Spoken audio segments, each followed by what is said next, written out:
away, left me here, unable to find my way. Who killed the plan?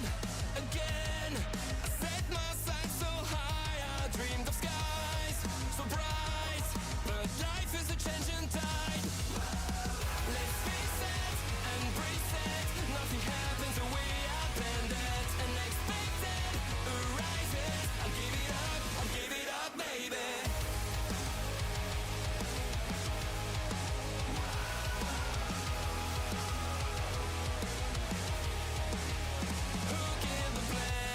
That I had, it was all inside my head. I thought I had to say for why in the kingdom of my life.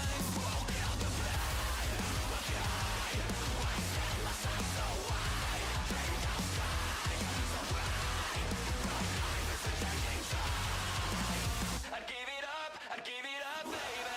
Let's face it, embrace it, nothing happens the way I planned it. Unexpected arises, I'd give it up, baby. Let's dance with the unknown, I stop striving for certainty. Universe as its own plans, I'll give it up, baby. I'll give it up, baby. In the middle of the chaos, resilience we find. This unpredictable life shapes the heart and mind. Who killed the plan? Again, I set my sights so high. Who killed the plan? Again, our life is a changing.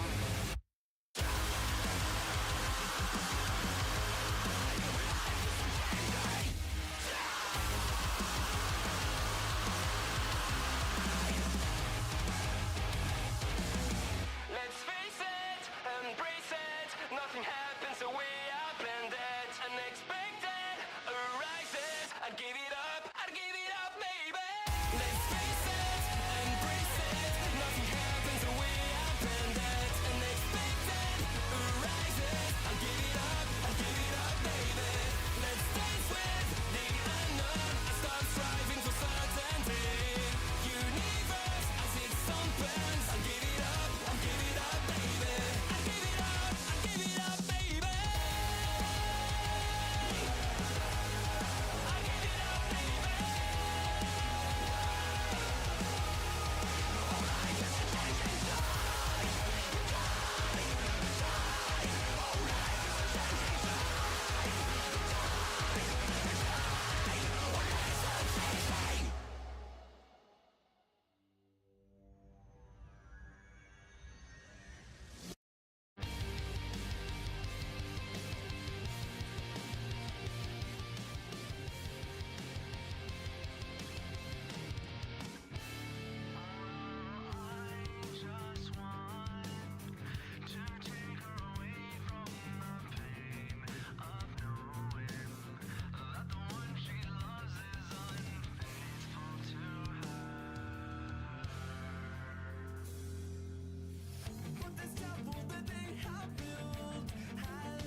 Okay, we're a little bit early here, but let's just come right out there. Perfect. Very nice. Just a little check on the audio here, and I think we are good. Okay, so we're gonna have a little bit of time to talk here. Hello, Omen. Hello. We're gonna have a little bit of time to talk here because kids prevented me from working on something that I needed to do today, so we're gonna do that first. Which is why we're gonna just chatting a bit right now. In a moderate phase? No. Just was the last wallpaper that I had on. Okay. But yeah, we do like Madara, so... Alright, I gotta do a really quick little thing here. It shouldn't take too long, but we can chat a little bit while we're here. Oh yeah, that's right. Have to suspend that. How was the weekend? The weekend was good. Weekend was good. Not a whole lot happened to be honest with you. But sometimes that's okay. Sometimes that's okay. Alright. I need to grab a measurement from this one real quick. I'm pretty sure that it was 2 millimeters on the hole, but... And while we're here... I don't think I have...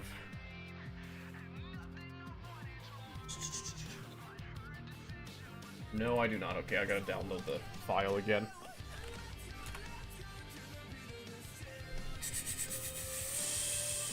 That's still loading, apparently. That's nice. So the only thing I'm doing, I'm pretty much just taking a file that I've got and I'm just putting a hole in it.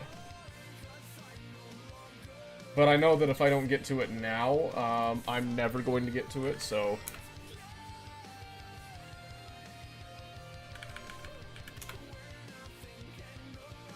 There we go, Rose Wyvern was the one.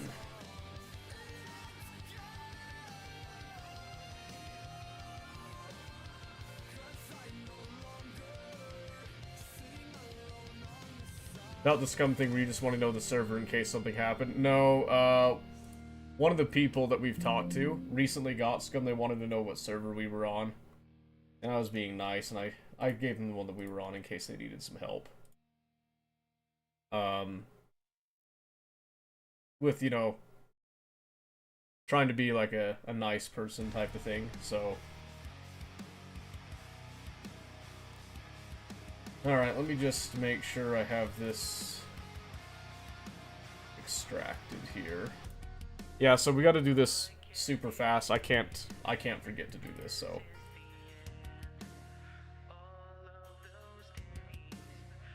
Okay. So let's just check that feature. D&D character on Fusion? No, not a D&D character.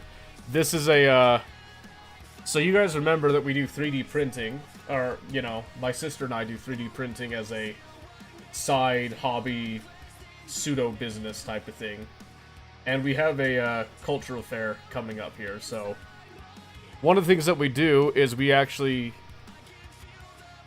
been modifying these files right here with a little hole kind of over where it kind of like bites onto it and making them into earrings.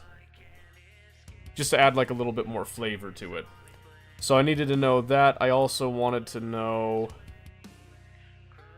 how big it was here. The fusion is going to be a little bit slow here, so... Is this cool? Yeah, I thought so.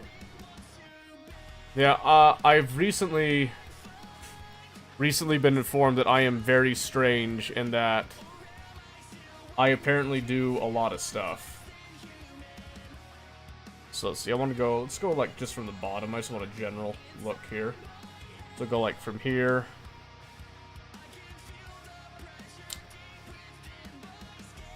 Just gonna copy that just a millimeter. So we'll go like 63.5 millimeters, try to match it to that.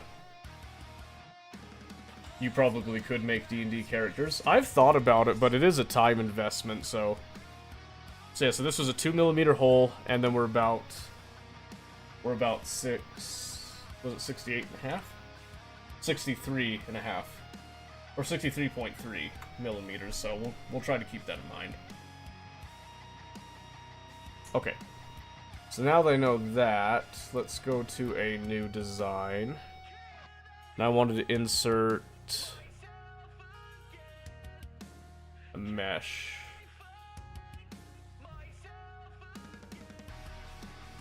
And specifically it was this one right here.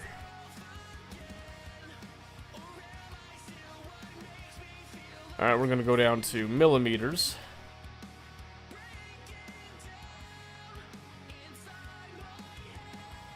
And I don't know how big this is right now.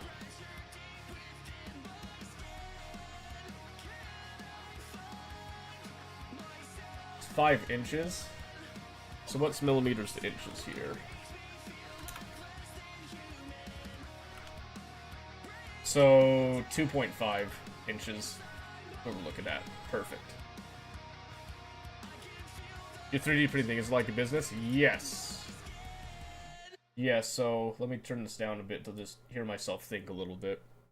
So essentially what we do is we've got a couple of licenses that we pay for different creators. And we make these as like children's toys and stuff, or we were primarily doing children's toys. Now we're kind of branching into we wanted to do some jewelry type of things, so yeah, that is the idea that we're going with here. And we've just been kind of printing these non-stop. We want to take orders, all the LLC, yeah, LLC. So we've got our LLC locally to sell around here as a business. We've got some individual like commercial licenses for various specific creators. And depending on the success of this year, we might actually branch into stocking some gift shops that are local. So I personally want to design my own stuff, like completely custom, but we'll see how that goes.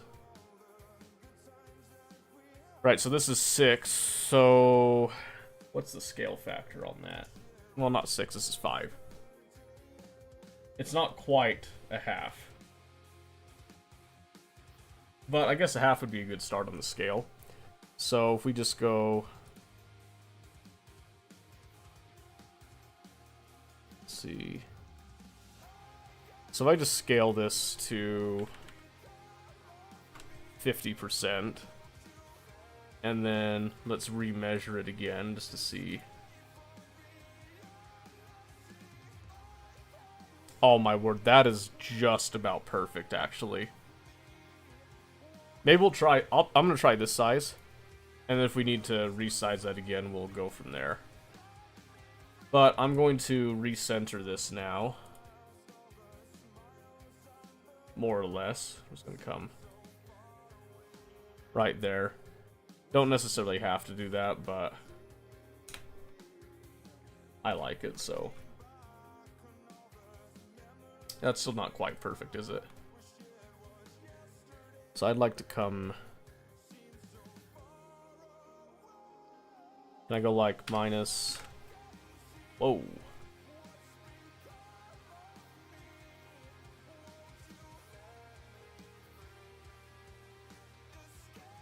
That's close enough. Yeah, I like that. That's a lot better. Okay. So that's about where I want it. And this one's got a bit of a different spiel to it. Oh, I gotta convert this all to a body, don't I? Save as mesh? No, I'd like it to be... Components from bodies? I forgot how I did this now. Oh wait, or can I just do it as is? I'm actually curious if I can just do it right here.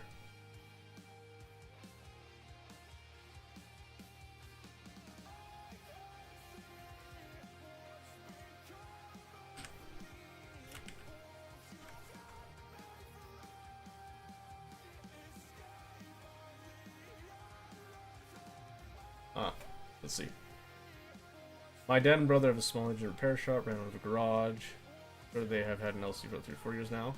Maybe longer. Nice! That's really good. That's awesome to have an engine repair shop. So you mess with AutoCAD? Yes, I have.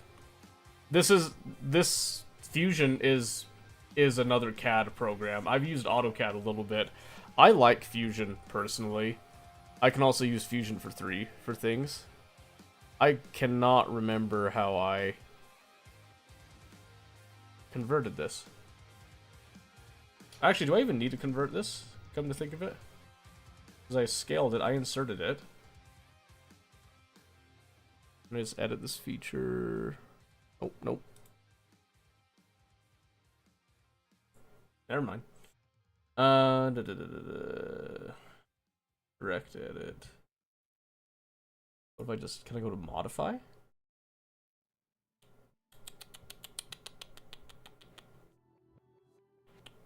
I cannot remember. Well, I think I can just go create components from bodies.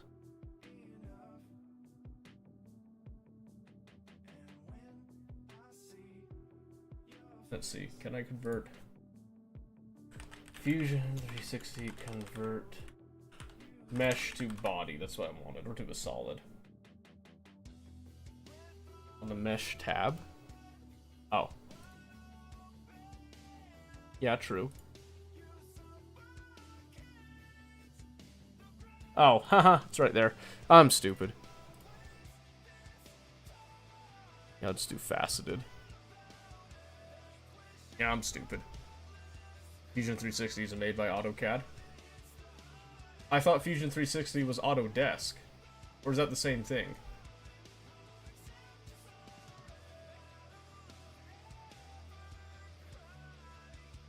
They've had enough business to warrant having an accountant to help with legal tendencies and money management for the business. Hey, that's pretty good. We don't have an accountant. We just kind of manage our own money. Because we only started 2 years ago now, I think. Going on 2 years? I can't remember exactly when we started. I'd have to talk to my sister about that again. This is going to take a little bit, so just have patience. Have patience. I have to convert this into a body that I can actually manipulate and cut the holes in, so I just couldn't remember where the option was. It would, of course, be under mesh, given that I'm working with a mesh trying to turn it into a solid, so that's just me being stupid. But is AutoCAD actually made by... No, is Fusion 360 made by AutoCAD? Because I thought it was Autodesk. I was pretty sure that it was Autodesk, because that's what it has up here, but is that just kind of interchangeable?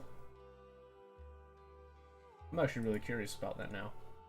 But yeah, we've done it for a bit, and I'm kind of the printer maintenance repair guy. I do a lot of the actual modeling whenever we have to make changes.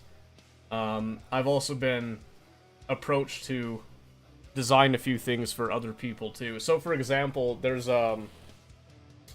the Forest Service around here has a there's like a seed company, and they had these parts that they used to have 3D printed. They can't find them anymore, so they approached me about, like, you know, reverse engineering the parts and, you know, making them, and I made them a whole bunch, sent them over. So I haven't heard back from them, but I'm assuming that they still work as expected, but just curious. I've always thought about just stopping by and saying, hey, do those still work, you know?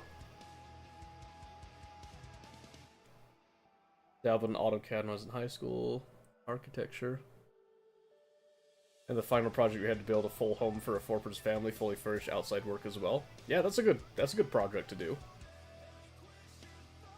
Okay, fine. Autodesk makes AutoCAD and Fusion 360. I'm sorry, okay? So Autodesk is the parent, and then you've got AutoCAD and Fusion 360. So yeah, I've touched AutoCAD a little bit, but I've done Fusion 360, which is now Fusion, more. So I'm sure that there's advantages and disadvantages. I'd actually like to be successful enough to pay for, like, the professional version, because the personal version, you get a lot of nice features. I'll actually show you something here that I thought was really interesting. Once this is done, this is going to take a bit to process it. And I know, like, there's some technicalities with this where I am using the personal version to, like, make some modifications. But I don't feel like we're a big enough business to accept the cost of the professional license. But I mean, if this year goes great, that's 2 years in a row that we'll have had a lot of success. I will be very willing to pay for all the other features, because there's a couple things that I wish I could have access to. One of them is actually, I have to turn a lot of files into read-only and archive them, because I can only have 10 editable files up at any given time. So that's interesting. But it's finally catching up now, so we'll be going through it here. Current one's a free version, yeah? Yes. So the current one is free. And And I've been very specific that I am not, like, commercially... I'm making stuff as favors for people, and then some extremely light modification to a couple things. I am not actually selling designs out of this or anything, and I'm not making anything that's, like... I haven't designed anything in Fusion that I have sold. The only thing I did is I did reverse engineer something that was already made just so that I could have a file that I could 3D print, so... That's where the kind of loophole, if you want to call it that, is that I'm not actually making designs and then selling the designs themselves here. Okay, let's see, so solid. Now we want the whole tool. And we want to do all the way through.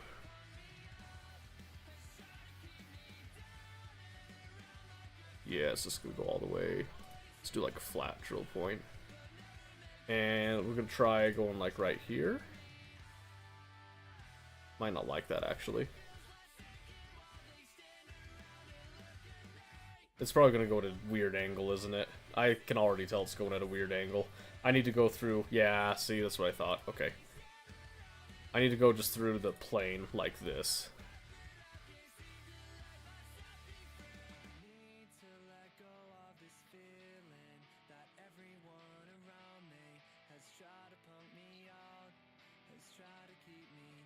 Okay, speed funky.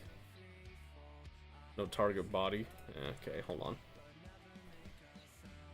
I knew it was going to be kind of funky. I just need a flat plane to go off of. So we'll do this one.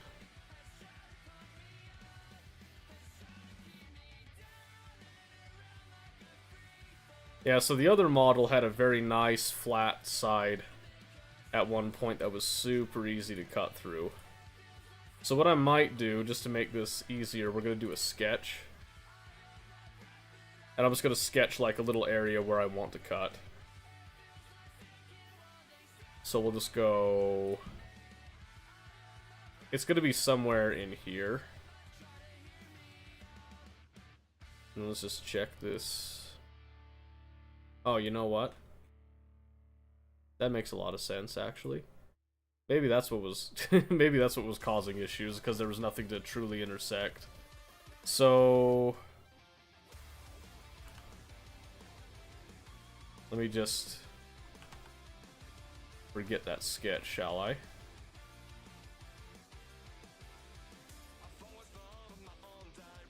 Alright, so we're just gonna modify this and just bring it back over. Kind of center it right there if we can. We'll see if that does what we want it to do. I think that might have been the problem. Whoops.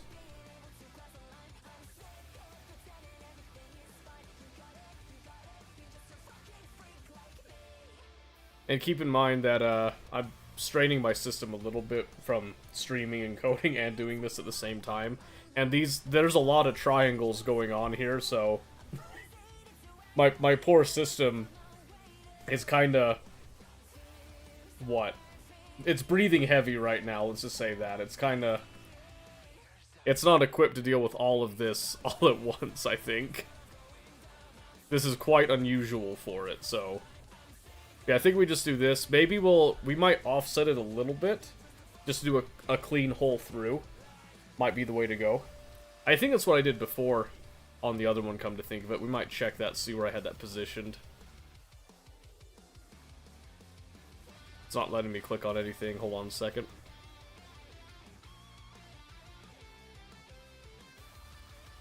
Hands off. Let it think. Let it breathe.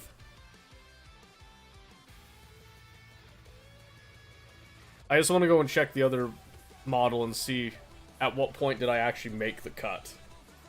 Because I'm pretty sure I need to see like where it's positioned. Because I'm kind of reverse engineering what I already did a little while ago and trying to, you know, recreate that.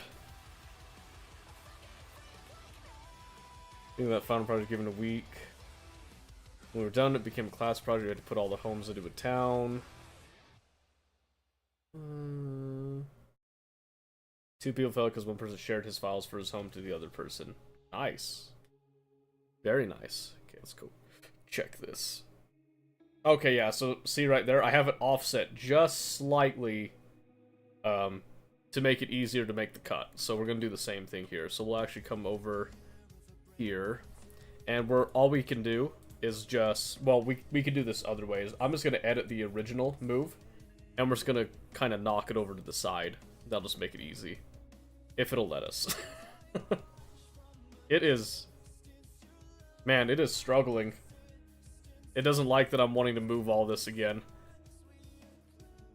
And to be fair, I am making this a little harder on the processing because I'm moving it after I've turned all this into separate bodies.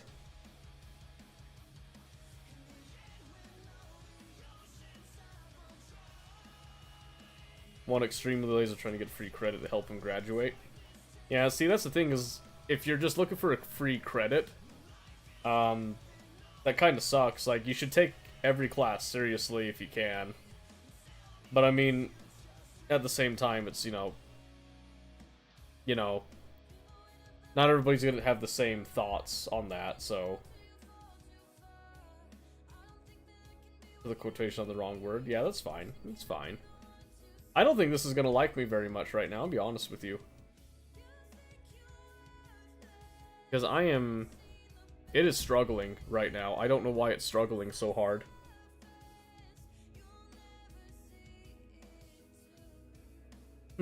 This was supposed to be a really quick thing. And then we were just gonna jump into games, and now I'm sitting here, you know, contemplating life and all its meaning at this point. Like, what am I to do at this point? Come on. I just want to edit it. That's all I want to do. I just want to edit the move. Class you paid attention because the teacher would help you with anything you had an issue with so long as you showed the effort. Well, see, that's the thing is a lot of the classes do tend to be like that. Well, you know, most classes, I feel like. Until, I don't know, some college ones, maybe there's more of a gatekeeping that goes on with some of that, but... it depends on the program that you're in with that, too, I feel like. I am...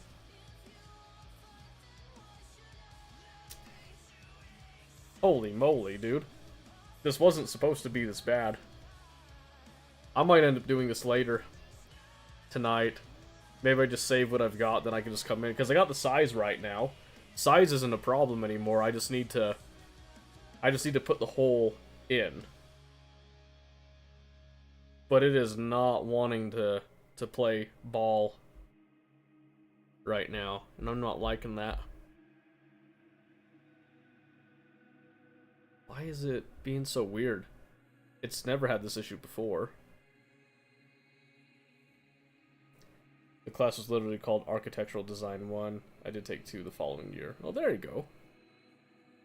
So you were going to be an architect then, eh? What happened to that? It's stuck on this, like, move calculation for some reason. I don't know why.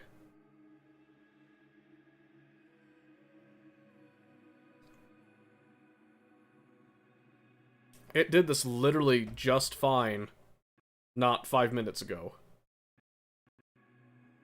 Ooh. And there we go. As we witness everything kind of ground to a halt there for a second. And I notice when I click away, yeah, okay, this was supposed to be super quick while we were talking about stuff. And yeah, it's crashed. Alright. Well, it was a good solid effort there, so. I suppose because I wanted to learn CAD to help with character designs for gaming. I got you. Alright, well, since it crashed, I think it has a backup copy saved. That's got the stuff I've done already, but that didn't take that long, so I'm just going to write down a reminder for me here. Finish. Rose. Wyvern. Earring. After stream. I'm going to stick that right in front of us to help remind us. The teacher did know this as well. Oh, that's good. At least there was transparency with that, you know what I mean? It's always nice to have that, like, understanding why somebody's taking a class, because that actually lets them help you a little bit more in the end anyway. Let's see. What time is it? We got a little bit of time. We got a little bit of time here. So, before we get into games and that, let's talk about games. So, with my little eye, was looking, and I noticed a couple things. One was that Rust had a pretty big update not too long ago, apparently. May 2nd right there. They had a whole lot of stuff come in. And I was looking through it. I'm not going to go through the whole thing here because we don't do a lot of Rust here yet. Keyword there. These look like a lot of great changes. But, you guys know me. Alright, you guys know me. I saw this door controller change. That you can now have door controllers that can be placed similar to code locks. Do you know what's one of the main reasons that I want to play Rust? Is because I want to do the circuits. I really liked the circuits when I tried it and dabbled in it a while ago. So they did some of that, but there was a couple of other... They did some tech tree changes too. And then there was down here... Basically what all of these electricity changes are telling me, they pretty much made it more accessible to get into designing electricity, because there's like electrical branches have a minimum branch out power of 1 now rather than 2, so some of the designs, your circuit designs, get a lot easier to do. You know, probably if I stay after school learning CAD, that kind of stuff, he was into D&D. So my love for it. There you go. Yeah, there was all kinds of good things for that. Side inputs triggerable by 0 power circuits. Yeah, that was another quality of life type of thing going on with that. Anyway, I was looking through all this stuff, and that had me thinking about Rust. Space Engineers had an update today, which was the Signal update. It has a signal pack that's like super cool and all that, but then there was all this like the base stuff that came in, which is really interesting because it pretty much added some better ways for transmitting signals over like a long distance type of thing. They also talked about there's some improvements to tree collisions and all that, which was really nice. And where is it? Yeah, broadcast controller action relays, some antennas, and then there's some content that was added to existing DLCs, blah, blah, blah. Basically, Space Engineers got another update that made it look super awesome and fun to play. And then, of course, back to Factorio, which had another update, which was talking about rocket turrets. Does that look familiar, by the way? That should look familiar to you if you played, like, Factorio for any length of time. So, there's some, like, really cool stuff. The target priorities is a really interesting change that they're adding, where a lot of turrets will be able... You can set them to target specific types of entities, which is really nice. I haven't dabbled in Space Invaders, but in mind bought it for me to play with him. He stopped playing it a week later. Ain't that the truth? I really like Space Engineers. I'm a huge fan of it. I just haven't had the time. But I've had more time recently since I haven't been playing Tarkov to do some other stuff like that. But yeah, Rust, Space Engineers, Factorio have been like catching my eye once again. Oxygen hasn't had a definitive update necessarily.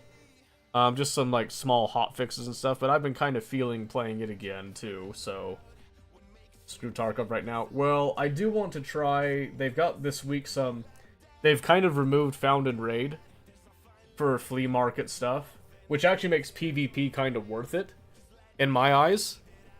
That might actually get me to come back. I have been kind of following it. There have been some decent changes being made. I feel like they are making up for a lot of what has happened. I'm still just a little bitter. But maybe come Monday, maybe we'll try it again on Monday. I don't know. I don't know yet. Remove Found and Raid for the week. Yeah. So, it's an event going on, like a test event. They're actually looking at the whole found and raid status thing, which is something that I've had a gripe on for a long time, because that was one of the things that made PvP worth it, was being able to sell players stuff that they had on them on the flea market. They took away most of that because they were fighting RMT, and it ended up hurting players more than it hurt RMTers. So I've been just kind of watching in the background, and if I'm seeing enough positive things on that, I'm gonna go give it a try and see. But yeah, I'm not as interested in the PvE thing. That was never like a huge thing for me.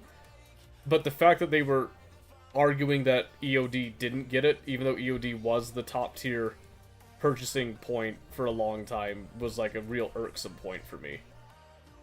RMT? Real world money trading, basically. Or real money trading, depending on who you ask on the exact definition of that. It's a common thing that's happened in games like RuneScape, as an example. World of Warcraft, MMO type of stuff, where it's like RuneScape, the bots that are gold farmers and stuff. You have those exist because people will go to third-party websites, they will sell you RuneScape gold for a few bucks. So you can purchase gold to use in game. It's a player economy on the outside. The issue is that it's not something that is supported by Jagex, you know, or anything like that. So it has a problem because it's an economy system that generates revenue, but it doesn't go to the developers because it's just all between players. That's kind of the main issue with RMT. So you have the same thing with Tarkov, where you've got all these cheaters that have been like farming up accounts, then they sell the accounts, or they sell rubles. You know, they can like essentially quote unquote wire you rubles. You know, so if you're like someone that's bottom of the barrel Tarkov player, you can't stay above like 100,000 rubles, and you were just dying, and you just like, hey, I just need like 5 million rubles. Like that's all I need. I just need a 5 million ruble, like, you know, angel care package type of thing, and then I'll be on my feet and I can play the game again. So you could go to a website and you could purchase 5 million rubles for a certain whatever price that they have, and then they would meet you in game. You know, they do the transaction basically, and that's how it would go. Then Battlestate started putting in a bunch of restrictions and all that with it, and to summarize, it's been this constant war between cheaters and RMTers, which are essentially two different, they're two different groups of people, but they tend to overlap a lot. Mostly just because people that engage in RMT and are making money off of that are willing to buy cheats and use the cheats to expedite it, because when it comes to that type of business model, time is money, essentially. So yeah, I'm gonna fix that model after stream. Because apparently it was not playing ball with me right now. But for tonight, to start with, we're gonna go back to Scum. So let me get some things switched over right now, because we do have a couple things to do in that. Let me just update titles over here.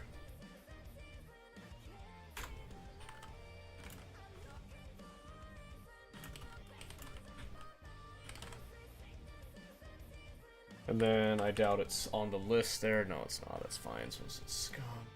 Come over here.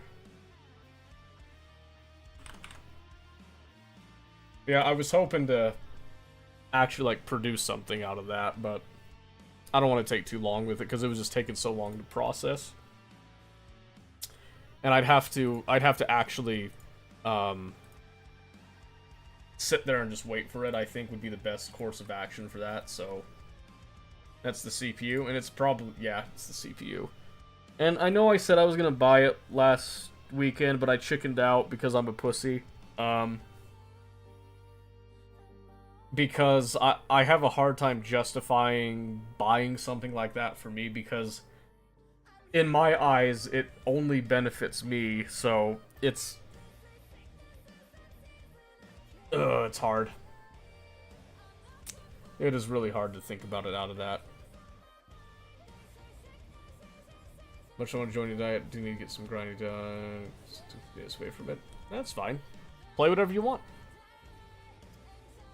You play whatever you want.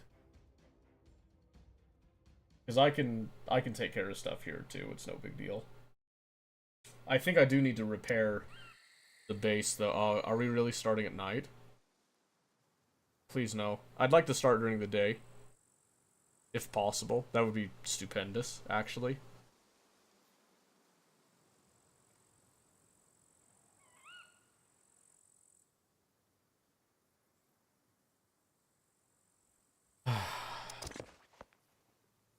Okay. Good. Bed is still here. Oh! The workbench is still here. Oh, thank goodness. I've also started upgrading things to wood as well. So that's nice. Let's see here. Just put these bolts back for the time being. But yeah, I've started upgrading things to wood. Got the stairs on wood. Trying to make things look a little bit nicer, but also be just that much more durable. Oh, is the sun just barely going down? That's annoying. Okay, well, we'll deal with it.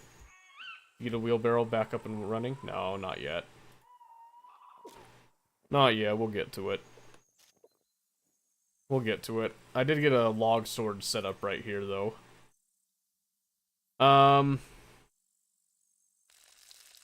Maybe that's one of the things that I'll try to get done, is I'll try to get a wheelbarrow up, even if just so I can use it temporarily here. I got a stick on me, I didn't realize that. I might need to worry about food, though. So I'm gonna put that stick there. So I got a couple planks, a couple branches for a few different things. Let's see. Where's my toolbox? Oh, it's only got 3 uses. Might as well just slam it over into this then. Need 77. So that should be 74 now, right? Yes, okay. So if I find another toolbox, I definitely need that in here. So what I'm gonna do... actually was really liking this knife, so I'm gonna give that a quick little sharpen there. And that didn't give us much, but that's fine. Heard the kids running around? Yeah, it was pretty loud. it was pretty loud. Okay, so what I need right now... I need to just run down there. I am going to want a bow. That's right, because I haven't made a bow yet. Because I don't want to try meleeing puppets. So I'll keep this knife on me just long enough to help me craft a couple things. Matter of fact, I've got this bundle of sticks and this small stick we can use right here. What I'm going to do is we're just going to pretty much just make a bow. We're going to make a bunch of arrows. I don't have a quiver made presently, but that should be okay. And I'm just going to make some rope out of this. I'd also like to get some more lighting in here. I know they have like these Chinese lanterns in the game that you can use that are pretty nice. I think they're kind of dim, but dim is not a bad thing necessarily. Yeah, so let's see if I do this. Maybe I'll see, maybe I've got enough clothing that we can do a quiver. How much do I need to make a quiver? We'll just do an improvised one. 5 rags? I think I've got just enough with that. Yes, we'll just put that there. Alright, let's see. What clothing items do I not need? Standing torch on the stairs? Yes, but That only gives light in one area. And I want some light that's a little nicer for things. I can just cut up these pants. I think the pants will give me enough.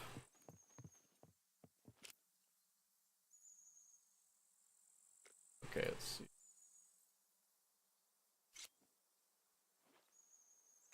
Because the other thing is that I want to be able to defend myself, but I also want storage capacity.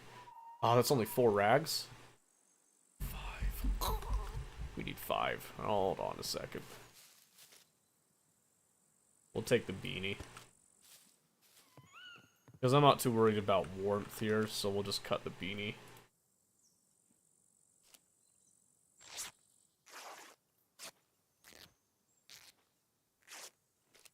Alright, and then we'll come over to crafting.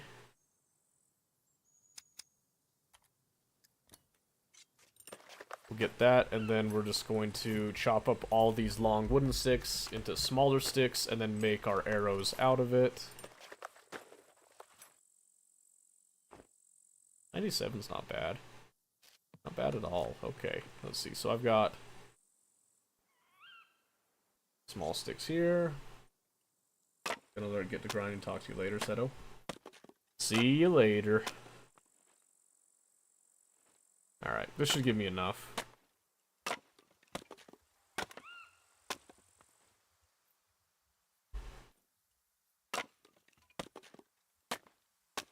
Alright, and then we'll just come over here, we'll just do auto-craft some arrows. This should be enough. And the thought is that we're going to use the cover of night a little bit to make it hopefully easier for us to loot safely. We'll see how that actually goes. I'm just going to do this, and then I always hate when it has a full stack and only looks like one, so there.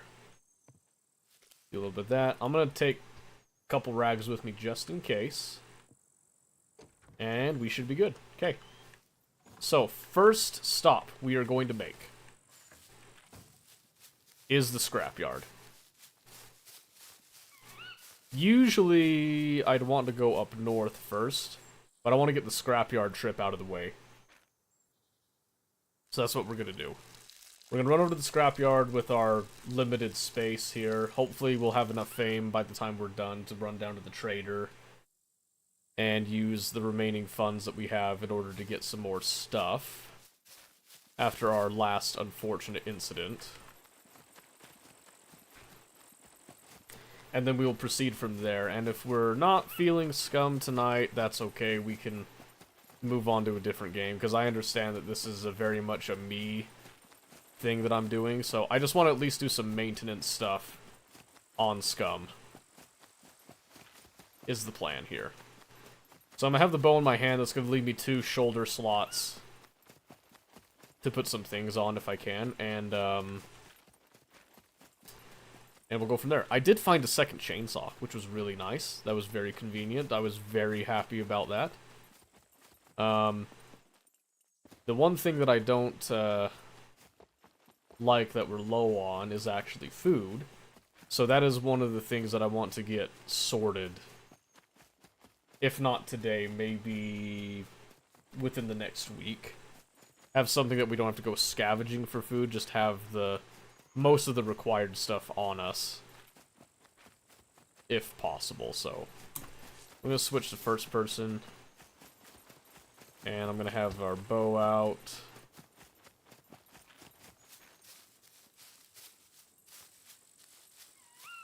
Because we're getting pretty close here, so go a little bit more north.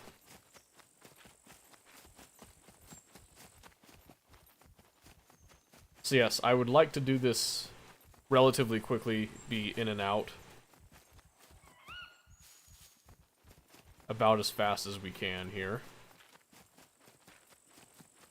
We're gonna go for the main area first to see what we can get out. I'm kind of hopeful that we get lucky enough to have a good backpack come out of this, but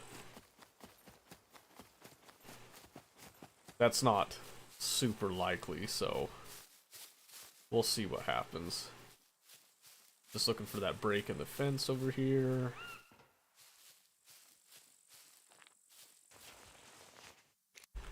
There's a rubber band. I don't need it, though.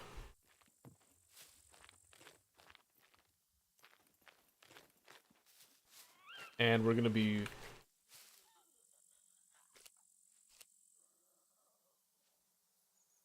Someone buried a chest here.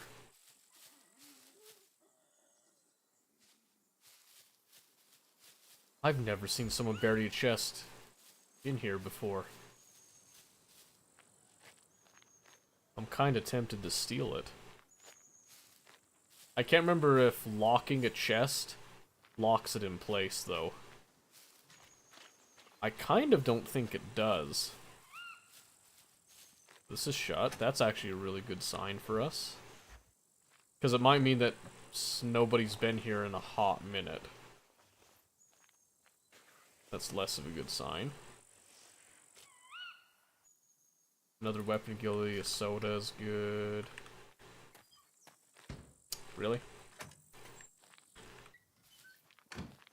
Because most people don't close that door.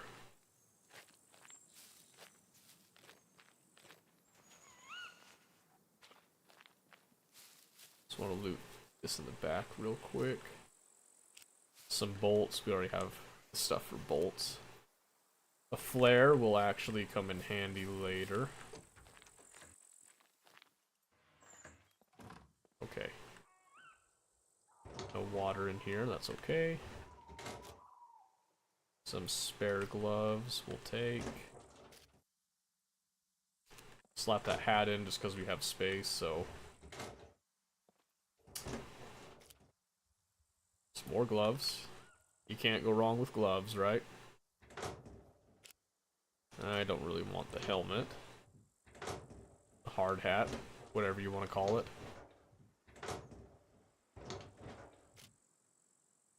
Scary rabbit mask. I think that actually sells for a fair amount, so we will take that. There's a semi-decent portable stove. Some cabbage seeds might come in handy later. Ooh.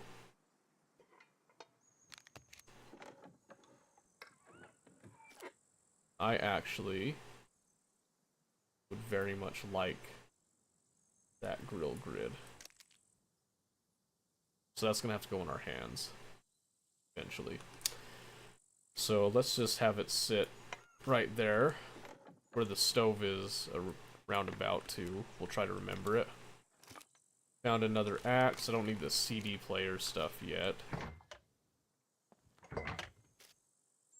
Another soda. But yeah, a grill grid is actually a really nice cooking implement to have in our current state, where we don't really have a power source. I'll take the spade just because I have the slot for it. We've got plenty of matches, I'm not looking for those. And I've got a couple of diaries for paper, no problem there.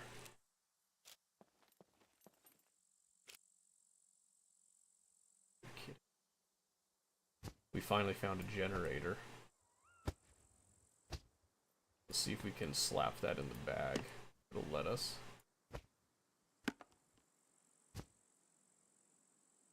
It's 20 kilos, okay, so we can't. But we could put the spade.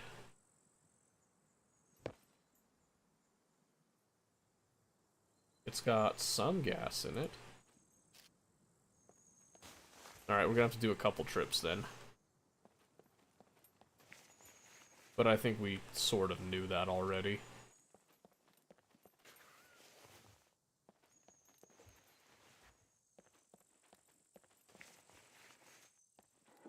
Search that already.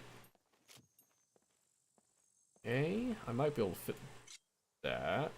No, I don't think so. I'd probably put the rags down. Yes, okay.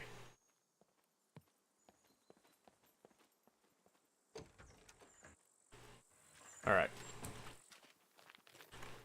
Multiple trips. Multiple trips.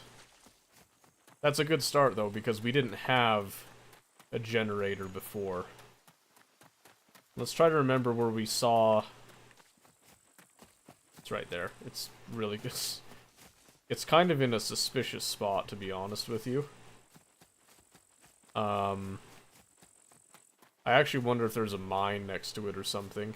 But I ran over it twice and had nothing happen yet. So I'm trying to think what the angle could be on that. Because like I said, that's an extremely weird spot to bury a chest. They even locked it, too. So I'm kind of wondering if I can snag it and bring it back home to crack it open.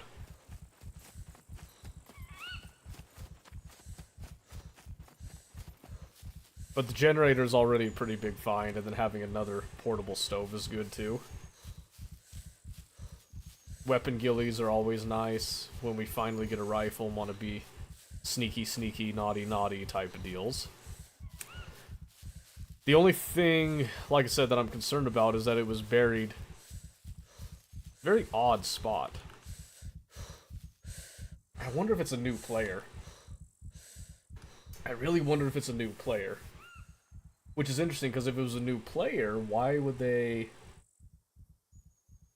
They would know enough to lock it,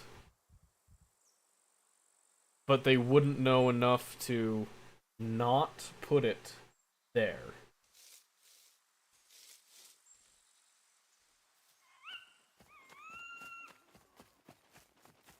So yeah, like I said, it's a very strange situation here.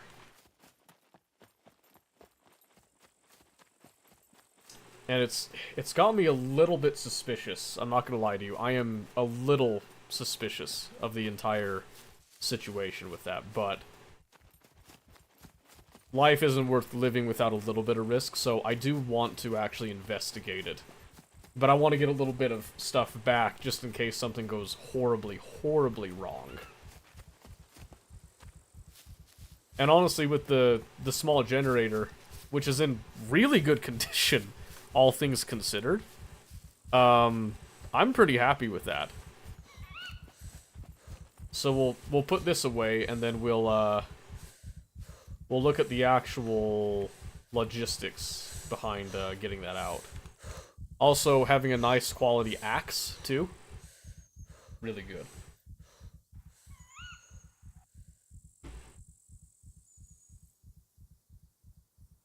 We should be very, very, very far away from having to use stone tools again for a while. In fact, here's what I'm gonna do. I'm gonna pick up some mushrooms. I'm gonna see about grilling these mushrooms, because I think these ones are poisonous. Yes, these have a poison, like a toxin in them. And I'm curious if you cook them, if it actually will cook the toxin out, and that mushrooms can become a more stable foraging supply for our area. Because that's the one thing that stops me from collecting the mushrooms, is that they can help you live, but you have a lot of negative side effects from eating the mushrooms. Because there's not very many mushrooms in the game that are actually good for you. Unless you can remove the toxins, then they can have some decent bonuses for you. Oh, did I overshoot? I did. Sorry, it is darker for me than it is for you, so... Okay. We got this back. We're just gonna go... We're not gonna worry too much about most of this stuff. We're just gonna kind of slap that in. Spade will go on the back. I'm gonna throw pretty much all of this here. We'll deal with organizing later. I just need to grab something to eat. Put the knife there. Let's see, do I have anything that's just straight food, calories type of thing? No, there's mushrooms. Lime soda has some calories, but... Don't judge me, I'm gonna eat the sugar just raw, as is. Some sea salt, there's some beer. That's not what I'm looking for, though.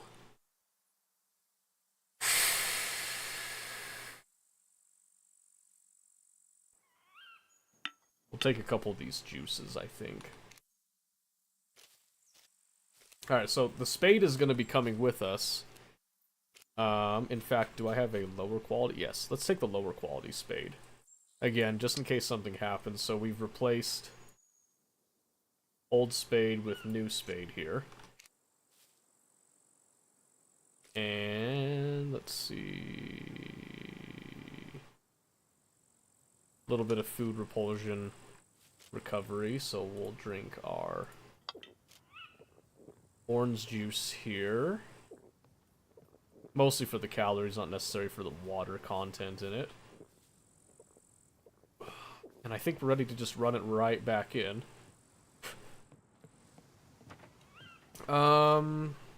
Slap the bottle in. F it, right?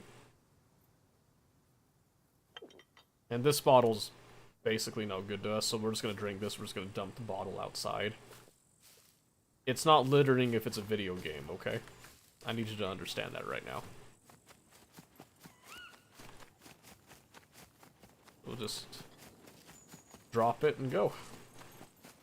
Okay, and then let's go, let's actually crack that box open, let's see what happens, shall we? Well, not crack it open, but let's dig it up.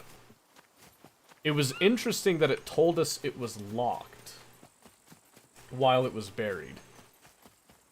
If that's an actual mechanic that you can lock a pile of dirt, that's a little weird. So I want to see if, with spade in hand, if we have the option to even dig it up at all, or if it's even worth our time.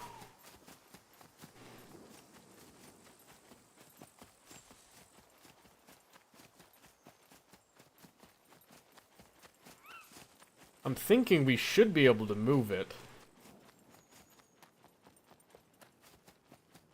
At the bare minimum, but like I said, I'm not positive because this is a very unique and strange situation to find ourselves in right now. So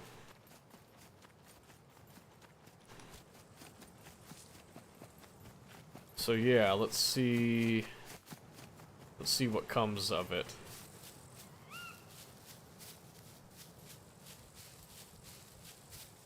I'm really hopeful that we get some sort of a pay dirt out of it. I just don't see...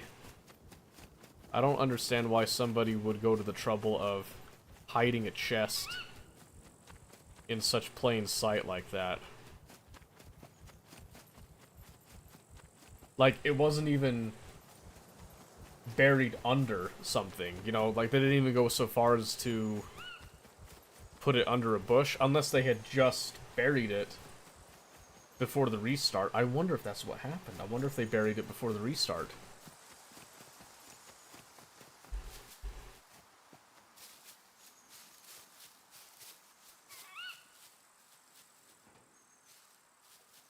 There's two piles.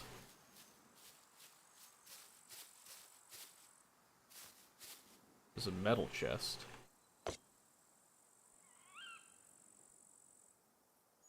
Let's have a look. Because there's a normal chest, and then there's a metal chest. This might be a really bad idea.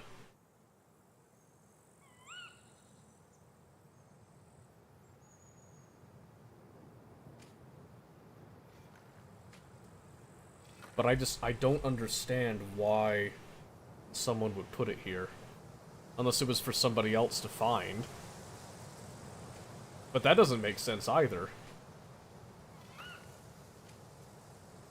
I do like the spade because I can be crouched and be at least semi-smaller doing this, but yeah, this is weird. I've never seen this before.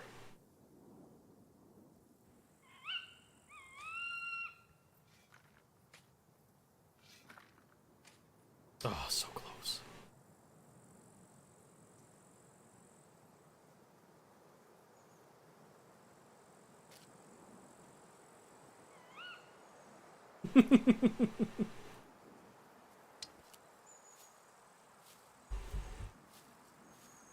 Gimme, gimme.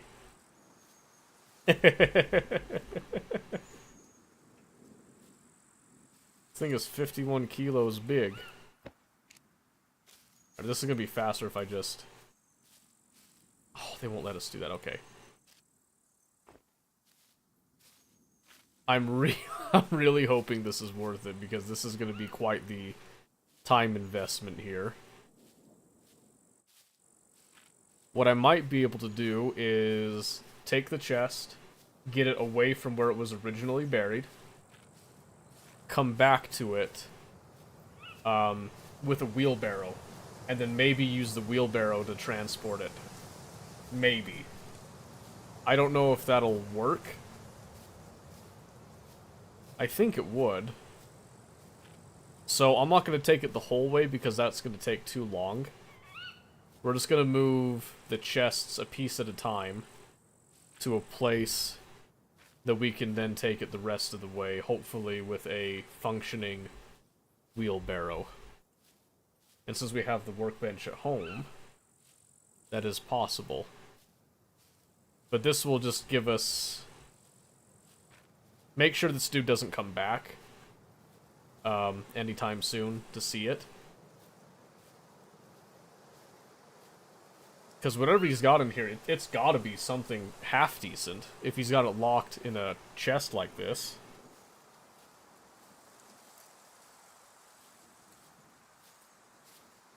So maybe right here.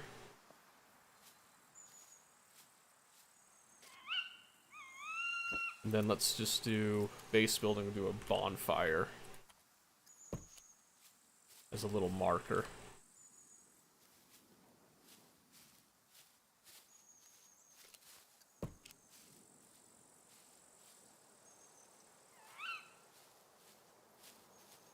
There you go. Little trick there. For those of you that are new, by the way. Okay, yeah, so we're gonna unbury the next one. We're gonna come back, put it right next to that one. And then we'll carry on, we'll do like our normal looting that we were doing originally. And then we'll head back and see if we can't get a wheelbarrow put together.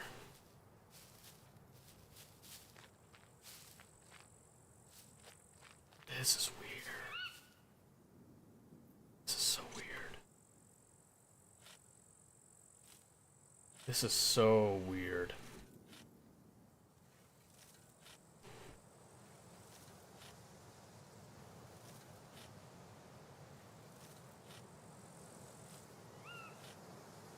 I don't know who would do this. I'm struggling to think of who would take the time or the effort to do this.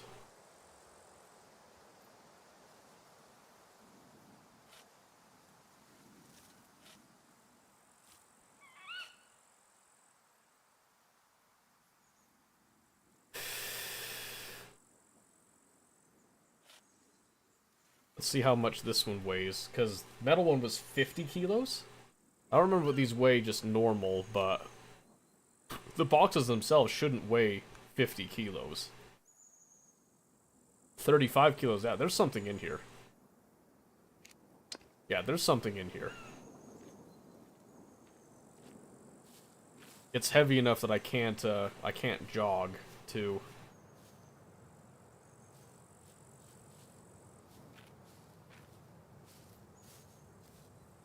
I think we can just maintain them,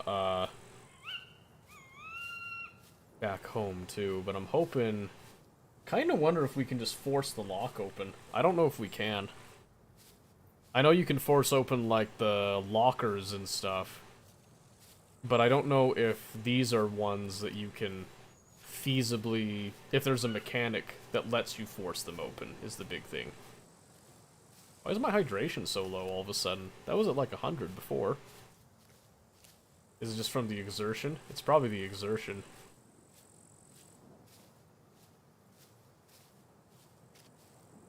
Let's see. And I'm willing to drop this spade, since it is at such a low durability, if there is the chance at getting something better. But yeah, we're not going too far away, but we're just kind of going and putting it into a little staging area,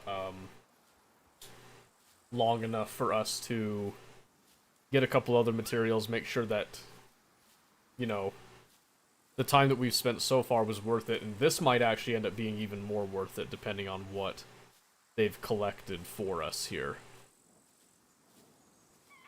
Not gonna bother burying them because I don't see anybody coming this way anytime soon. And it's not mine anyway. And I want to have the ability to move these quickly, if needed. Okay. So that is done. And again, I don't know if I can do both of them in a single wheelbarrow. I don't know how much weight those will actually let you move. But even just putting one chest at a time and moving it that way is worth it. But yeah, see, there's mushrooms all over. I see them just everywhere that I go, so I think it would attempt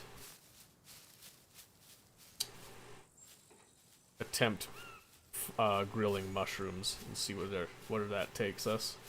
Okay, our next stop is going to be in that same building, but up above. And then we've got a couple other spots that we'll hit, and then we'll probably just grab a bunch of metal. Oh. Hate that.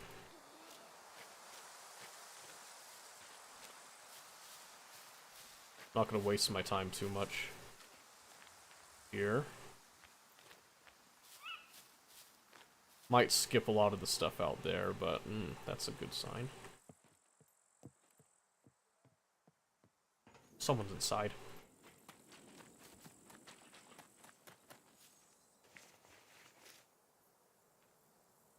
It's a carjack.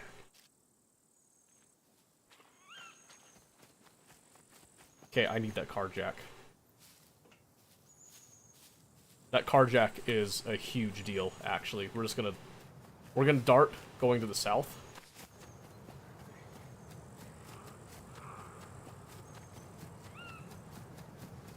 So that puppet yelling at us actually is a good thing. So we're gonna make them think that we're running home to the south. And then we can kind of hook over to home. I need to get this carjack back home now. This carjack is worth more than anything else I'm going to find tonight. Because that is how we're going to be able to scavenge and, you know, salvage an actual vehicle.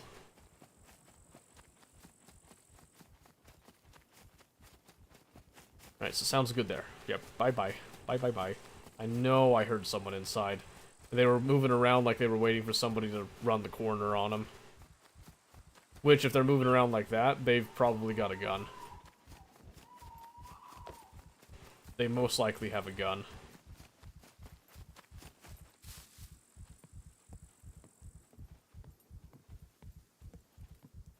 That's fine. I'm happy with what I got. I got most of the big stuff. Whatever they find, you know, good on them. Good on them.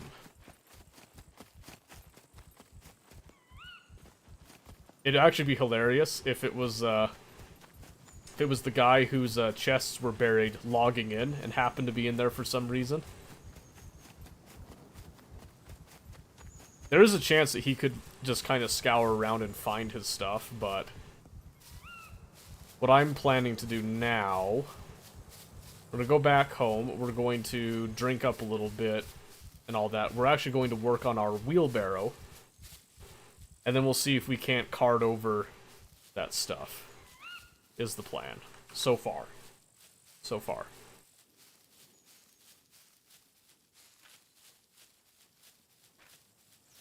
We had to take a roundabout way of doing it, but I'm telling you, this carjack is worth way more than anything else that I would find in there right now. Getting that for free is really nice.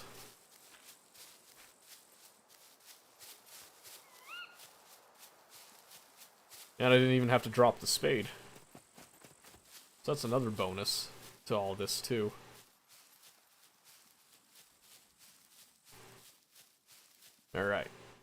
gonna sprint down the hill and across the road as much as we can.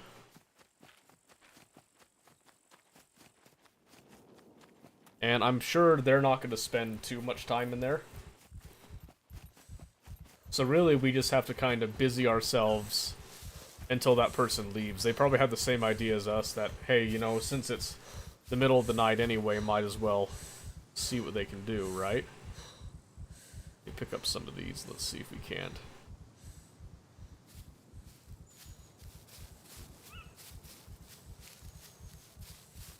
I am banking on this working, but...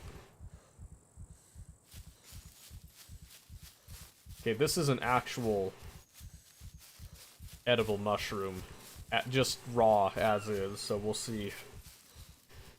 We'll see if that makes a difference. Maybe we'll go through the cookbooks and stuff. Maybe there's a really good soup recipe that involves a healthy amount of mushrooms. I don't know. It'll probably involve some other stuff that we don't have.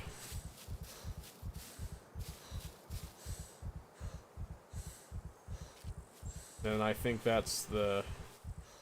Yeah, it's a massive mushroom, but it's got some calories in it too. I'm hoping the act of cooking it will make it more edible.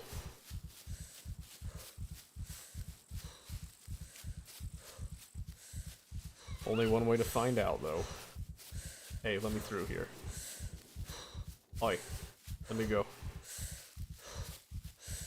Okay. Okay.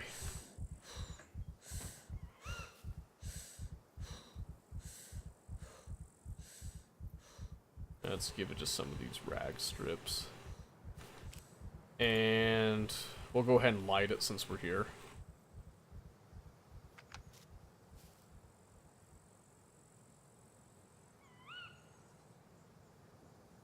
Alright, not the best lighting. It'll work, though. Okay. We're gonna put the car jack over here into crafting, because that just makes sense right now. Okay. So let's have a look. Where's those? Let's see if I do the soup cookbook. We do cooking. Poultry soup, egg drop soup, hot and sour, tomato, mushroom soup. What does this involve? Main ingredients involve 3 mushrooms, an onion. You can do like any mushrooms, some water, cream, and then flour.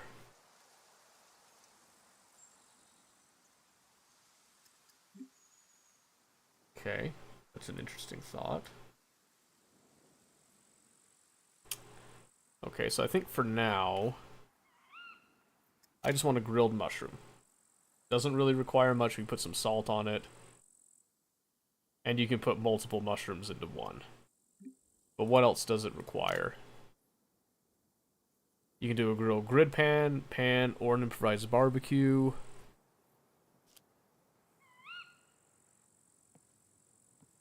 Alright, let's do this. We're going to take our portable stove upstairs.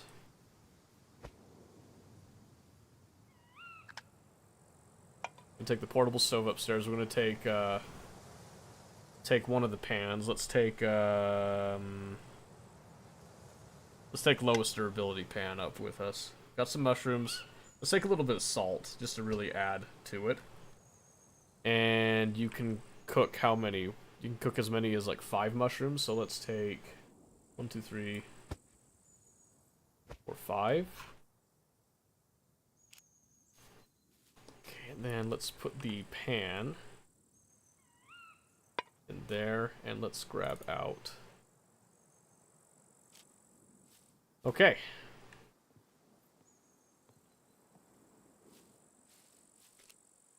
Here we go. Got that. Got our stove.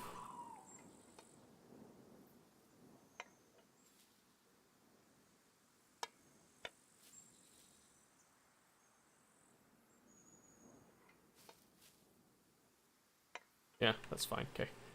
Let's do that. So we're going to come to cooking.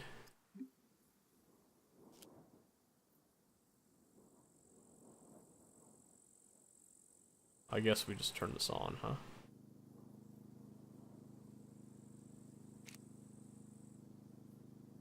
Take a grilled mushroom. I'm going to do... This doesn't work like that, huh? I'm going to take all of these mushrooms with a pinch of salt.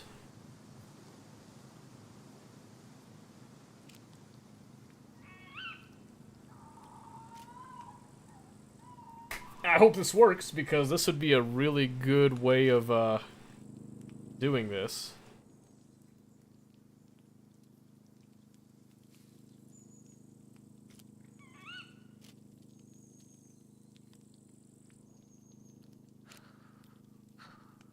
And let me...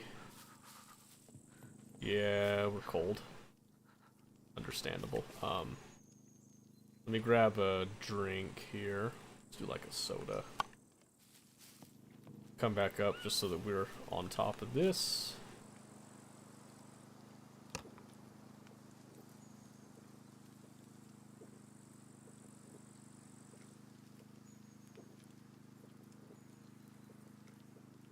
So to make sure that I don't overdo it, but we're probably just going to drink the whole soda here.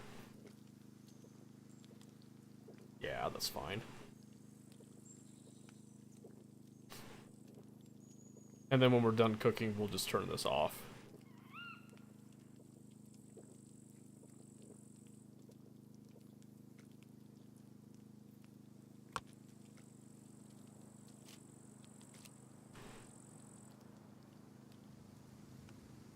Here we go. 15... Boom. Perfectly cooked. That is what I like to hear.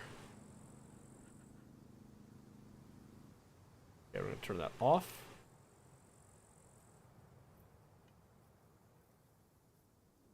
I'm going to put these back on.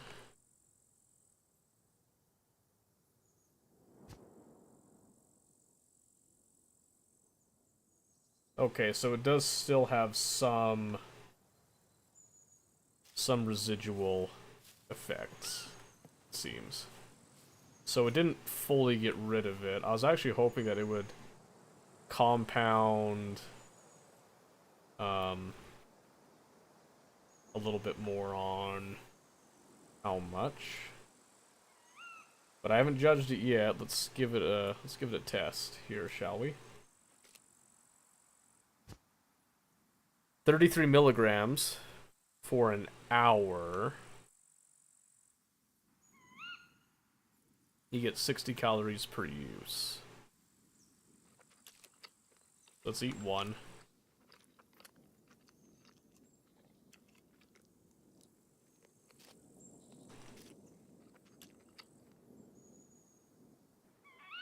It's giving us a recovery bonus at least, but that did stuff us a bit. Put that right there. Let's see what the effects are after eating that a bit. So we are cold. I think the best we could do is just layer up, honestly. I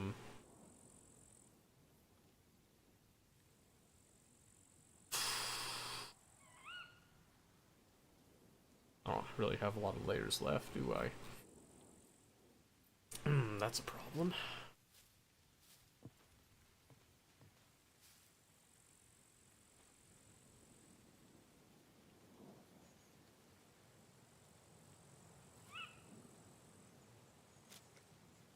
Uh-oh.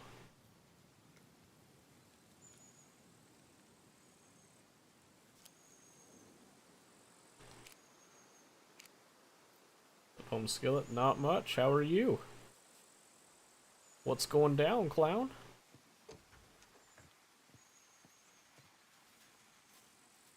Alright, let's see.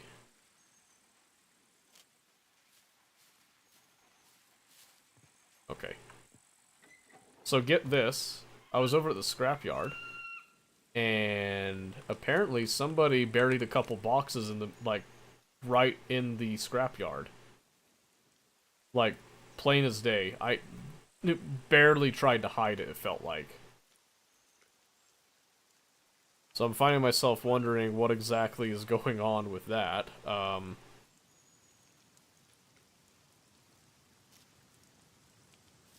In the last minute climb.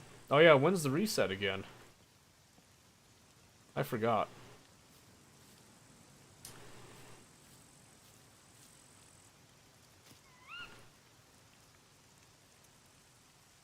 Really thought that this was gonna super increase the calories. Maybe it is. I actually feel like the calories are coming back pretty quick now. Let's see, immune system or healing speed. So far, no negative effect. Oh, there it is. Okay, so it just gives you some fatigue and weakness. You just can't have it at severity 4.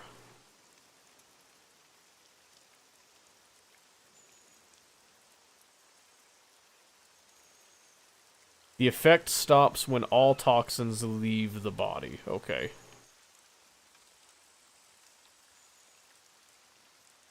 So I just need to absorb all the toxin then.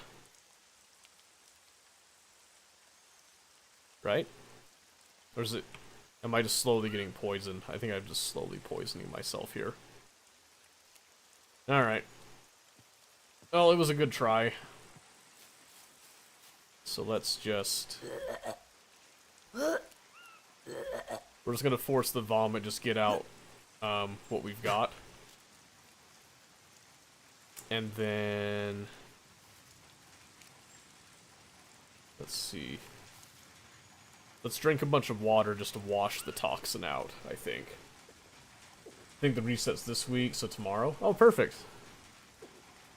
That might be a good time for me to start playing again, actually. How come I'm not seeing...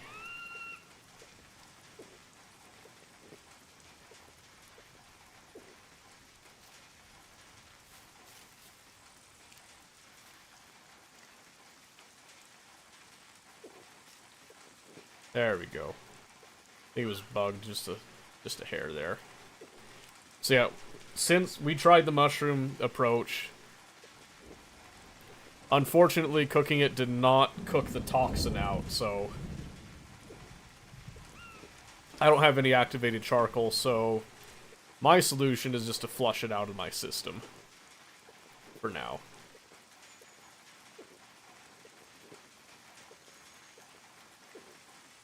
That should be good. We'll go that far.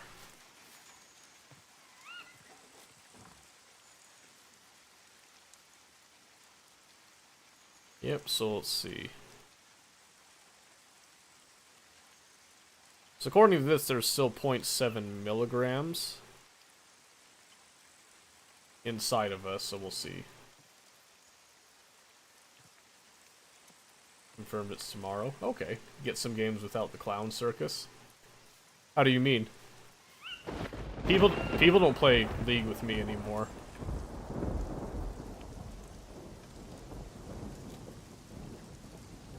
Okay. I fear this isn't very well insulated. Alright, let's see. Let's get a wheel. What do we need for that? So long wooden sticks specifically. I've got the metal scrap. I've actually got some planks already. I can make some bolts. Perfect. Okay, let's come down here. Let's see. Was it 3 bolts? No, 3 scrap, 2 bolts. Okay, I've got some bolts right there. 1, 2, 3 scrap.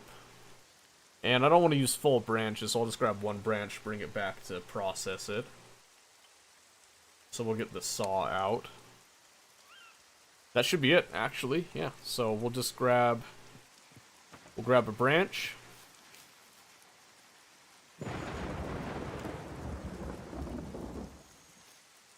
Maybe.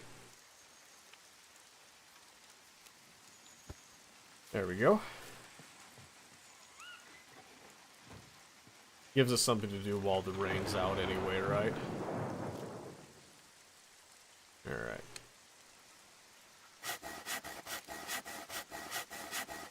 Okay.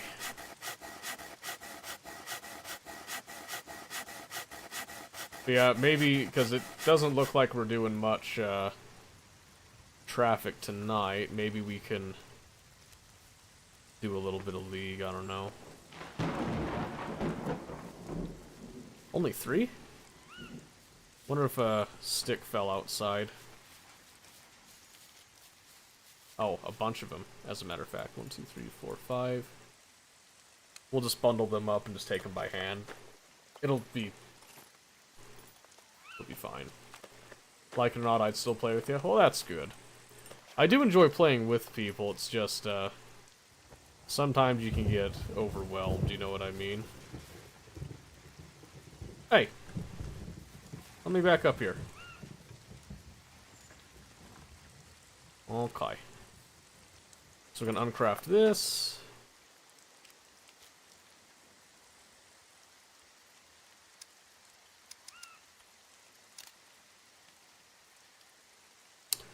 Planks, that's right. That's right.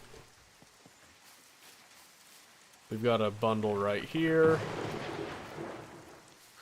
We'll just bring these over. Hey, it's cold out there apparently. Alright. Wheel. Alright. Got our wheel. That is step 1 of many. Now, for the actual wheelbarrow. Wheel, some more bolts, planks, yada yada yada. Let's actually, let's build it out here. Because it'll just be that much easier. So 1 bolt. Planks, though. Planks are going to be our killer right now.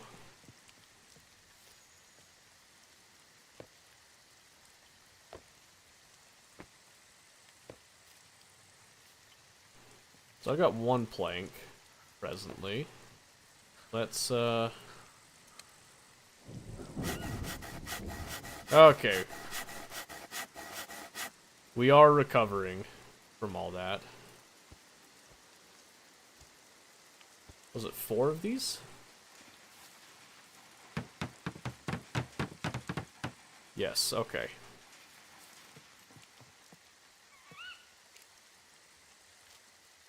Alright, let's take that and that. Alright, now we just need a few more planks and we're good. So we're gonna bundle up these sticks.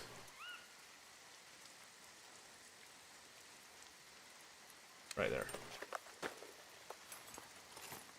Making sort of people on the same level, skill taking game, same level serious. Yeah, it's a mixed bag on that end, I feel. Alright, let's do that. We'll take the bundle of sticks on our back. We'll slap that stick over here.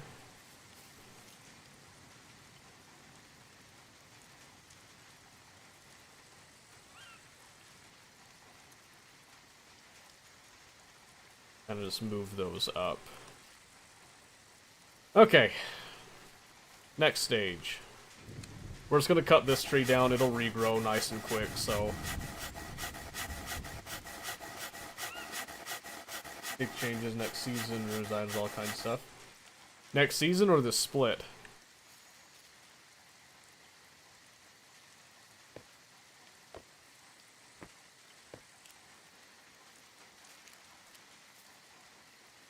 Gotta take that in hands, I guess it's not showing up here.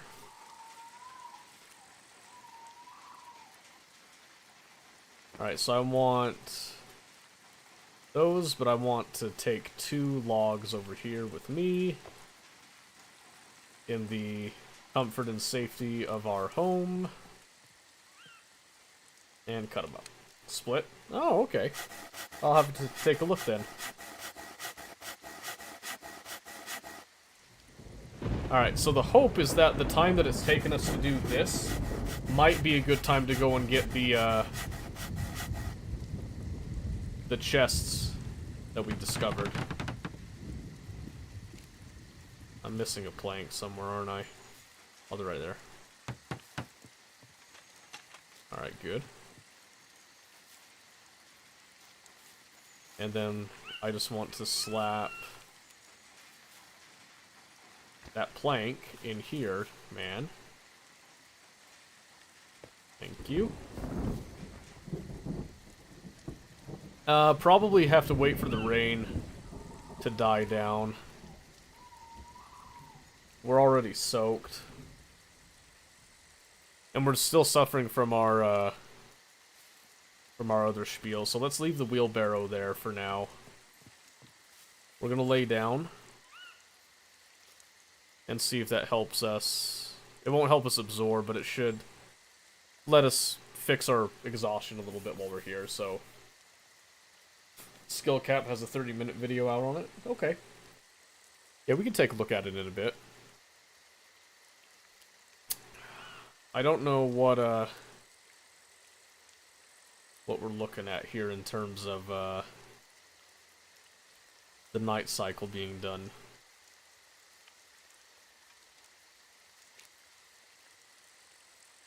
But at the very least, we can sit here and just let our stuff dry out a bit. Our driving gloves are jacked, by the way. They are not doing so hot.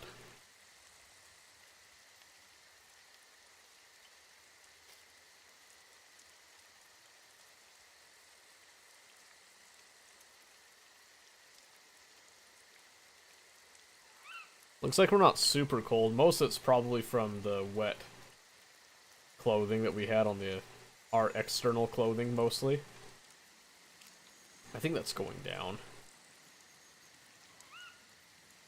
Don't have to watch it many times. Precious finding the source helps, I hope. Oh, yeah. Oh, yeah, no, I like skill cap, so... I've actually, we've decided to opt into their online course thing and try it. I think I mentioned that a few months ago. Decided to give it a shot just to see how it is, and then I was going to distill the information and share it with anybody that wanted that, so that you don't have to pay for that stuff. I know most of what they're talking about, but there's a few things that are actually quite nice that you learn from it too, so you know, saving money and whatnot is always good. Do we just go for it? Do we just send it just to get the stuff over here? I think we might.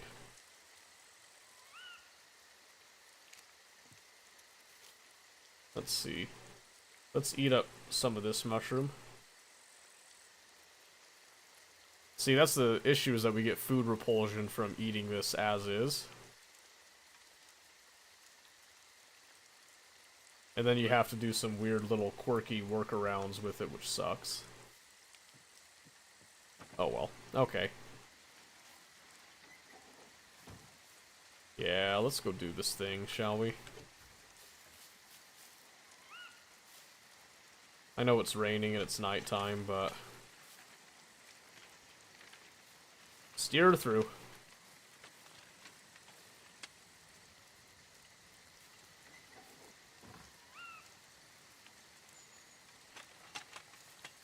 And we're off. Okay.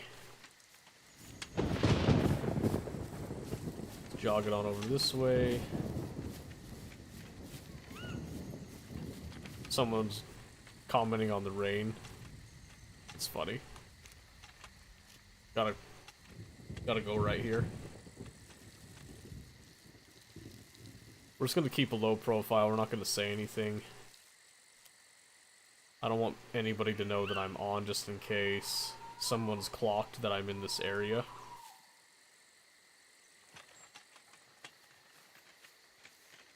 Mostly, you can only remain anonymous for so long on official servers, bare minimum, but the hope is that we are at least able to extract these chests with no issue.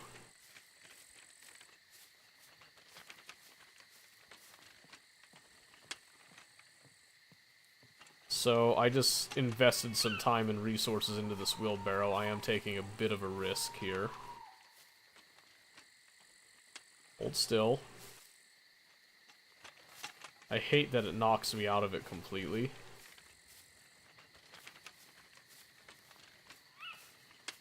Because it's too steep, I think. If I was going uphill, I wouldn't have as much of an issue with it, I don't think.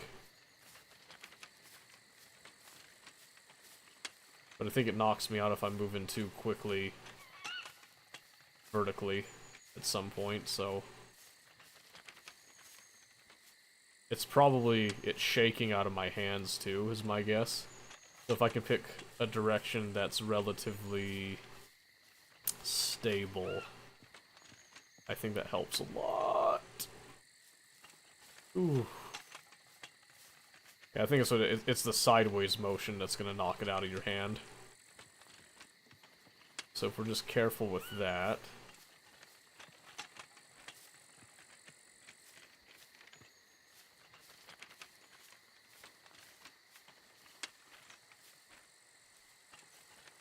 And I'm hopeful that we can get both chests in one go. That would make me incredibly pleased, as if we could get both chests in one go, make this really smooth.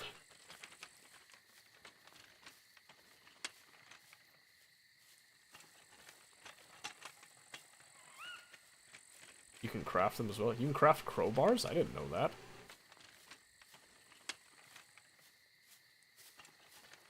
That's news to me. If that's accurate, if they're not just yanking his chain. Oh, might as well go look.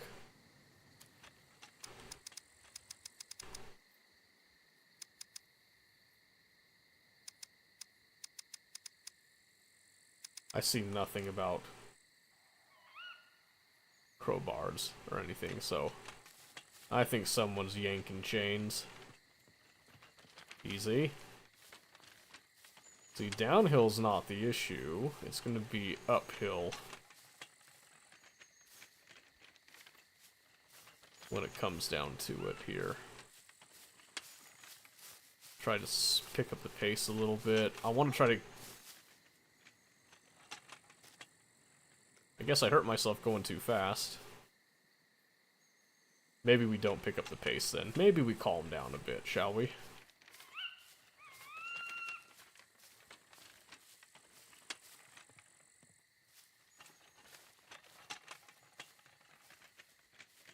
Okay, hopefully our markers are still good for us here.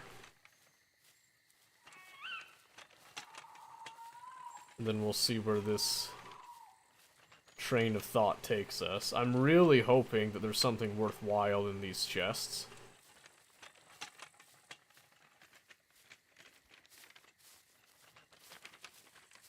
But I kinda doubt it.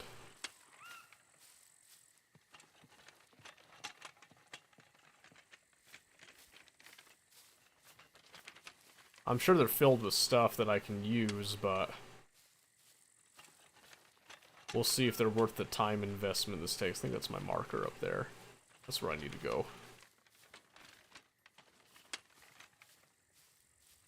Alright, now let's try speeding her up. Now that we're a little more flat.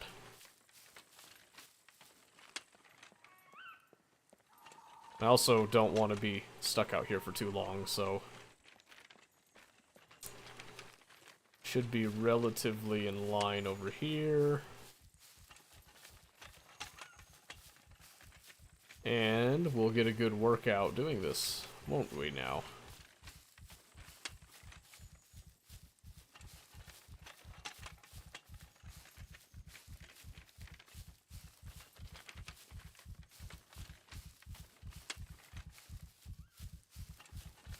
Okay. If I hold still, do I regain stamina? Slowly.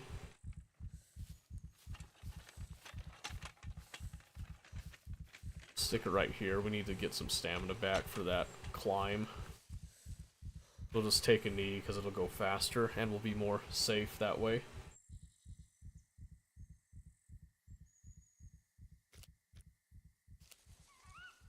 Might as well take a moment, shall we? Okay, so whenever we're ready, we can go down to the trader to get some better equipment, because our fame came back up where we need it to be.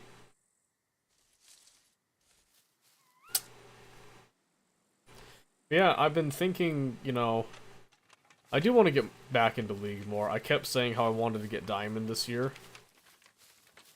And life hits you a little bit, so I'm hoping to start putting some time at night that I get some ranked games in, mixed in with a bunch of the other stuff that I want to do.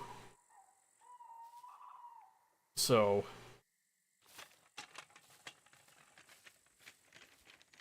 and I am legitimately considering playing Rust,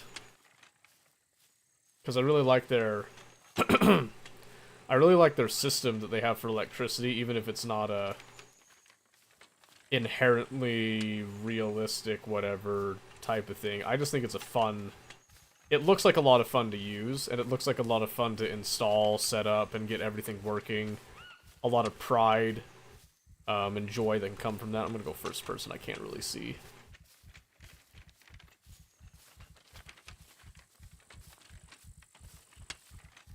And now comes the tricky part. The tricky part. Which is going to be finding those boxes. I'm pretty sure we're in relatively the right area. It's just a matter of now finding where we put everything.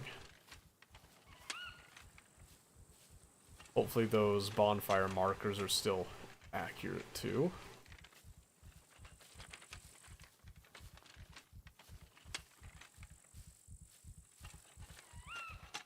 They should be on a crest. Oh, right over there. Perfect. Absolutely marvelous. Okay, this is just going to be so much faster than just carrying it by hand. Just a little more finicky to do so. It's going to stand here. We get a little bit of stamina back for the last little stretch on the walk. As we get the wheelbarrow into position and ready to engage the transfer here.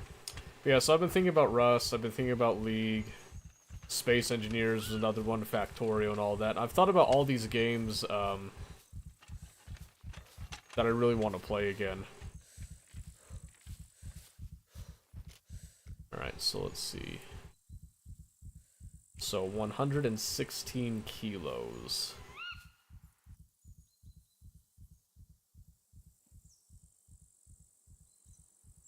Okay. We can get rid of these. These are no longer necessary.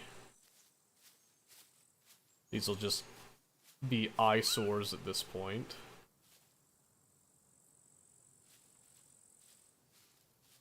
Can we pick it up?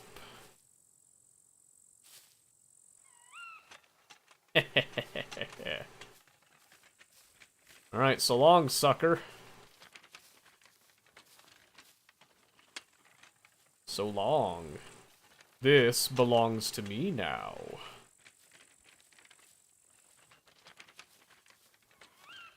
You know, it's not often that you get to steal from other people. But when you get a chance to steal from people, it's good. I didn't even have to have a metal detector to find those. It was just given right to us, and that is beautiful. That is a thing of beauty. So we'll take it back home, and then in the safety of our home, we will see if we can't lockpick it, or if we can't take a pry bar to it. I am actually curious if it is even possible to craft some type of a pry bar. I don't think it is. I'd be more than happy to bust these things open, though. And it gives us more chests. Hoo-wee. Who doesn't like more chests, right? Because I know I do. I do a lot. Free stuff is free stuff. Okay. Park it here. Take a knee. We're in first person so we can see things. Let's have a little bit of this. Keep an eye on the food repulsion. We don't want to throw anything up now. Yeah, so we're not getting the full value out of these things, but I guess the only thing I can do now is just like try to grill it, but I don't know. We'll see. We'll see. Alright. Slow downhill. Uphill will be its own interesting take, too.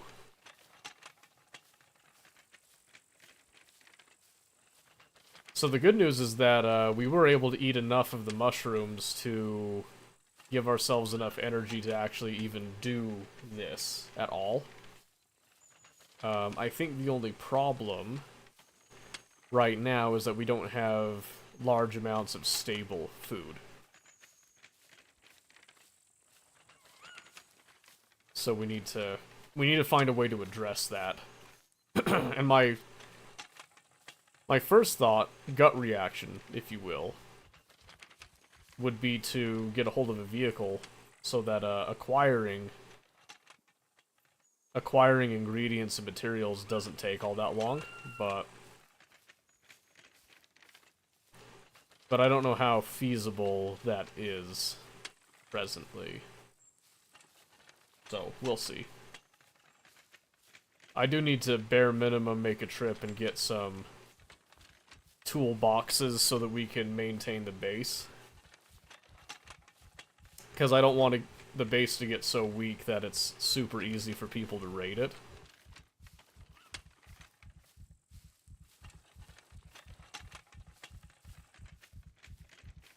So we might have to make a trip to the hospital and down, just so that we can get some funding for maintenance.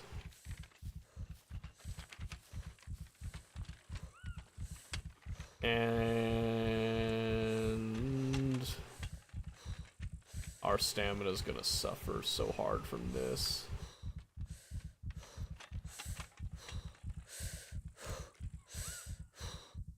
Yeah, I just want to be super careful. Super, super careful. I don't want to burn out. We are very close to home, though. Very, very close. We're definitely over the halfway point from where we originated with that. But it doesn't change that this is all going to be uphill, so...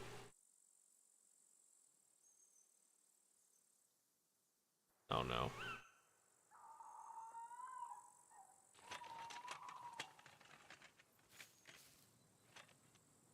Alright. Had to nudge it forward a bit. Okay. Let's try running it up here.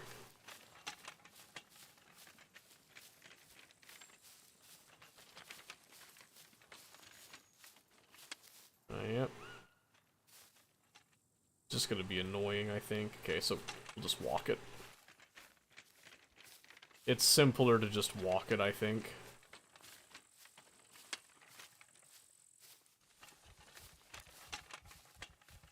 Okay, apparently we gotta pee.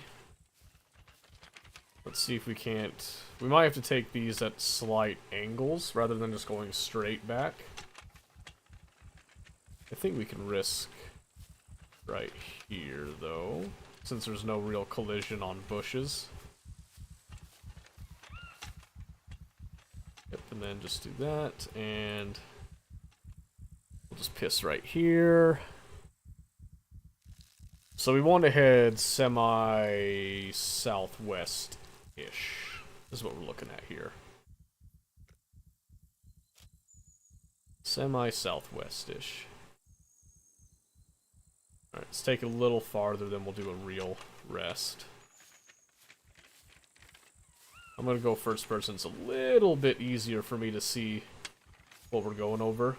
Although there is going to be a little bit of camera sway, I do apologize. I just don't want to get this stuck on a random branch.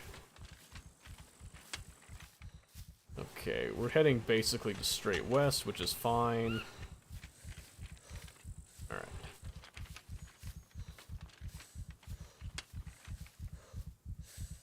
And then right here, and this time we're just going to go prone to make it a little easier, a little nicer. Just going to lay down flat.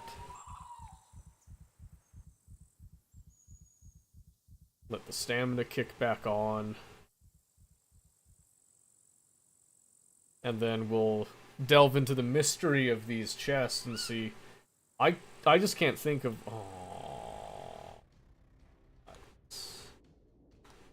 that might be the server reset. We'll have to give it a few minutes.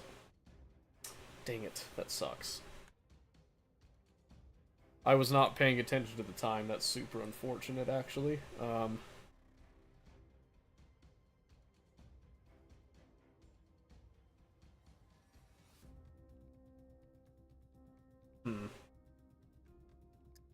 Yeah, let's just wait here for a bit and see. Well,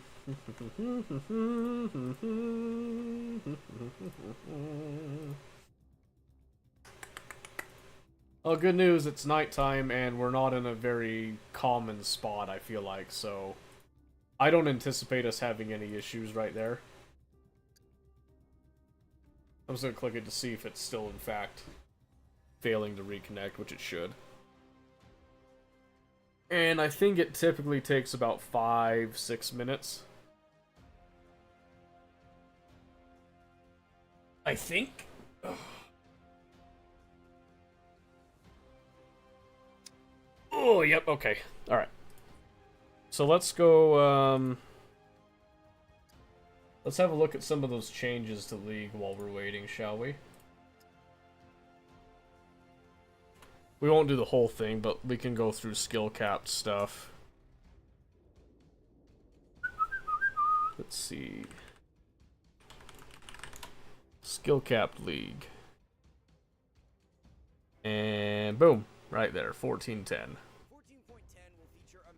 Item overhaul, as the ADC role will be front and center. However, every single role will be receiving changes in some way, shape, or form. Runes are being adjusted, summoner spells are receiving changes. There's just so much going on this patch, and we're here to break it all down. So in today's video, we'll be providing you guys with a tier list for every single role in patch 14.10. Make sure to like, subscribe, and hit the bell icon to stay up to date, and so you don't miss out on We won't watch this changes. whole thing just while we're waiting for the server reset. Climb in League, Skill Capped is the only place that guarantees you'll climb at least 5 divisions while actively using our service.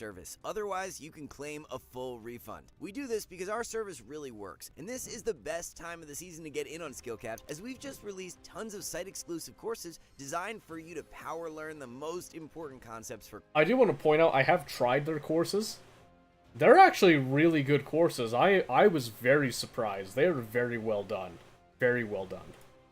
Climbing in League of Legends stupidly fast compared to those who don't use skill cap. Join today for unlimited access to the world's most famously effective They distill a lot of knowledge to you in a very consumable format. As well. So what are you waiting for? Click the link in the description below to stop wasting time being hard stuck and get the rank you actually want. And with that said, let's get into it. Let's start off the video by covering all the key item changes that you should be aware of. For ADC, every crit item will now have 25% crit, and the crit on Zeal will be increased as well, going from 15 to 20%. Dagger will be receiving a small nerf, with its attack speed being lowered from 12 to 10%. Kerchai's Shard, which was a component item that built into Fire Cannon, Storm Razor, Static Shiv, and Voltaic Cyclosword, is being removed from the game. Storm Razor is also going to be completely removed from the game in 14.10. Replacing Kerchai's Shard is a new epic item called Scout Slingshot. For 900 gold, you'll be getting 20% attack speed and a passive that deals magic damage on hit. Noon Quiver will receive a pretty big overhaul, as as it will now provide 20% crit. However, the AD is down and the attack speed is being removed. Aww. Hearthbound Axe will have a bunch of its stats moved around as cost of the item is going up, AD is being increased by 5, while attack speed is down by 5%. The removal of Storm Razor combined with these buffs to Infinity Edge should lead to a big shift in what certain ADC build paths look like. IE is going to provide a massive spike now. I'm going gonna miss Storm Razor, However, actually. you'll be getting 5% more crit and 15 more AD.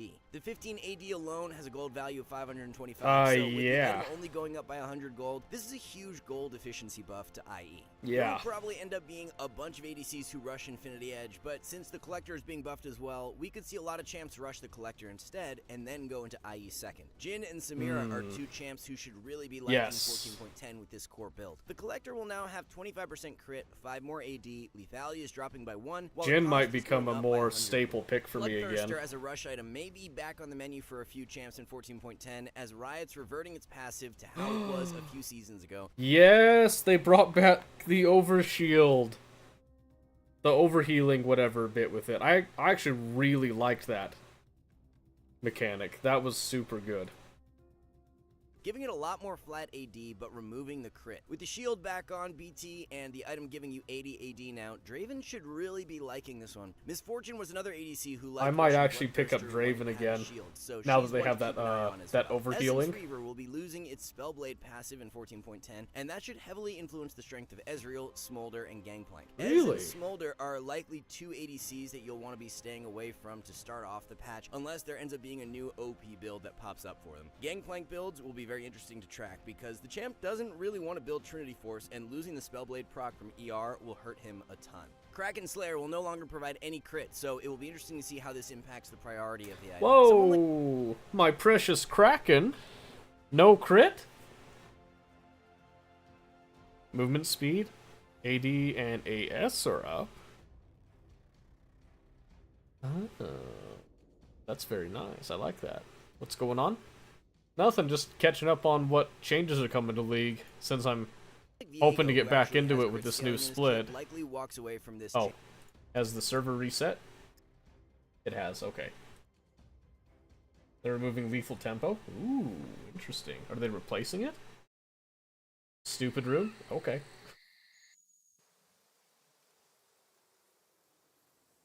Okay, I think we're back. Back to our wheelbarrow pressing here. Oh, I was gonna say, it better be here. Okay, good, and the chests are still here. Perfect. No more losing lane to Yasuo or Zed because he runs lethal tempo. Okay. I mean, I feel like lethal tempo just fed into Yasuo's playstyle decently. Was mostly what it is, but...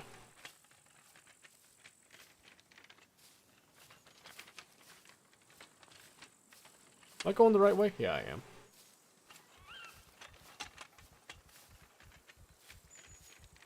Yes, I am. Okay. We're almost home. We're almost back.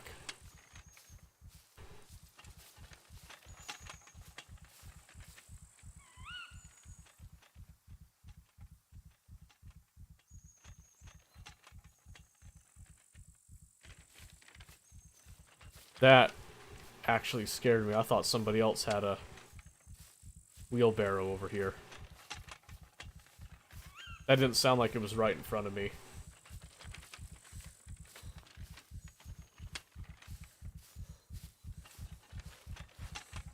Okay, we got like one more hill to climb.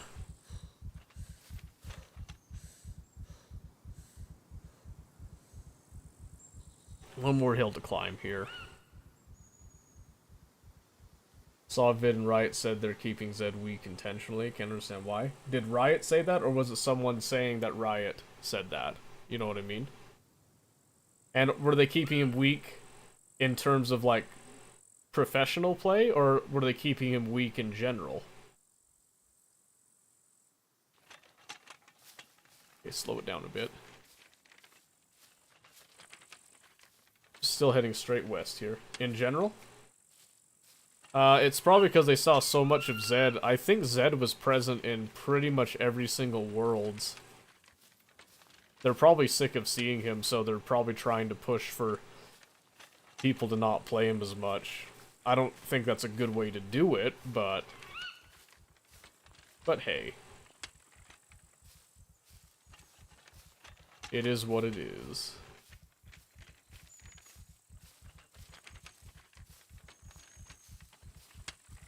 The guy Zed is the most frustrating champ to play against. I disagree. Why? Because you play as Zed? I feel like you probably have a little bit of bias in that race. Just saying.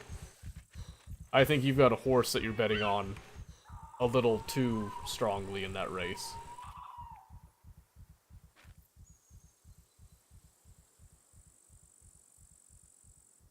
Let's see. So far, so good. And then we'll just walk our chests inside. We'll put them on the first floor still. And we'll grab the crowbar, see if we can force them open. I kind of doubt we can. We're probably going to have to play the little lock-picking mini-game to get access to what's inside, but if nothing else, we just ruined somebody else's day, so that's always nice when you're playing Scums to ruin somebody else's gameplay experience. What's more frustrating for you, Zed or Eve? I don't know, depends on the game. I mean, Eve can be frustrating just because of the whole camouflage mechanic, but at the same time, Zed has a lot more of a get in, get out that seems to me to be a lot more reliable than Eve. I feel like when Eve is in there, she has to use her ultimate as her only escape. Zed's got a lot more options and outplay potential. I would say Zed has a lot more skill expression, which actually directly converts into making him a little bit more frustrating to play against, so I don't know. Since I've been playing ADC the most recently, I think Assassins in general are just frustrating for me to play against. But it's more of a getting used to, I'm not playing as an Assassin, so I don't have the same level of burst damage that I have to work around with. Used to main Zed in the past, no? I played Zed quite a bit. I don't know if I would say I went so far as to main Zed, but I played a fair amount of Zed. I played Zed, Yasuo, and Akali, but this was pre-rework Akali is what I would play in mid lane quite a bit. And I had a lot of success on that. Post-rework Akali, I played some. I actually really like playing her, but I don't have the time to dedicate to learning her right now, so I haven't been busting her out in ranked recently, but miss the old Akali. Yeah, old Akali was clunky, but enjoyable. I really liked the way that old Akali's mechanic works. There was a lot of very fun and interesting combos that you could do. That's home right there, by the way. A lot of really, really interesting combos that you could pull off, and a lot of it was also timings, so like your Q would throw and then it would mark on somebody, but since it was a targeted thing, you could actually use it and see if... So if it was like an enemy Yasuo, you could throw your Q, and if they used their wind wall, you could then just go all in on it. Not that it changed anything, but you would just see that they would have one less ability that they could use if you were trying to bait for a gank in particular, with somebody that had a skill shot. There was a lot of really, really cool things like that that you could do. And you could time it so that when your Q would go, you could use your Q to make them think you're about to go in on them. And then you could bait out flashes like that. Old Akali took more skill than the current Akali.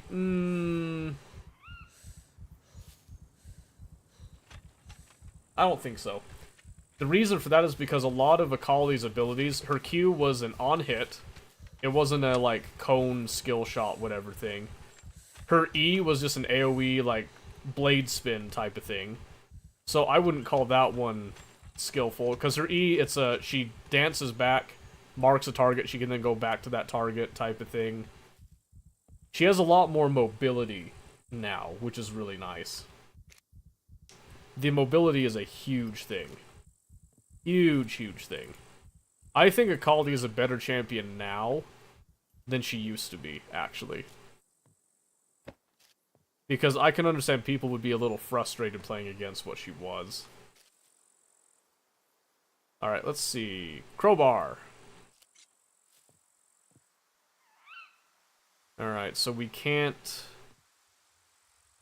We cannot whack these open. That is not an option to us. Okay. Fair enough. Do I have some lockpicking tools on hand? I think I have a couple. Where'd they go? Open up, come on.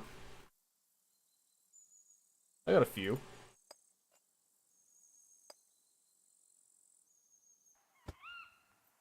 Uncraft this bobby pin bundle here. Let's make 2 lockpicks, because we only have 4 uses anyway. I've got super basic lockpicking here, so... And we'll just put this bundle back together again, I guess.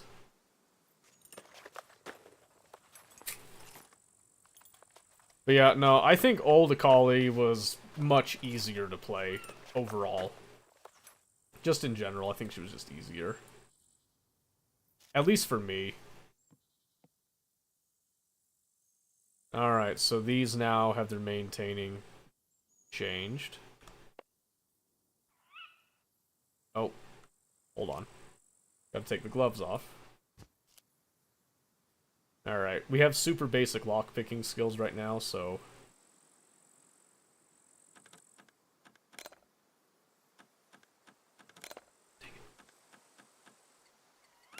Aww. Okay. He's got a good lock on that one then. Okay, that's fine. We can just keep these on hand. Stick them right there.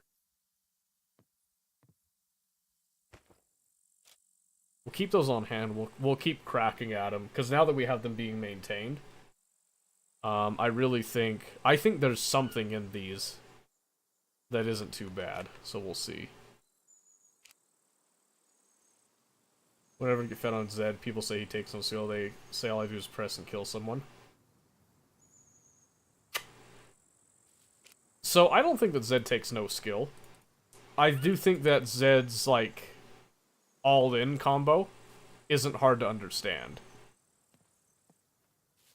But that also means that if anyone's worth their salt, they understand how Zed plays and can play around it. So I think people just saying that he takes no skill are just coping. In the end, really. I really think they're just coping.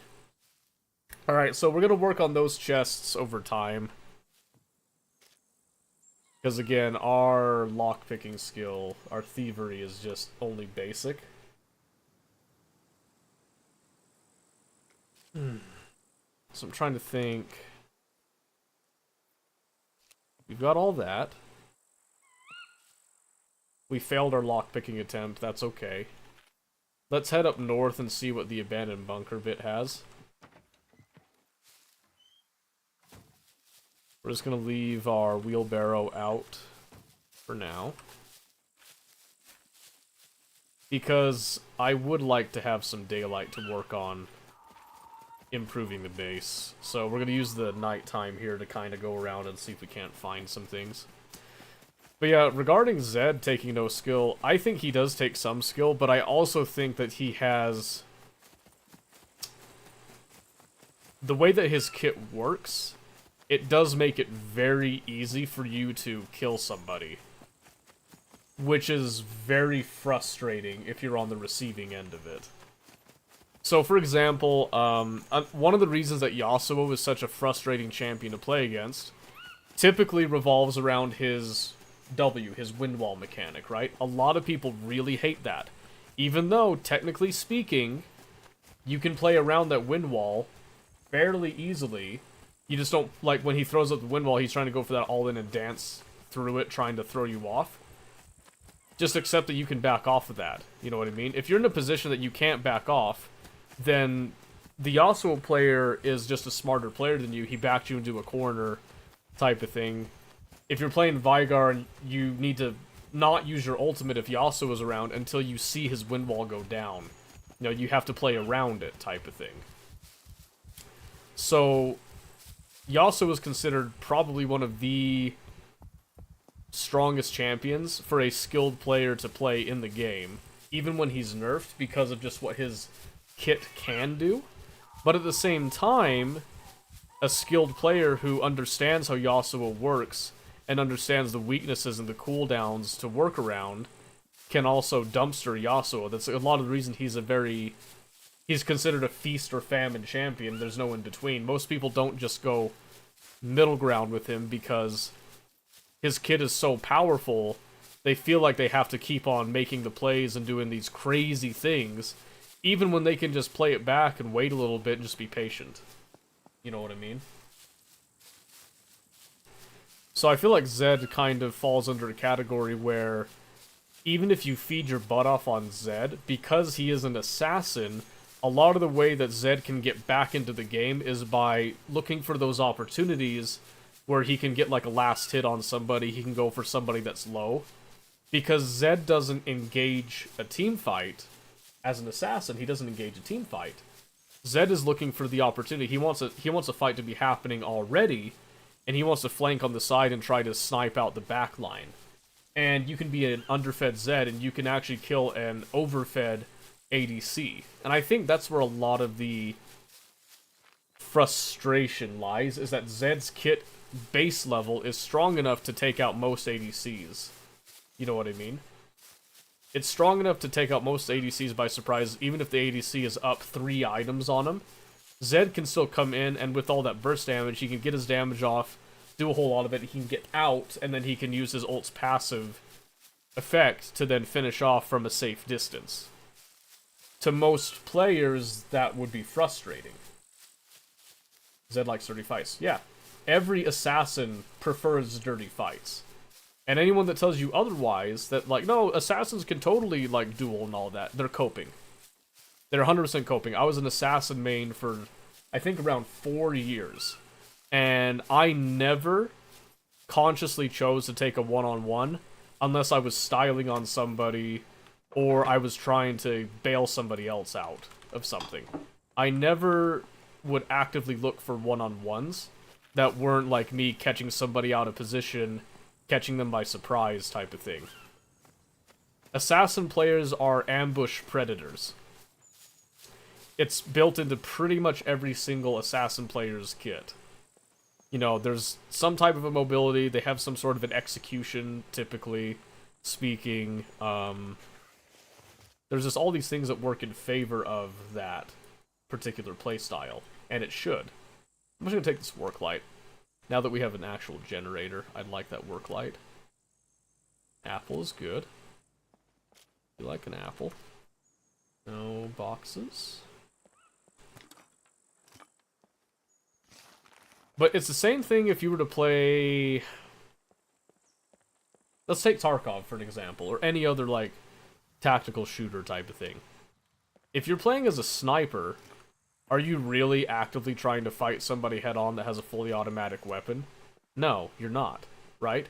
If you're taking a sniper rifle that's bolt action, your whole spiel, what you're trying to go for is you want to fight somebody at a distance with a higher precision rifle. As you should. As you well should. So I feel like people get kind of lost in the weeds on some of these things. You know, when it comes to like the skill-based stuff and all that. And a lot of the times people don't understand the point of a kit. Why does a kit work? Why is a champion considered an assassin versus just an AD carry, you know? Like, well, if an AD carry is just that, just the attack damage carry, why can't Zed be the AD carry? Well, because Zed's job isn't to be the, like, DPS. Zed's job is to be a backline annihilator type of thing. Zed's job is to take somebody else out of a fight and to make it unfair. You know what I mean? Last times Fed ACs in one movie, they try and I one-shot them. Yes. Yes, exactly. So that's the problem that a lot of people seem to have and seem to forget, is that ADCs, when they are fed, yes, they have a lot of damage. But an ADC is still exactly that. They're still an attack damage carry. They're not typically building a lot of defensive items, even at times when they should. Even at times when they should. So they're still a glass cannon. They still need to play with that in mind. They still need to understand that even though they are doing a lot of damage, they need to respect champions that are designed specifically to kill something like them, which is a squishy carry. So that's where I'm sure that a lot of people that complained are typically AD carries. Maybe like an AP carry or two here and there, you know, mid laners, bot laners, some supports, I'm sure, that are like the enchanter support type of things. I'm sure chip in with their little tidbits of wisdom on that. But in the end, that's what you're dealing with, is you can't expect to 1v1 someone just because you have an item advantage. You know, there's other reasons that an ADC could 1v1 an assassin. It would still be based purely on skill and making sure that you dodge the critical key bits, because if you have an assassin like Evelyn, catches you with her charm and you're stunned for, like, or well, not stunned, but charmed for 2 seconds, that's 2 seconds that you're not dealing damage. That's 2 seconds that your massive amount of DPS does not matter, because you are not dealing damage per second. You're dealing 0 per second. You know what I mean? That's something people don't understand, is that the being fed only matters if you can actually still do something. If you get disabled, you're toast.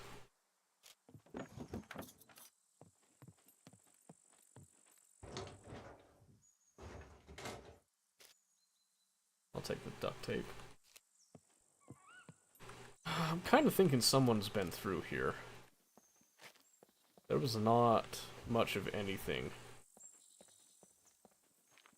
We might just snag some metal scrap and call it good. Ooh, a little gunpowder, that's not bad. I think we just grab up a bunch of metal scrap and just bounce. Yeah.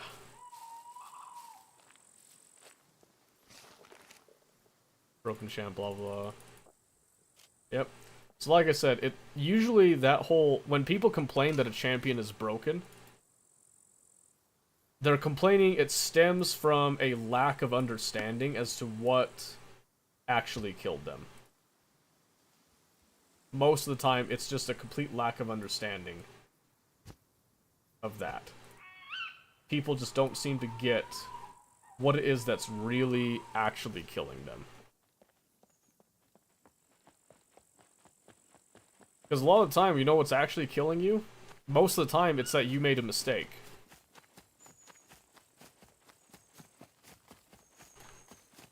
Alright. Run it back south here a little bit. You just knowledge check him. Exactly, yeah. So, whenever you're dying, part of it is, it's indicative of what the enemy's team has, right? So I'm a Kai'Sa, I'm an ADC assassin mage. Yeah, sure, exactly. Exactly like that. A lot of the time when you die in the game, it's because you made a mistake. Everybody makes mistakes. Now, the mistakes might be minor in some cases, and a lot of it comes down to, was the enemy aware enough to call you out and punish you on the mistake that you made? You know what I mean? Sometimes if you're just having like a big steamrolling game, and it's in the same elo that you've been playing for months, and it's just like a paradigm shift that all of a sudden, whoa, these people are really bad. It's not because you just suddenly got better, it's because you got matched with people that were legitimately that much worse than you. And that might seem like it's discounting you improving as a player, but in reality what it means is that these are people that are in this elo typically, and you just prove that, okay, you can beat people at this level this easily, because there are people that exist that are not as smart as you, that are, you know, much more lackadaisical about it. So you should feel good about those ones. Alawi's a good knowledge checker. But every champion is a good knowledge checker. Most of them are.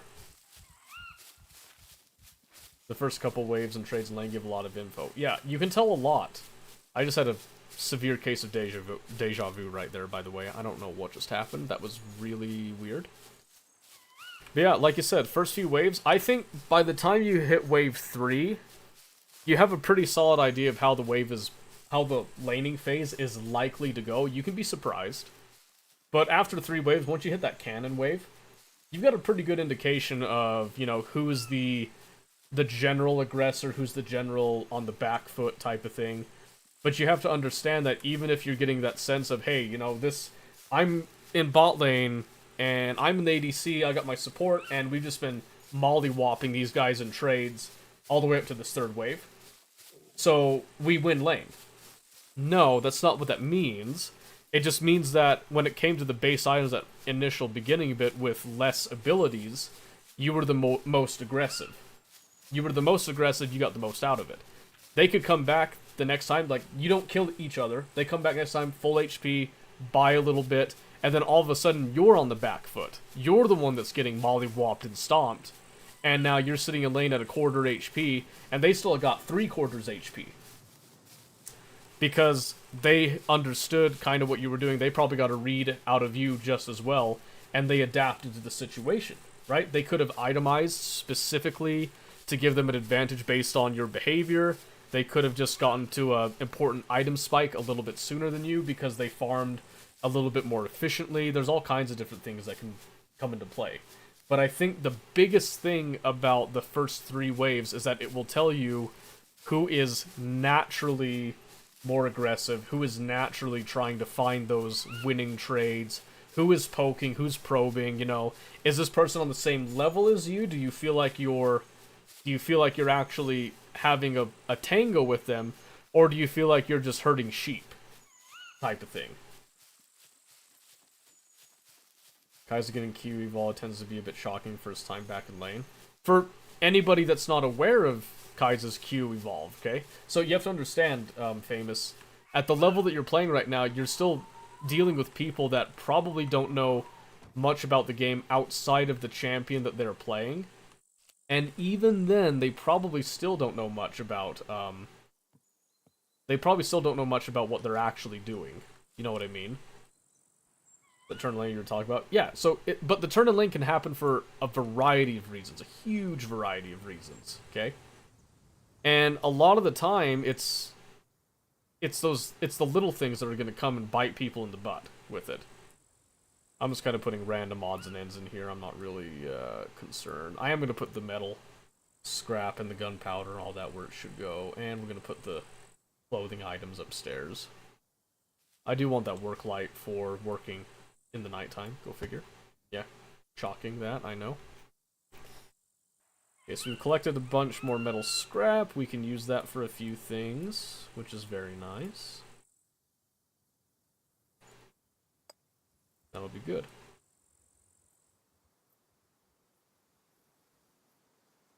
Playing time, people are decent at the game. Yeah. Like, you can get people that are decent at any level, like, realistically. It's just, want to see consistency since I play Kaiser a lot? Yeah.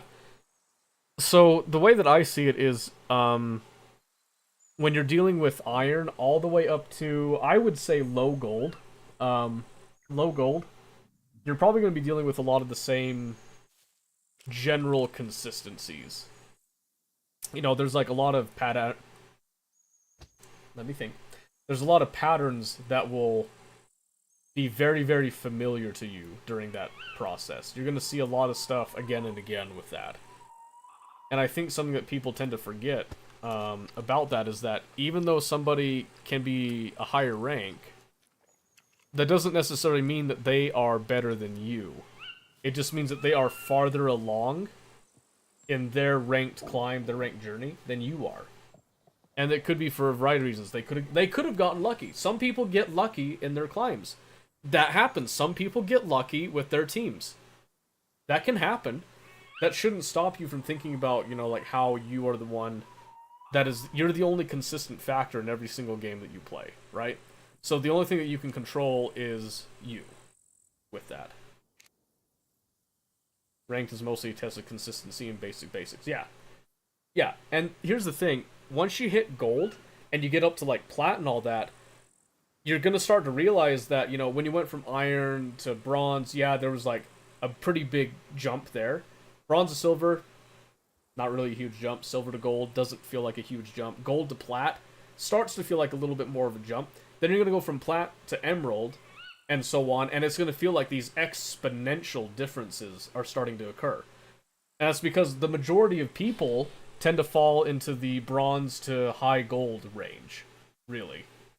In fact, I don't know if this has changed. It used to be that people were falling into, like, the high bronze and high silver range, and you wouldn't get as many people in gold. I don't know if that's still the case now that they've added emerald. They've kind of spread it out and all that. I haven't looked at actual distributions that way for a long time, but that's what it used to be. Was a lot of stuff like that. I'm thinking really quick here, cutting myself off. Let's just kind of slap this stuff here. Let's run over to the hospital. Let's grab some medication. Let's go sell that. And let's get some better equipment. These rags that we've got on right now are just terrible. You've gotten diamond before, no? I got to my promos one year when it was the year I was actually taking ranked super seriously. And I hit my promos 5 times.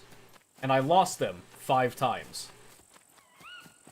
And then after that, I got so frustrated and I got into such a bad headspace, I spiraled and I went from Platinum 1 to Platinum 3.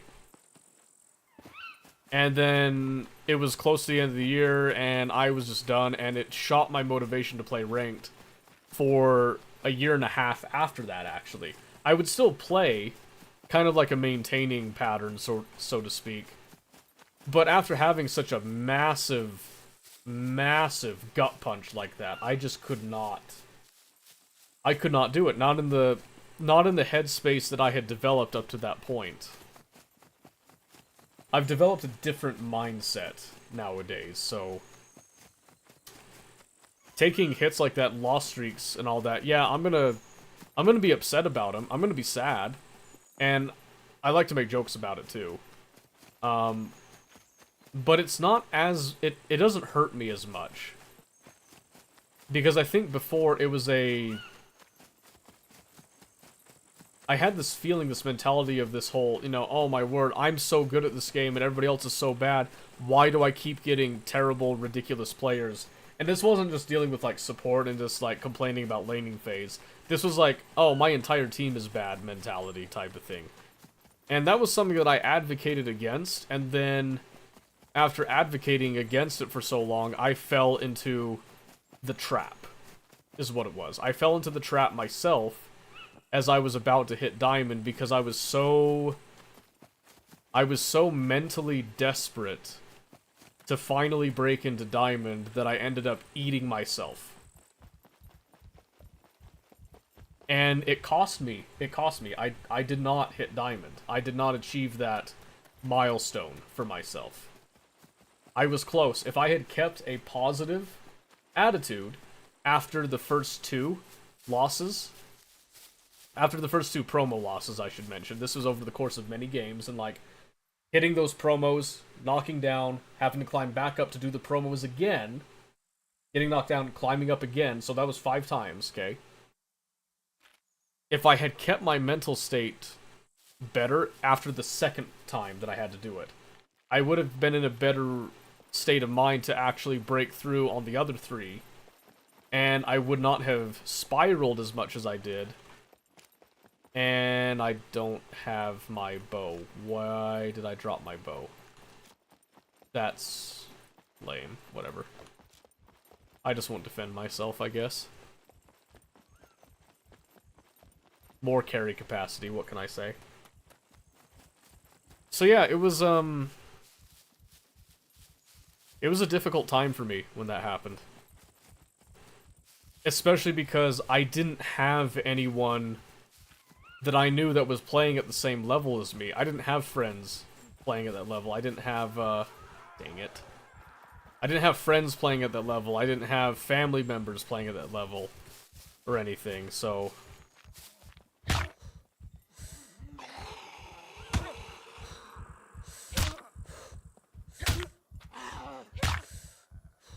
Oh my word. Think I'm making enough noise?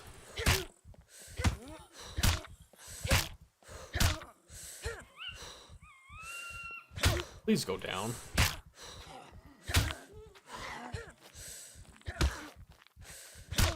I swear to you, DayZ, it is not as terrible to deal with zombies.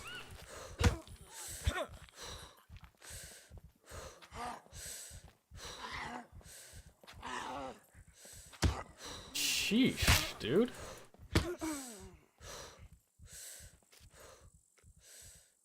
They're all category 1s, whatever.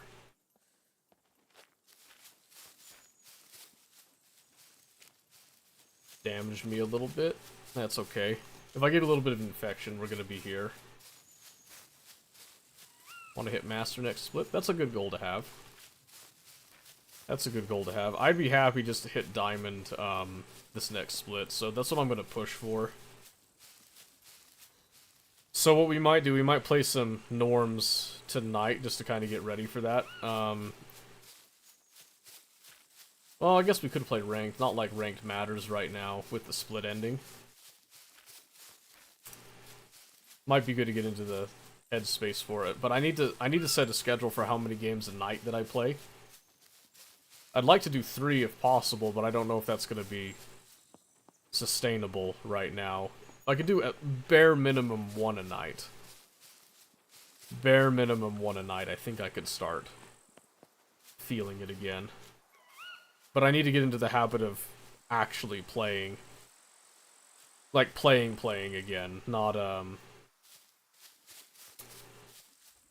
just jumping straight into ranked and expecting to climb again. Because that's the thing is, so many things have been going on, I've fallen out of practice.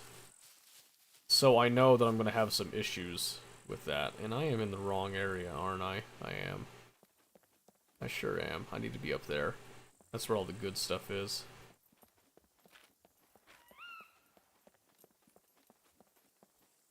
Okay, so no bow. So I am pretty much worthless in a fight right now when it comes down to it. In the hopes that I get to carry out a little bit more juicy stuff.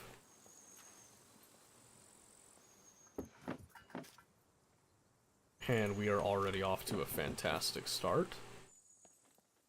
The very first thing we looted gave us 2 pieces of medication. Got another bit right there. That actually tells me that there shouldn't be anybody here. And that no one's been here for a second. Specifically, at least 30 minutes. At least in this area. And that's a good thing.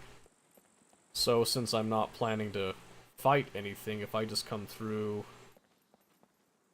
nice and quick, just loot what I can and just dip. Don't worry about eating right now.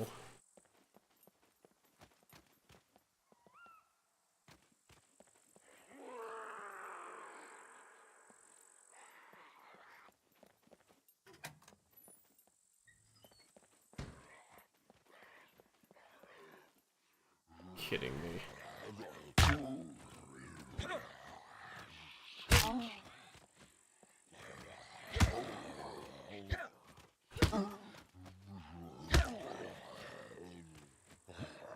Of course he'd jump over it.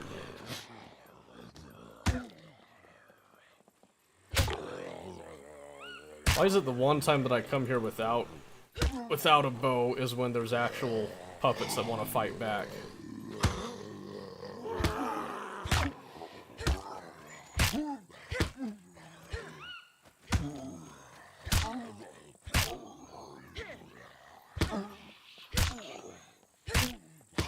Come on, dude.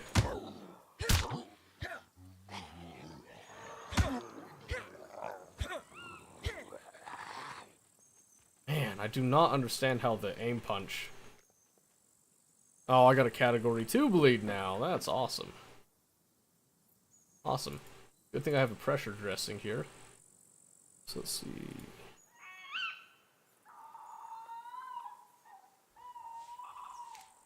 Category 2s will not heal on their own. Zombies effing you up. Yeah, it's because I made the mistake of not coming with a bow like I should have done. To begin with. But I left the bow behind on accident. And I was hoping that there just wouldn't be any of these guys around. And that was a mistake, apparently. Rammed a bag right there. It made a lot of noise. Honestly, it was the noise that I was more worried about, and also them shredding up what little carry capacity I have right now. It doesn't go upstairs. So what I'm gonna do is I just want to cut through here. We're gonna ignore all of the books right now.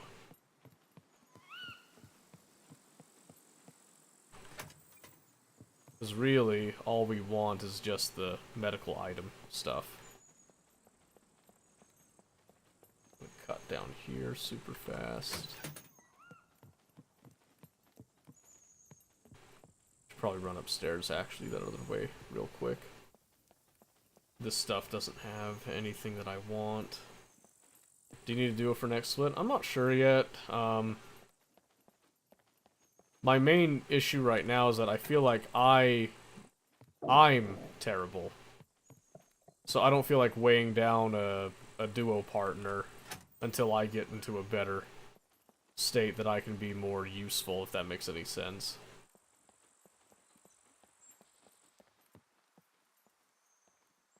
Because I'm just so darn out of practice now, you know what I mean? And I don't know, I also have this, like, thing that I'd prefer to be climbing solo, generally. I know that's not always realistic. But I've always enjoyed, like, the personal climb with it all.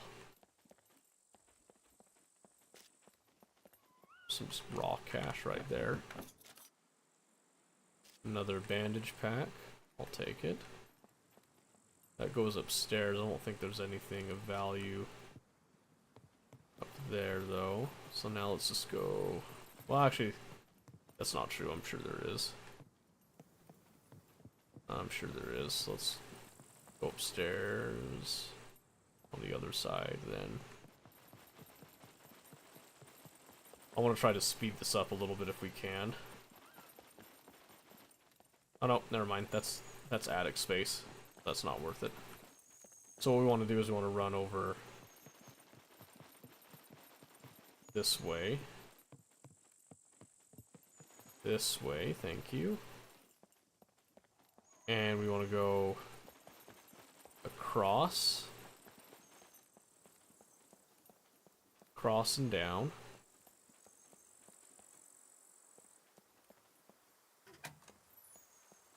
Yep, this is another spot that we can hit. Vitamin pills. Yeah, right, let you design shampoo, would it be? I've thought about that.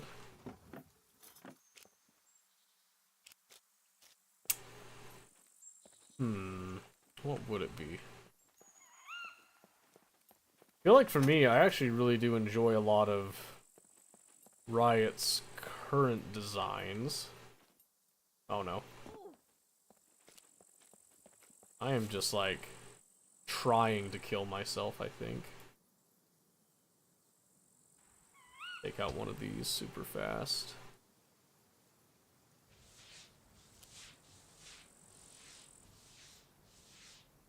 I don't know what it is. Apparently I just do not enjoy living as much as I thought.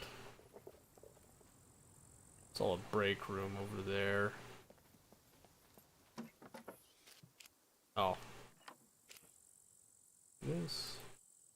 I just want to fill up if I can here. I think I would want... I don't have specifics on this, but I'd want a design for a... How do I explain this?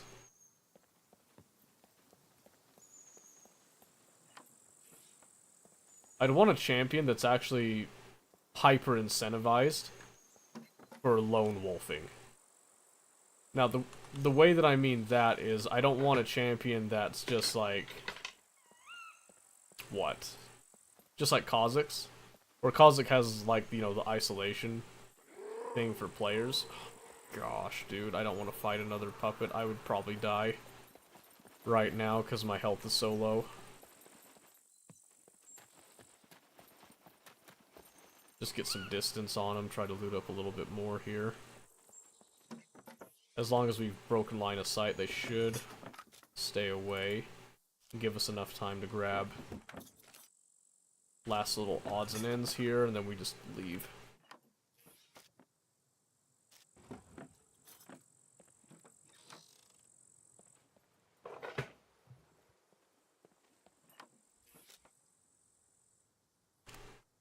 Come on, a little bit more. We can get full, right? Oh, we're so close. Like 2 more? Beautiful. Okay, let's see if we can't swap out a little bit here. Nope. Alright. Okay, we're good. We're out. And now we just run from everything, essentially.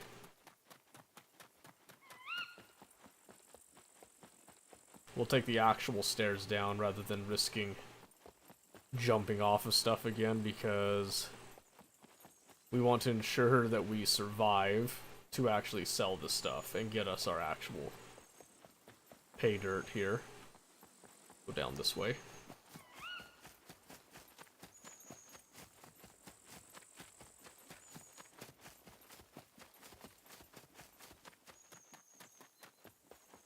Because right now, it's not much, but this will allow us to pay for, you know, getting a little bit of food. We're going to get some more stuff. We're going to be eating some olives along the way and all that too, so it'll balance out. Hopefully, you know, we'll find enough olives just to sustain us while we're making the death sprint back. I don't know if I want to risk a mushroom right now. We're kind of in a fragile state, so...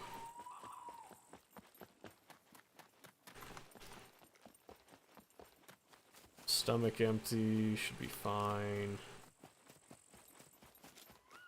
So it's got us as starving right now. And as the hunger becomes more severe, we'll have more and more problems, so we need to start trying to address it. If we can. I just can't see super well at night here.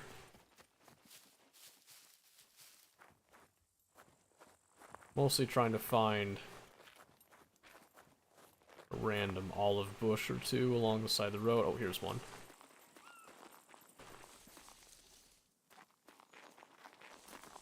Yep, so we'll just kind of keep heading south and just every time we see an olive bush, we'll try to hit it if it's in a reasonable spot.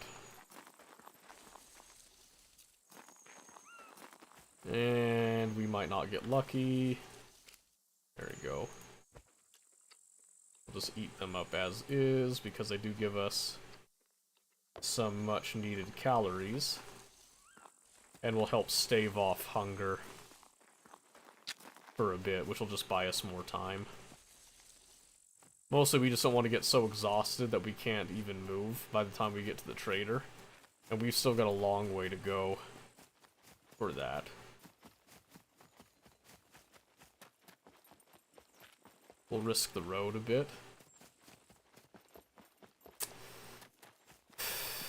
Yeah, I don't know, it's hard to think about what I would want from a champion.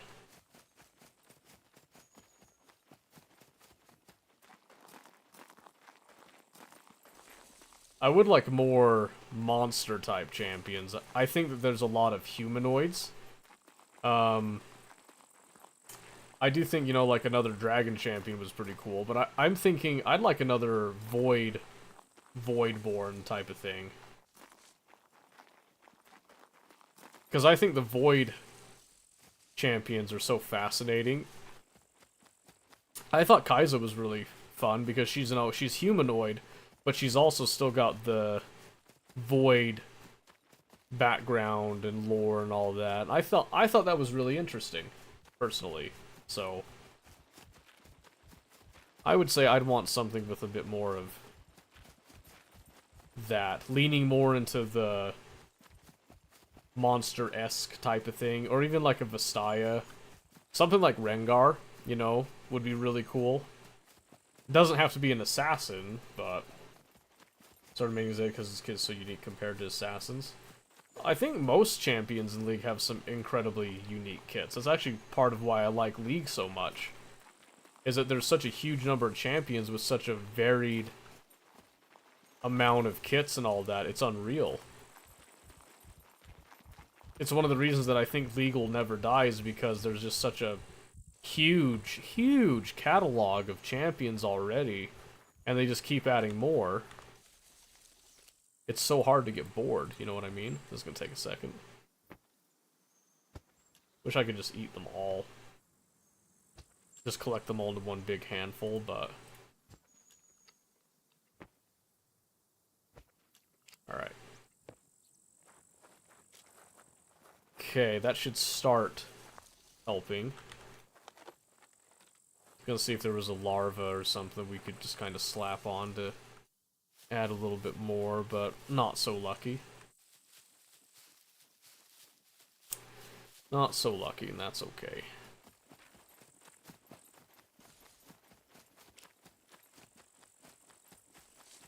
Okay, most of our injuries are going to be going away pretty soon, so our body isn't going to look that beat up in a moment, but...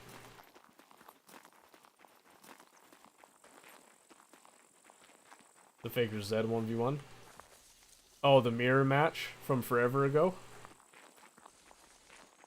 Back when mirror matches were more accepted?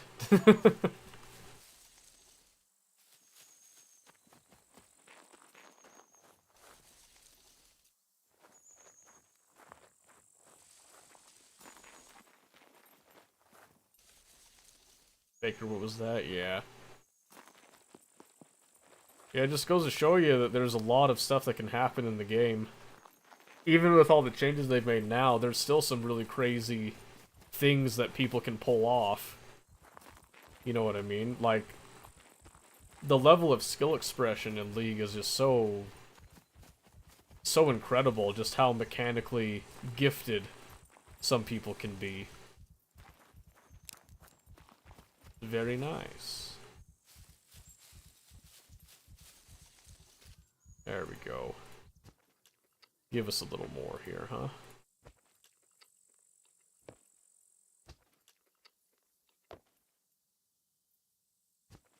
There it is.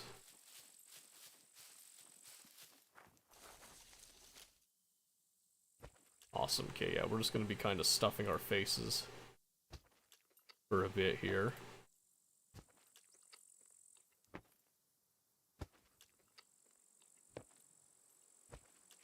Okay. That should help in general. I think we can just go ahead and just start running the rest of the way. I think that will tide us over all the way back to the outpost. And then we can carry on from there. That's the plan. Ideally speaking.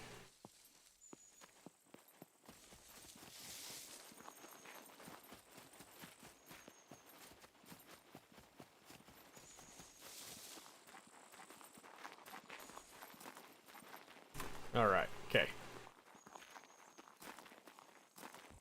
Yes. Yes. And then we'll reevaluate what we're doing and go from there. I do think that I need to bare minimum do some maintenance on the base. Which kinda sucks, that it's just an added chore I kinda have to do, but at the same time I don't mind it that much. Getting a hold of that, that car jack was huge earlier. Like, you have no idea how important that's going to be.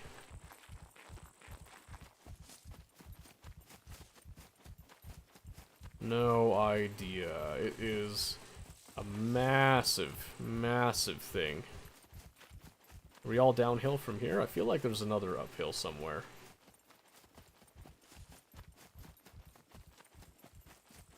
Could be wrong. Yeah, we're close enough though that I just want to make sure. Want to make sure we're good here.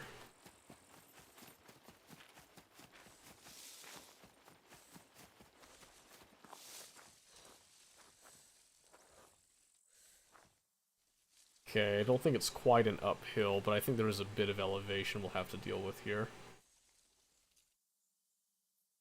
So give it just a second, let it get up, and then we'll take another death sprint forward here. Have you played Dota before? No. Well, okay, that's not true. I have played, but I don't know if I'd really consider it serious playing. I don't know, it's weird. I gave it a try some. I think I tried it for a couple of weeks. I gave it a solid shot, and it just wasn't for me. I thought it had a lot of good benefits to it. It just wasn't for me. Hey, life, how's it going? Alright, a little bit of a hill there. Let's just go around it, I think.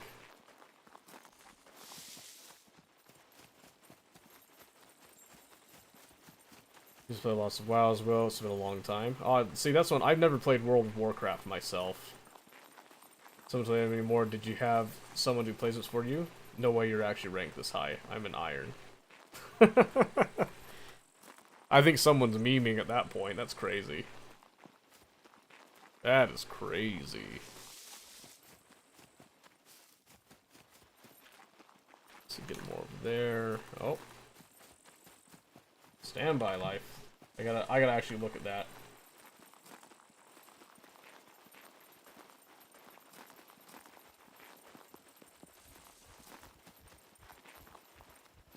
For RimWorld?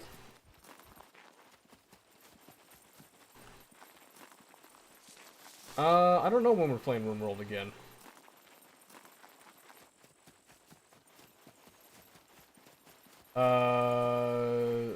Looks like, I think you're talking about the time there? I mean, weather's been pretty good too, can't deny. We actually had a couple of really sunny days. It was warm all day today. And it is 2100 here. 9 p.m. Because it's Utah, baby. Yeah, we're getting Hunt Showdown. It's great. Great game. I like it. I enjoy playing it. I really like the aesthetic in the game. I really like the guns, too. The gunplay is pretty decent. There's a couple things that I kind of cringe at, but my wounds are getting infected. How? Probably from my energy deficiency. I need to get my immune system back up. Have you played Dark and Darker? Yeah, I played it. It was okay. It's alright. Whole lot of that. Let's eat. I'm gonna have just one antibiotic, I think. Alright. Let's get that card. Greetings, valued customer. Greetings.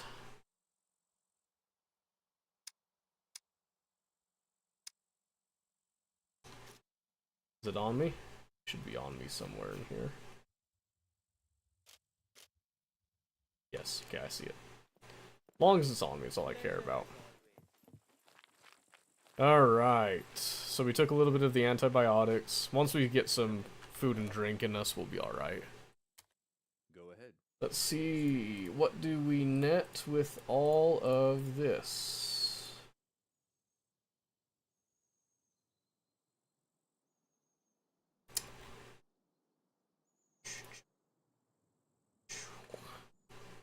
$6,200. Beautiful.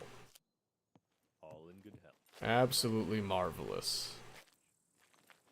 So let's get on over here. Welcome to the most secure place on And we're gonna deposit what we've got on us. I can't use the numpad, I keep forgetting. I still think that's kind of lame. Okay. Please come. Okay, let's address food and drink first. Let's get that going.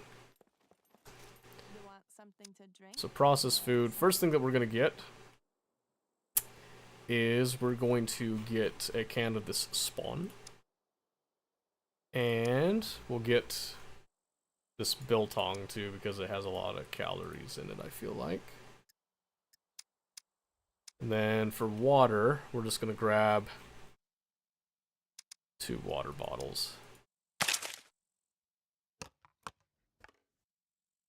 Hit me up when you need a Okay, and then we're just going to just chow down here. Chow it down. Okay, let's see. Buckshot roulette? What are you talking about with that? Or just suggested. I've seen Buckshot Roulette. Looks like an interesting game. I probably could one of these times, but we'll see. I don't have it right now, so it's not just like I can just pick it up and go as is, but yeah, it seemed like an interesting enough game. Okay. Let's come over here. We're just going to pull stuff off of the backpack first. Because the first thing we're going to get is a hiking bag. We'll get just a relatively cheap one too, so we'll give them our courier bag. And let's go to bags, and we'll just get a cheap hiking backpack. Not super cheap. We'll get something that's like a little nicer on the coloring. Beautiful. Look at all that space. That is stupendous. We'll probably keep the woodcutter shirt, but I think we're gonna part with our firefighter jacket at this time. And let's go with jackets. Let's see. Pilot jacket, leather jacket, biker leather jacket, jock jacket. I mean, there's options, aren't there? Spitfire jacket, trucker jackets. Let's go with a nice leather jacket, shall we?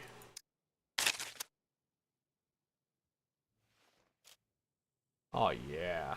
Now we're styling. Now we're talking. We can just sell these as well while we're here.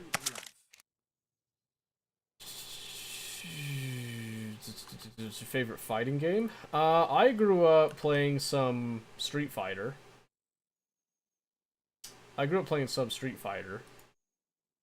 So I really like that. I've tried out Mortal Kombat a couple times and really enjoyed it. And interested in what game? In Buckshot Roulette? I'm pretty sure I've already seen some gameplay on it. What do you think it's harder? That's the wrong question to ask, actually, in my opinion. It's not about which game is harder. Oh, hold on a second.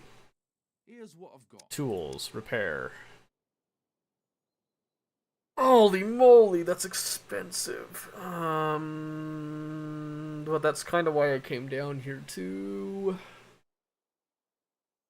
That is like the primary reason that I came down here, to be honest. So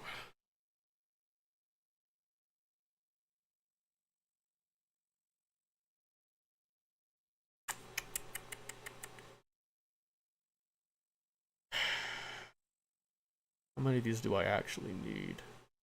F it, let's just get... We'll get like one. That way I maintain at least a little bit of what I earned, but... What's more efficient? Because that's actually like half right there.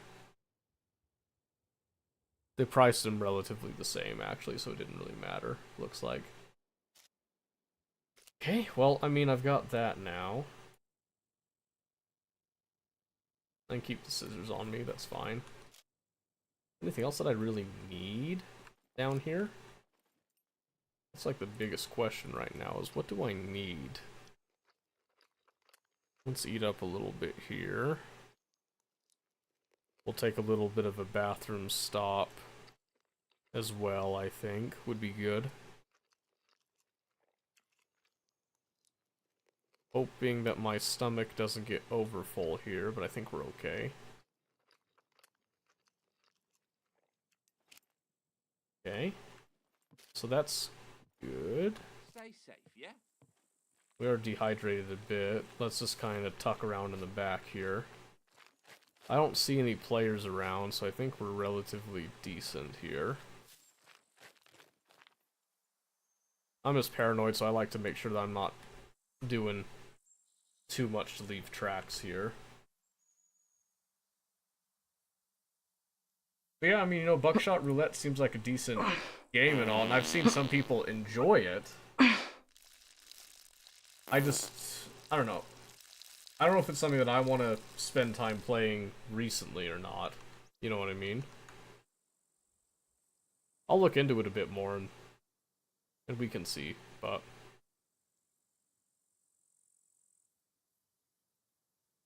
Okay.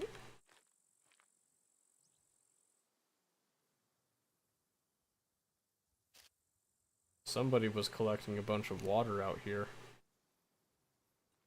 Let's drink some. We're gonna fill up our stomach a little bit here, but... Right there.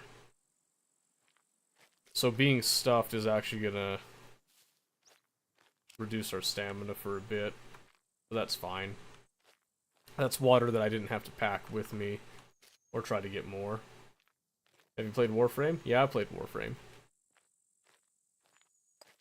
Okay, let's see. Does he give prices on his vehicle repair stuff? Or I'd probably have to bring a vehicle in, wouldn't I? That makes sense. So I did save 2,000 finding a car jack. That's nice.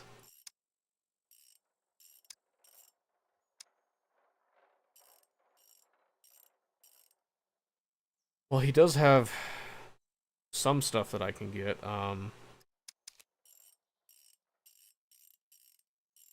It's interesting. Let's see.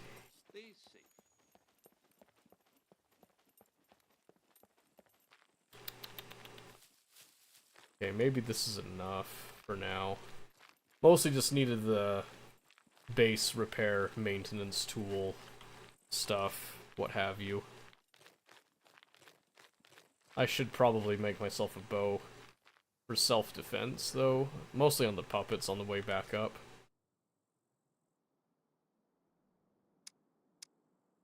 Yeah, I'm not doing that. Alright, let's cobble something together here. You also found a Terraria? Yeah, I've tried it. It's an okay game. You know, like, I think it's a great game. It's just not for me, I don't think. Never really appealed to me. I just need a stone knife. And we'll just cut up some bushes to get what we need.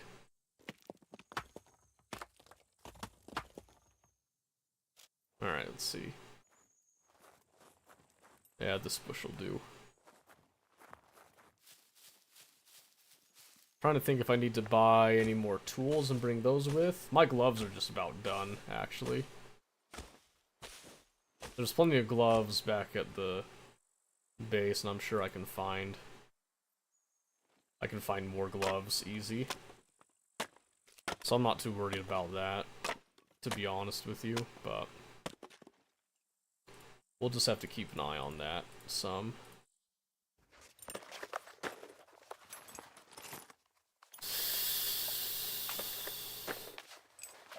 Like I said, I haven't seen anybody around, so I'm fairly confident that I'm alone here.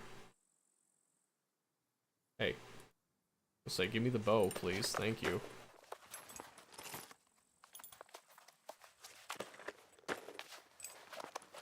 Then I'll just need 12 sticks. There's one. Keep on us here.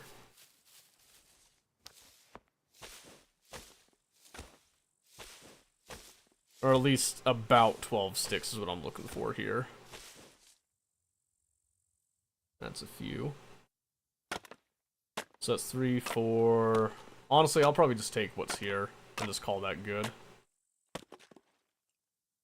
Just take whatever I get from this, unless it's an obscenely small amount, which it could be because I just have a stone knife. Yeah, it's really not that much, is it? Okay, well. Let the auto crafting begin. And it immediately destroyed that knife. Okay, so let's get a new knife then.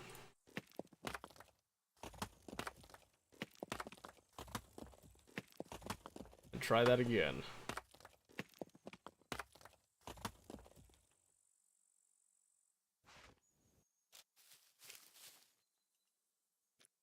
Okay.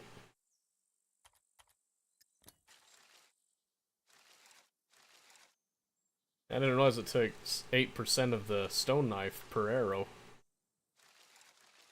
I mean, it makes sense. It's not a great tool, but...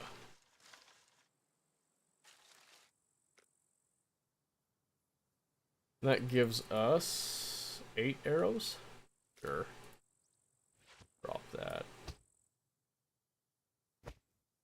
And we're just going to destroy that card. So we're back to practically square one when it comes to the money that we started with. But we invested it in more tools for us. So we're going to head up north. We're going to hit up this area because we haven't touched that tonight yet. I call that good. In terms of, like, looting, I should say. We're probably looking to replace our boots soon as well, so that'll be interesting. The boots might survive all the way home, and if they do, that's great, but we'll see. I'm not too concerned, just as long as they don't give out on me too early, so to speak. Alright, I need to drink some water here.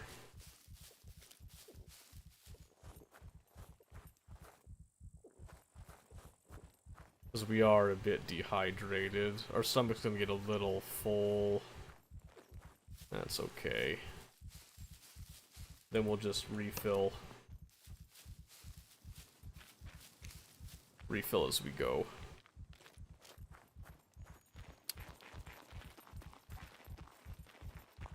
Okay. Like I said, I didn't see anybody, so I'm pretty confident that we can just run our way out of here. No problem. Hopefully I'm not proven wrong in a second, but...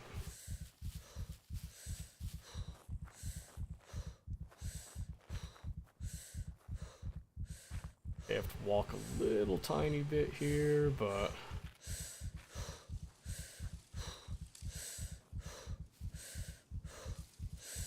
okay, take a knee here, and let's see where we're sitting with it. Oops, didn't mean to do that. Just checking a couple things there. Okay. Yep, everything seems good. Our full stomach issue will be over pretty quick. It won't take that long. And we have stabilized again, so... yep, start sprinting once more. And once we make it back, we'll evaluate how we're feeling. Maybe we'll start making some improvements to the base elements and all that. I'd like to find some screwdrivers, try to crack open... try to crack these 2 chests open, but that might take some time. I'm sure whoever those chests belong to are not going to be very happy when they come back to find that they're...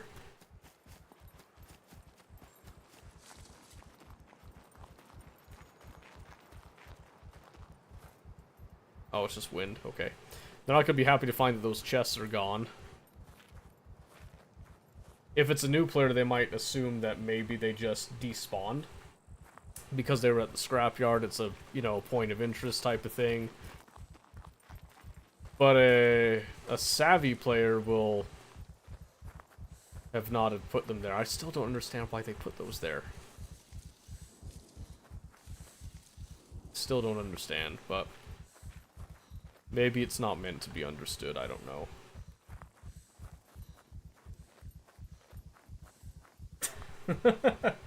Oh boy.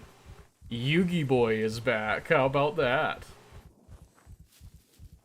Hey, look, the sun's coming up. I can actually start to see again. Now, which decision in particular are we referring to, Yugi? Do we actually know the decision that will impact the future? Alright, well, sun coming up is both a blessing and a curse. I need to get moving. Fast as we can, lickety-split. These gloves are toast. The second that I find some new gloves, these are just getting replaced. They have to. They're not going to last for anything useful now. Might be worth it just to drop them now, to be honest with you. I'm hoping my boots hold out long enough to get to this next area. Maybe I'll get lucky to find some new shoes. I wasn't paying attention earlier.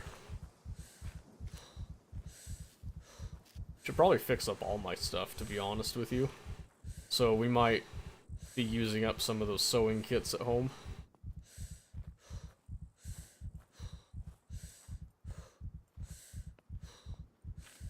Steady. Steady as the sun rises. Hoo-wee.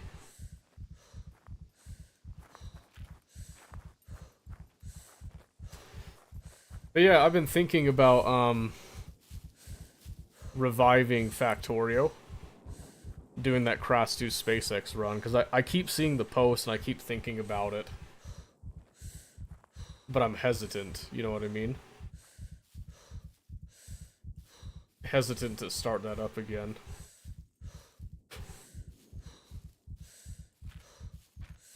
Okay, let's see. Should probably actually take a knee and get some real stamina back, not just go up this hill, but at the same time, I just want to keep moving. We're at the crest of the hill, we're fine. Little light jog here. And then we're not going uphill anymore, so now we walk, right? So now we walk and everything should be alright, yeah? Then we're still moving, and we get some stamina back. Oh, very nice.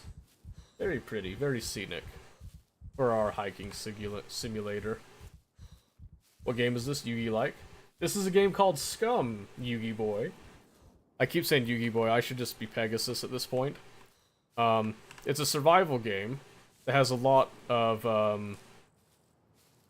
what? Think like DayZ, but some more additional elements to it.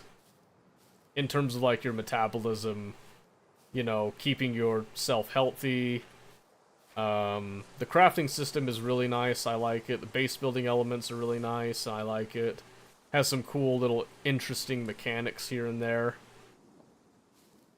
I think it's on sale for 50% off right now. Or at least it was last I checked. $40 normally, it's like $20 right now. $20 is a steal, I'm just saying. $20 is an absolute steal.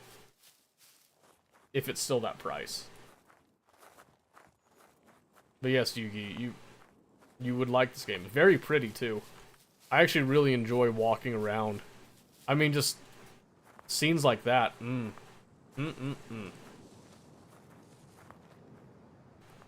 Because right now I'm walking to conserve stamina and try to get it up, but honestly, I've honestly taken some times where I just really was hiking through this game and really enjoyed it. Just for the scenery, so. Looks really cool. Yeah, I think so too.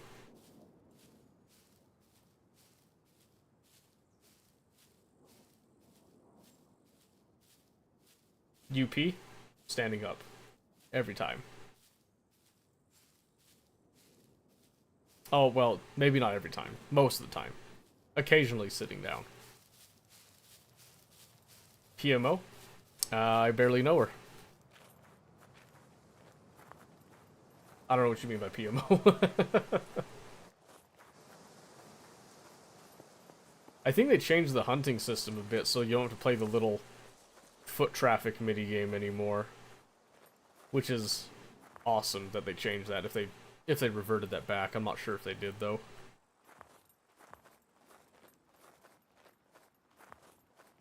I'm sorry, I didn't mean to make you cry. I just, humor is my defense mechanism, so... When I don't know something, I tend to just laugh at it, and then cry later.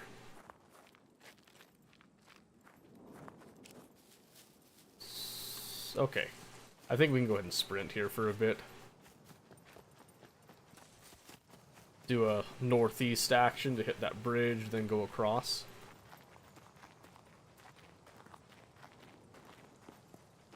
I do think the base building reminds me a little bit of Rust. Not entirely. Rust, it's a lot faster to get a base built up and all that stuff. But it shares some similar mechanics in like how you upgrade things and all that. It's kind of hard to explain with it, but it's kind of like it's got a happy mix of a few things that I really enjoy. It's a winning combination, I would say. Very winning combination.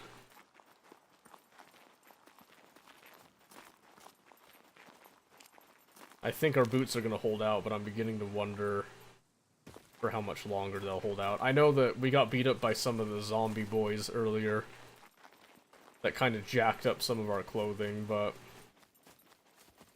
what can you do, right? Try to not get hit, and that's a start. Okay. Arc it over here. So we're planning to hit this, and then go straight north and home with whatever we haul out of there, as long as there's no players around.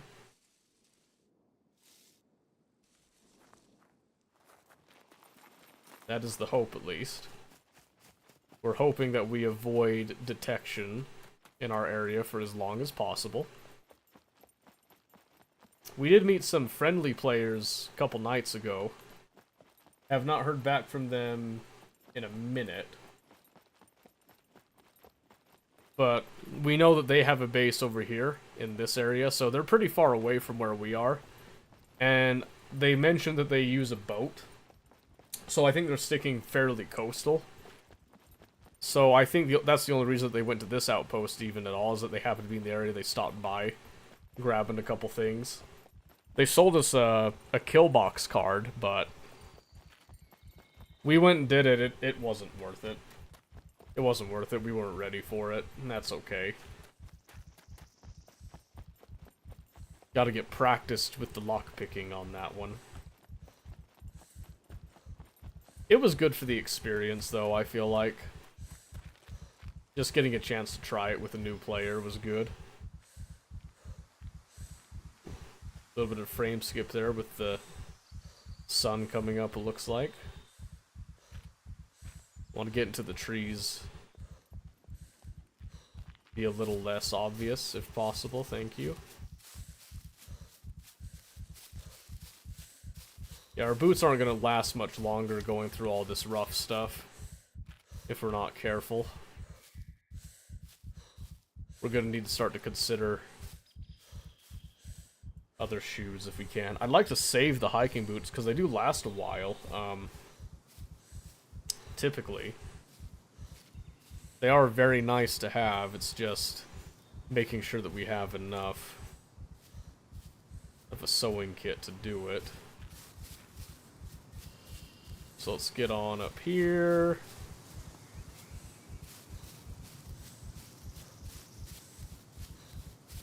I'm really hopeful to find a yellow screwdriver. Someone called out B2. Interesting. There are some players chatting. I'm keeping it kind of concealed. as an effort to, what, dissuade stream sniping, because for the first time in my life, at the end of last year, I actually got stream sniped. Never had that happen before, now I'm paranoid. I didn't think anybody would pick on little old me, but they did. Oh yeah, this particular server has a rating period. So there's a period of time where your base is safe from being raided, which is usually like nighttime for North America. And it's actually specifically to combat Chinese players that tend to get onto the server. In fact, once the raiding period ends, you're probably going to start to see a lot of Oriental characters start popping up in the chat. So, well, you won't, but I will, because I'm on the server. It's a very interesting, weird situation. And when that happens, I have noticed that lag, just in general, increases with all the Chinese people that are on. And I got nothing against Chinese players, really. I just don't understand why they're flooding North American servers. You know what I mean? That's what I don't understand what's going on with that.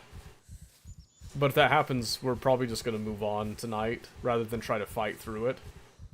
Because I think that's been our problem recently, is that we try to fight through the lag and then we end up kind of getting shafted. We get the short end of the stick by far on it when that happens.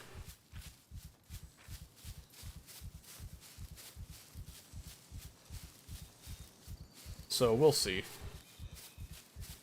And there's that big old base that we've been seeing getting built up more and more.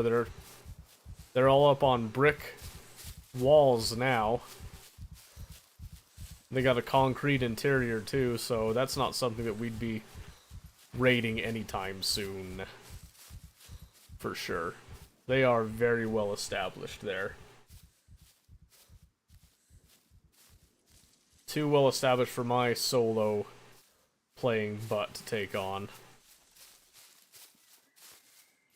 So we will let them be. Run it up here. Okay, let the looting pass through commence.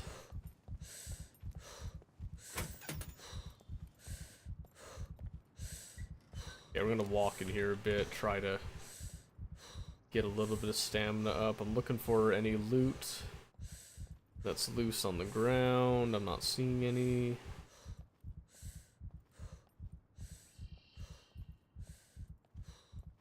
I think it's probably just a brick.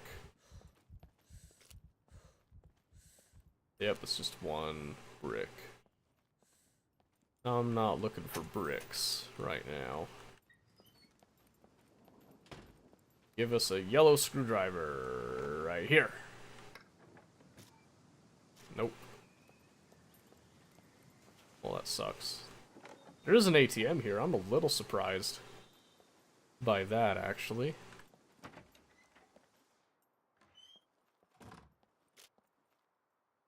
Kitchen knife. We have so many knives, dude. I'm not kidding. It's not funny anymore, but I've got the space, so I might as well snag it.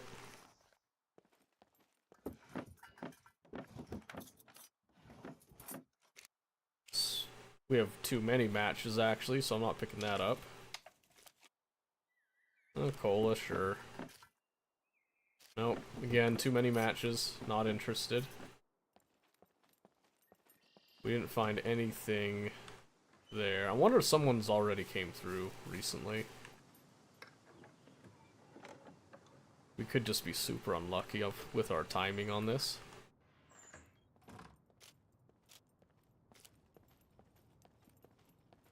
Cutting board, don't need that. Not really concerned about covering my tracks, so I'm not closing doors behind me right now. There's a bit of fresh food right there.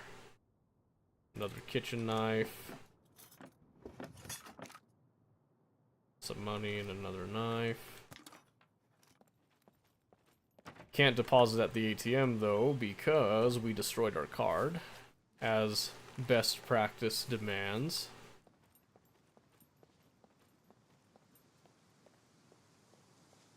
I just hear a puppet on the other side here.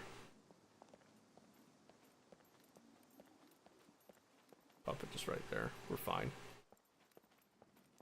We're fine. Loot's a little bit disappointing presently, but it's not always going to be a clear and singing winner, I should say.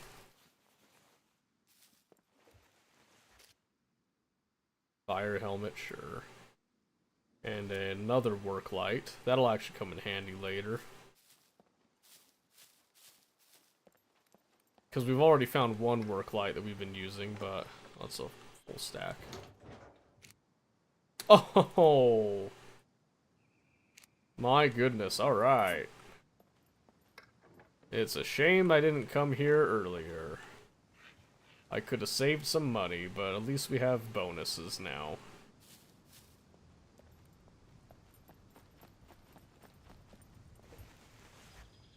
I'm kind of beating myself up for not checking here first now. I need to change my order of operation, I should say. Let's skip all that. Skip all that. And we'll just touch this up and then go.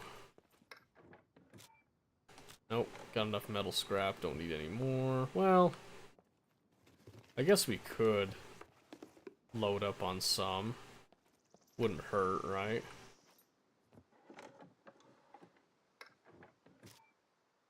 Sure. It'll weigh us down a bit, but that's fine. Here, we'll take the hippie pants. Some potassium iodide, we can take that cell later. Alright. Like I said, it can't hurt to have some extra scrap, I guess. So load up on that. It'll weigh us down by a fair amount, but it's stuff that we can use now that we have an actual established workbench.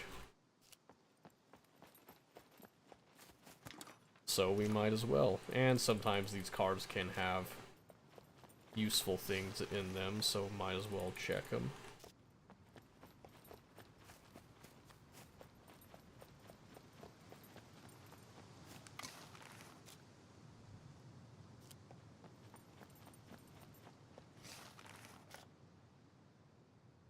Alright, let's check.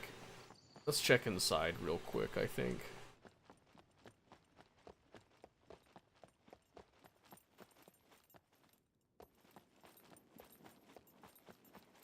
Because there can sometimes be good things in here. Just pray that we don't get popped.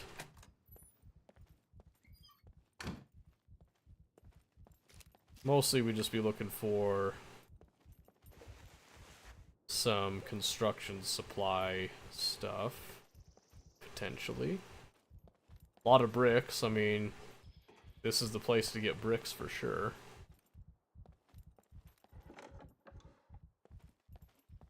Just want to see if there's anything else bonus that we can get. The answer is probably no. No thing. I don't even see anything just like sitting around.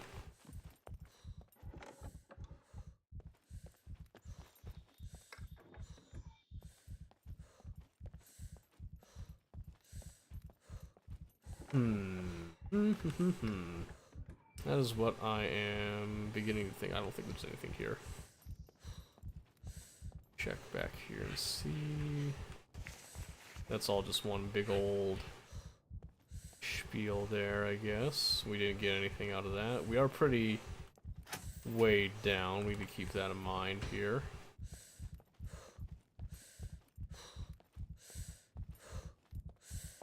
Alright.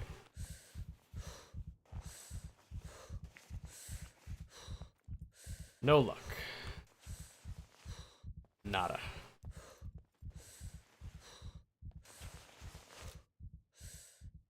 Full bag, beanie, some firefighter pants. They do fit into the shorts. That's hilarious.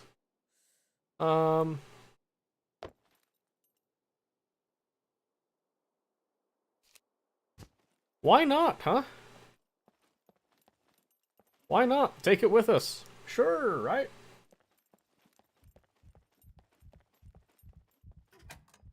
Maybe we'll make a full-blown fireplace. We'll take the coal bag with us. If I take a knee, do we still? Yes. Yes, we do. Alright, let's see. What are we looking at weight-wise? 52 kilos total gear weight. That's okay. That's okay. We can make it work.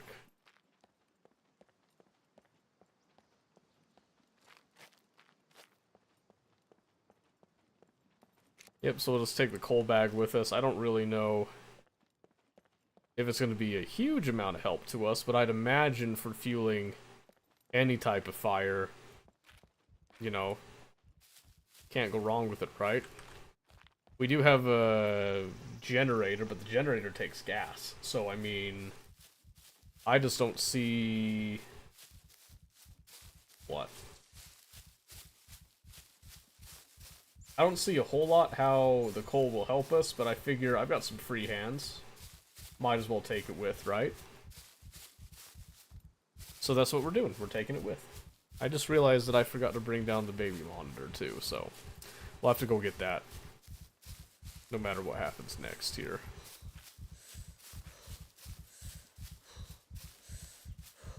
Okay.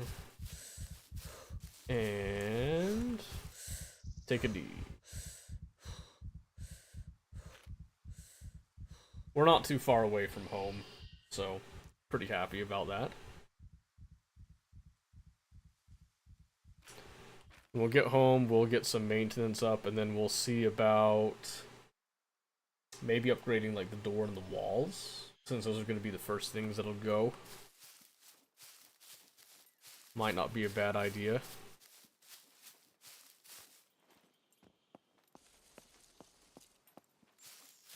Mostly it's just I'm a little bit paranoid that I'm gonna log on one day and all my stuff is just gonna be gone. You know, like a totally normal thing that happens in a game like this, but I just don't want it to happen yet. Alright, yeah, these gloves are toast. We'll just throw them off.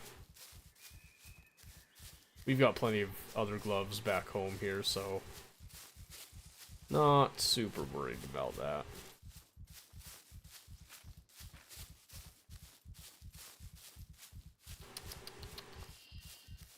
Okay, great. Great. Let's see how far we can go here before the stamina catches up. Pretty good distance. I love that I can just look straight through the bag. That's pretty funny. Rather than it just actually blocking my view. Alright. Ooh, breathe. Breathe.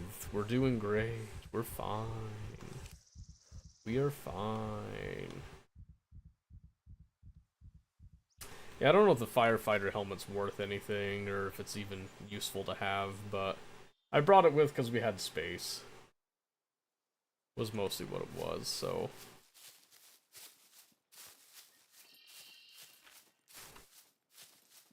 Okay, yep, we're just heading straight north-ish here. And that will bring us within sight of home camp. And then we'll unload. We'll probably actually organize and distribute a few things here.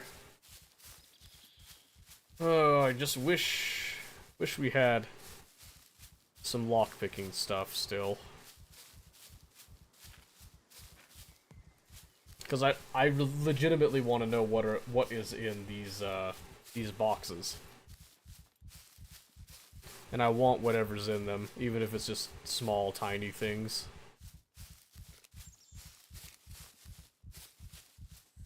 Okay, we're almost there. You can see it just on the horizon. Put the coal bag down for a second. Let's have a drink. We've got ourselves some water again, which is very nice. I think I'm still mostly just concerned about food again, but I'm thinking we can look into farming a bit more seriously. We've got the fertilizer. I don't know if we need pesticide or if it's just a quality of life thing to have pesticide, but that's something we can kind of consider and keep in mind. So yeah, here she is in all of her glory, just kind of sitting on the hill here. We have the door facing to the north, because I feel like that's just a better direction to have it face rather than this big old area that somebody could sit and wait at. 2-story, 2x3 is what we've got here. So it's nothing super fancy. I've probably made the walls wider than they have to be. In terms of like what's actually inside, but overall we're pretty happy with it for a beginning starting bit. Oops, so we'll just do some of that, and let's come inside. And there we are. We are here. Okay. Let's come to this chest right here. We'll put the coal bag down. Let's put our fresh toolboxes down as well. And let's use the smaller one first.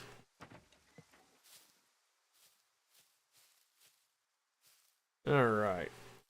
And used up all that. And we got 36 left.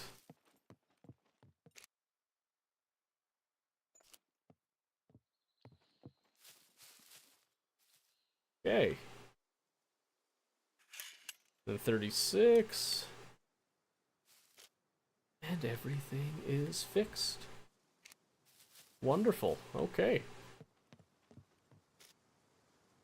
Yep, and then we'll just kind of slap these here for the time being.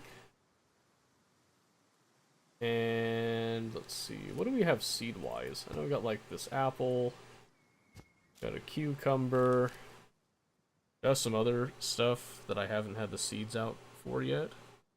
Cannabis, that's not really a food though, that's gonna be for something else, obviously. Let's see, I think there was a seed bag somewhere in here. Cabbage seeds. Lemon seeds. Awesome, okay. And then let's do these like yellow construction gloves, that'll be fine. And that's where our fertilizer is, so we're just gonna slap in some of this extra junk. Then this is our crafting area, so to speak. More or less, I should say. And let's see, can we fit our nicer toolboxes in this area? That will fit there. And that will fit there, okay. And then probably just gonna have the metal scrap, excess metal scrap fit over here. We'll just pull it out as we need it. Keep the medication on me because medication's important enough that we can sell it pretty easy.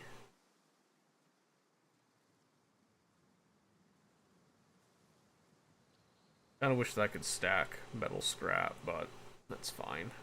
We'll be processing it later anyway, so it's not a huge deal. And then some more sharps, even though I said I wasn't going to pick up any more. Now we have way too much of that.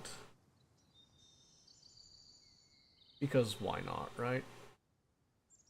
Okay, and then we'll just throw down that soda can right there. This is still staying on us for the time being. Okay. Okay, there's all that. Now,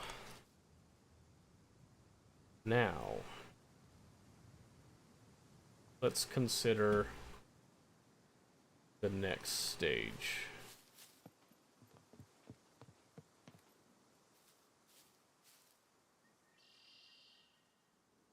Alright. We're just gonna fill up.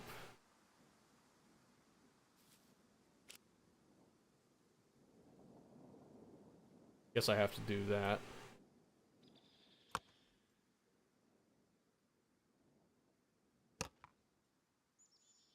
Oh.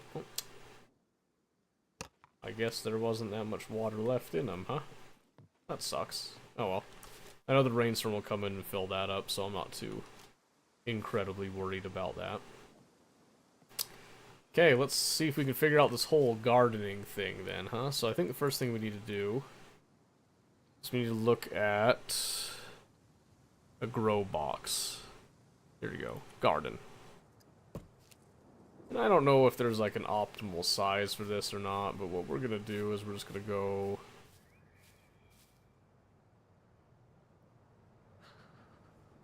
pivot right there.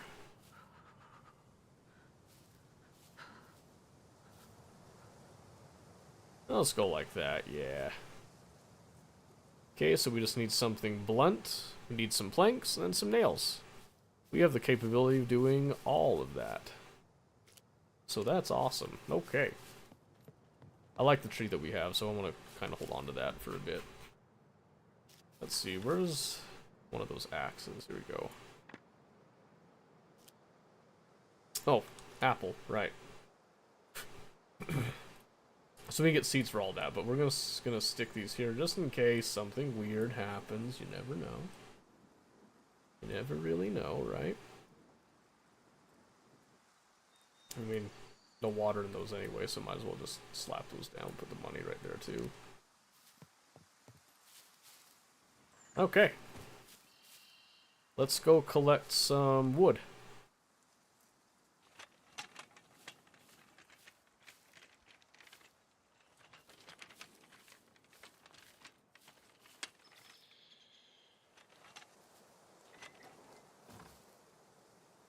Collect some wood and then we'll repair our clothes on the way back.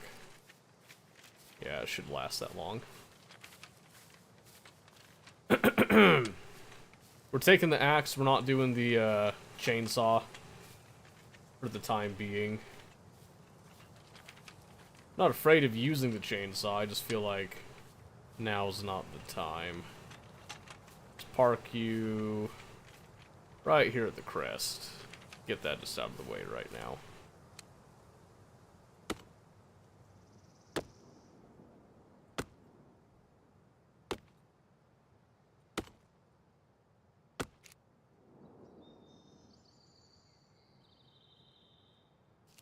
Okay.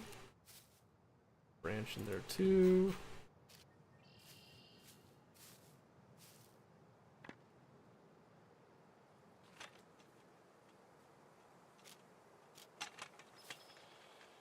Okay, oh, slow her down, bud. And let's kind of jog it over here, because I might be able to fit some logs into the bag too. We'll see. Alright.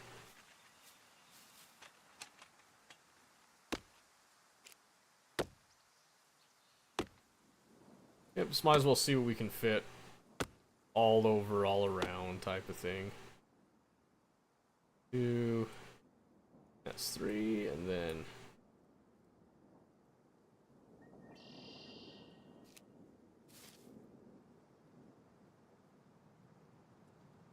alright, so I get one log in the bag just because of the weight.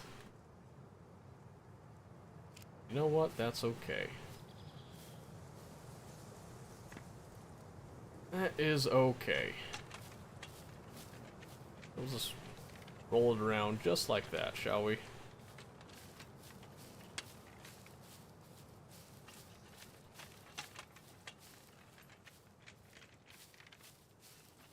Oh, don't wobble too much there.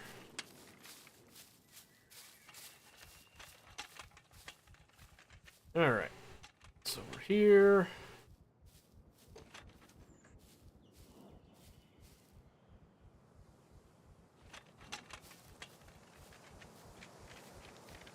Alright, so what we're going to do here is we're going to fill up the storage, I think, to start with.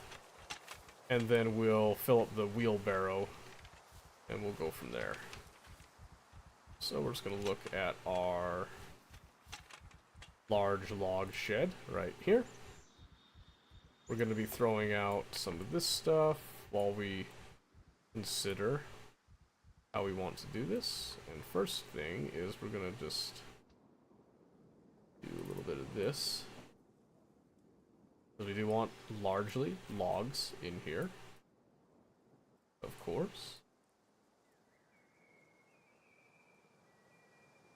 And that is indeed a large number of logs. Take the planks out here.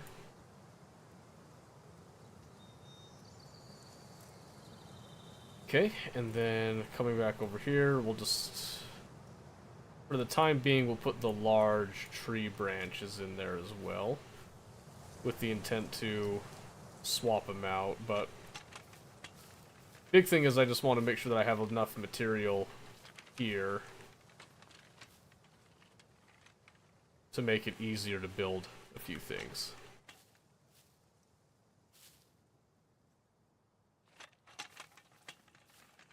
Okay, so we'll go pick up what we've already cut and go from there. Kind of leaving this closer stuff as a just in case. See if I can remember exactly where that other tree is. I think it was about right here.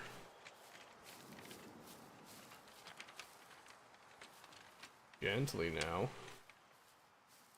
Gently.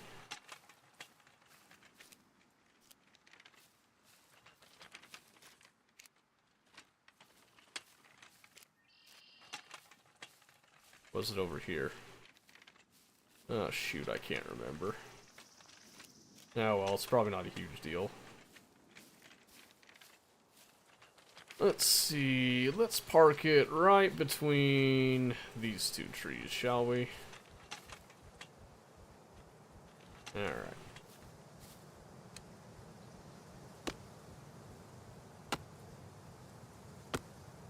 Perfect.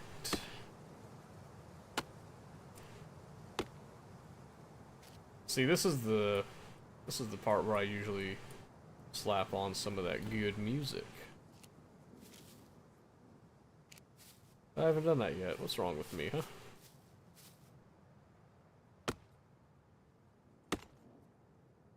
Yes. I do kind of wish that there was a more visual, like, log sled type of thing that I could be slapping on like some other games do, but that's not the main focus of the game, and I understand that.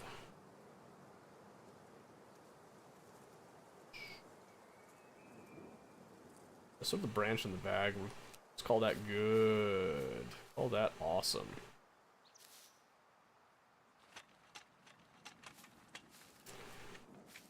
And just walk it back, okay?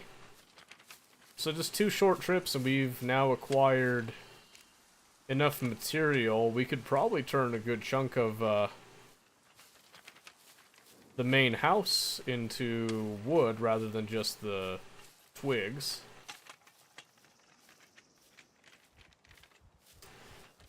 But is that what our main concern should be, is the real question. I don't know yet. So we're going to be evaluating that in just a second. Alright. And walk it in. See, this is one of the things that I wish you could get into more, like, of the automated stuff. Kind of like what Rust does with the electricity. Because having a door that just automatically closes behind you would be stupendous. But hey, you can't always get what you want on that, so. Let's see.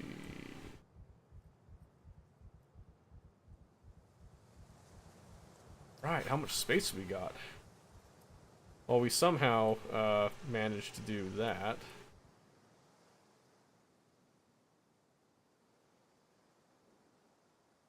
So I'm just gonna do this for the benefit of the doubt. That's a lot of logs, by the way. Alright, rating period concluded. Stack these just back on nice and neat. Yep, we just got a huge variety of logs there with plenty more space to go. Branches didn't have any issues, so we'll just be slapping those branches down.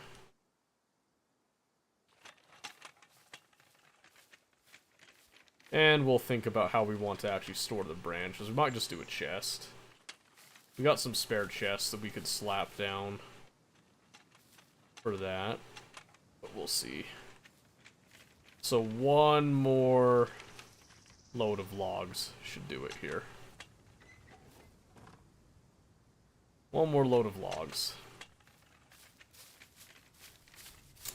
I think I see 2 trees relatively close to each other up here. We can go ahead and harvest while we're thinking about it. Yes, that looks like an excellent location.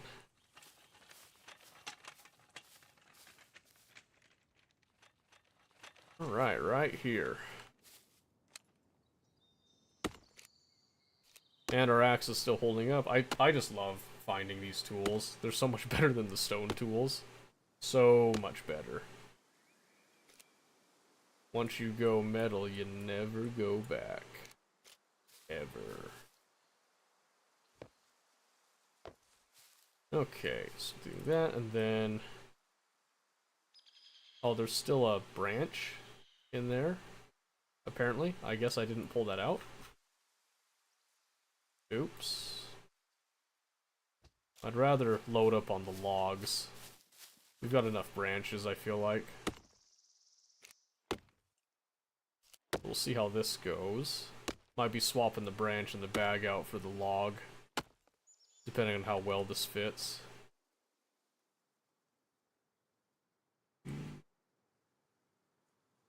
Oh, and it was a perfect fit, actually. So that means we can just do that. And we have taken both branches. Awesome. Okay. Let's keep that in mind. With a hiking bag, we can take 2 trees at full capacity. That is actually a very nice tidbit of information to have.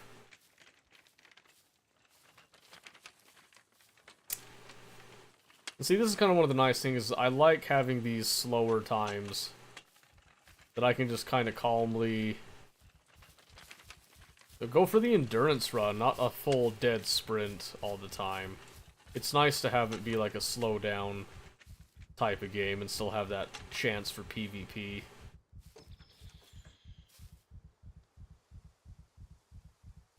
I think it's what I like most about survival games, is that PvP is definitely a part of it, but you don't have to be in it the entire time. I don't know. Maybe I'm just weird. I could be weird in my thinking with that. Alright, so park you there, and once more we'll just start slapping these logs. And then any excess logs will be the first things that we use up. And there were no excess logs. Is there any space left? There's a space for one more log. I'm not going to worry about that too much. So now we're going to put our branches into the wheelbarrow for the time being. And we'll even put these bundles of sticks and the plank for the time being. Okay. Done and done on that. Let's come over and look at our grow box here. We need 8 nails. And then we need a blunt something. And then 4 planks. That is not a problem. Let's get the nails first. So we'll go with our... wherever we had our excess. 1, 2, 3, 4, 6, 7, 8. And we're just gonna go for nails.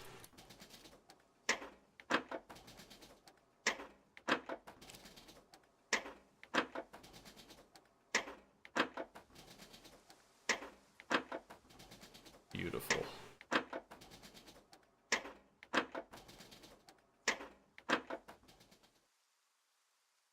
Let's slap all these on. Stack them up.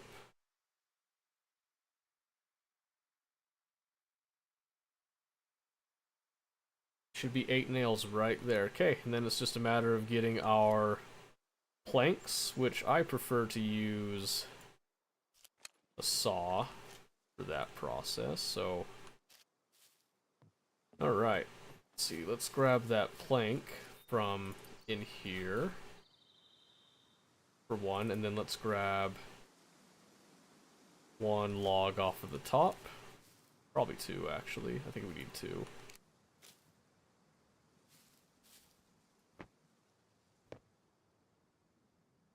Oh, and then we need a blunt object of some type, so keep that in mind. Alright, and let's begin. And then we can see what all it wants inside of the actual garden itself. Okay. I guess I miscounted how many planks I needed. Put that back in. Okay. Something blunt.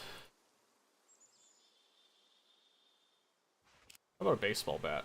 Just whack it in. Whack the nails in with a bat. Oh, you betcha. Oh, yeah. Okay. Let's see.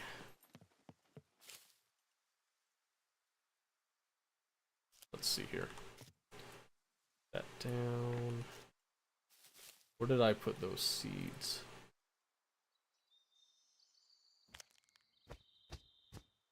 Alright, let's go collect seeds. And collect seeds.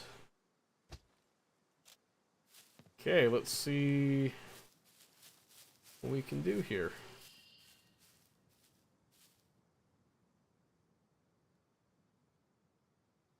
I got some apple seeds that we're planting, and then they do require some fertilizer, which we do have some.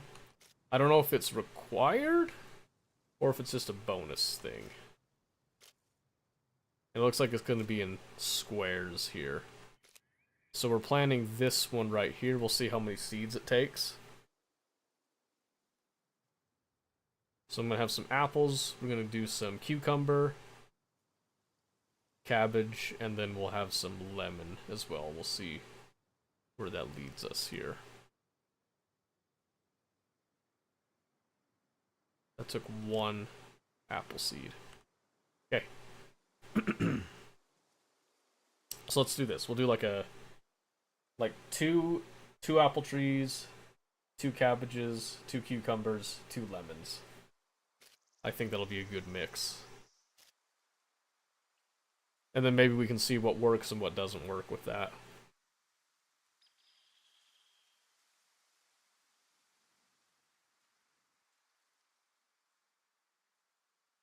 And then we'll probably start investing in some more seeds and maybe some more. Maybe we'll be looking at how to get fertilizer a little bit more effectively. I know there's a couple places that I've been getting them consistently, but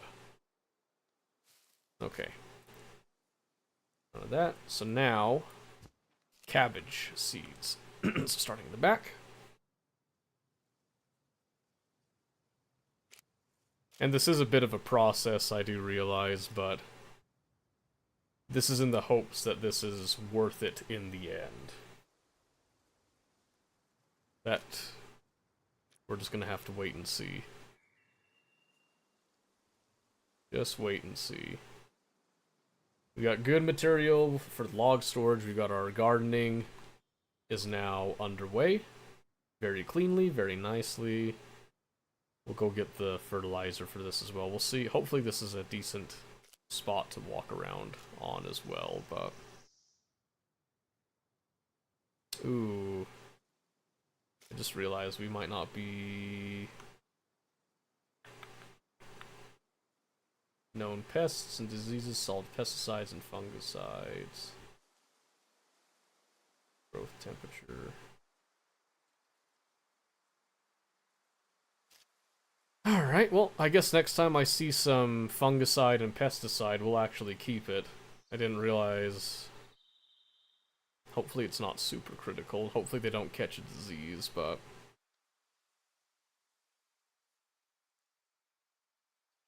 Only one way to find out, right?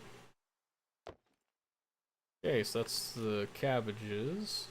Apples, now we'll do cucumbers. And then we'll leave the lemons for a bit and we'll see what happens with all this. In the world, there's already something green right there. That better not be a weed. I'll be so pissed if that's a weed. Like, if a weed dares sprout its face right here while I'm watching. Yeah, see, now that it's been... As soon as raid times came on, notice that there's now just a whole lot of these Chinese symbols coming in, which means that the server just got flooded with Chinese players, which will tank... It tanks the ping and all that too, so I'll probably just gonna be poking around a little bit here, getting this all set up. We'll see if there's some weeds here. I'm really hoping not, because if they proliferate that fast, that's kind of crazy, actually.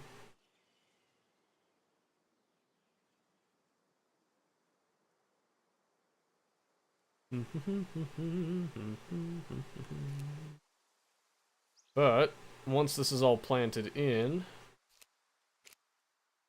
and the seeds are good, we'll see what the result is.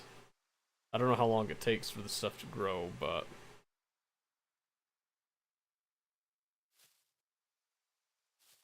okay, nothing with that. Alright. And we'll see what the ratio is on how many we... Oh my gosh, that scared me. How many that we actually keep for consumption, and then which ones are used for collecting seeds, too, will be big. Let's see... Let's use the organic stuff first, huh? Because it's organic, baby.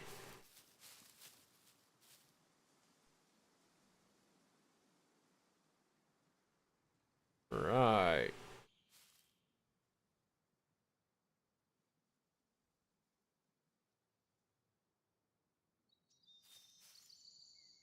Try just like one to each. I don't know if there's an actual ratio on how many you're supposed to add, but...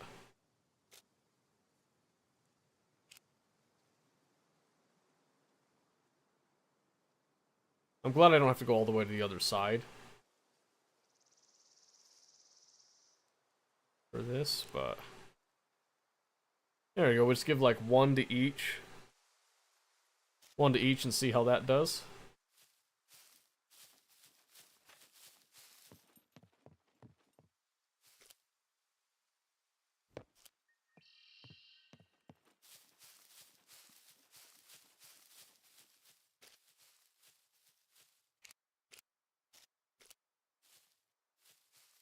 Okay, yep, just make sure that they all have some fertilizer. We're good, okay, alright, so that's looking great. Ah, that's not looking great, though. I didn't realize I clipped through, that's kind of ugly. Alright, as far as walls go, if I want to upgrade this, what does this go to? Barbed wire. I'm not ready for that kind of a life commitment yet. Well,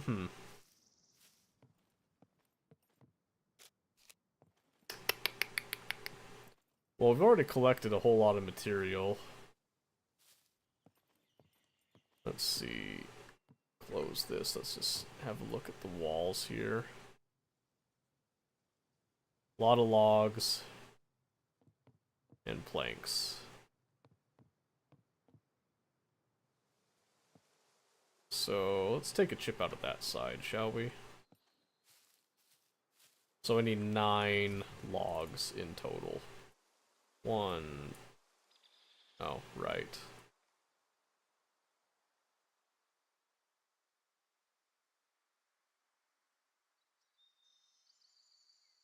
Okay. 1, 2, 3, 4, 5, 6, 7, 8, 9.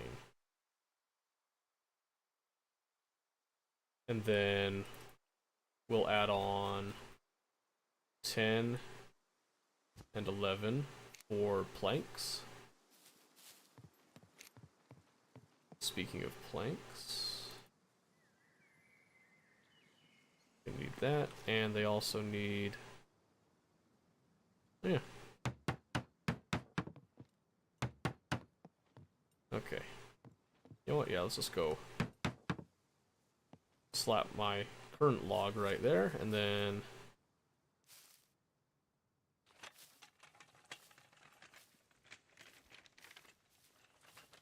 gently now, gently, and we'll just park you right here, and 1, 2, 3, 4, 5, 7, 8.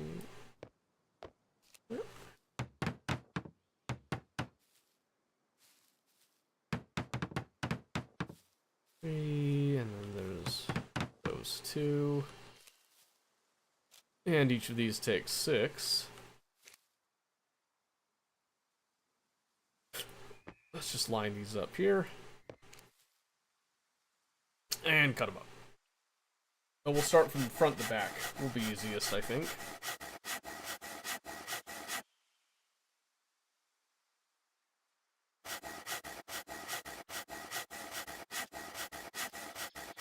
I only see 3 planks. I know there's more. They probably went inside, which is kind of annoying. There's that one.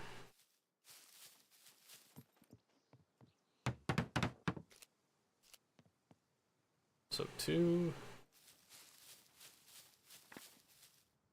Okay. Let's see. So I think we'll need 3 more logs. What I'm seeing here. Okay, and then since we've obviously overtaken a good chunk of this, we'll just add these to the storage for now. 1, 2, 3. Just don't want to let anything that we've gathered go to waste in case like we get kicked off again or something. Okay. Let's park you right here, and let's be... Let's go like this. And it'll probably still clip into the wall, I'm sure, but that's okay.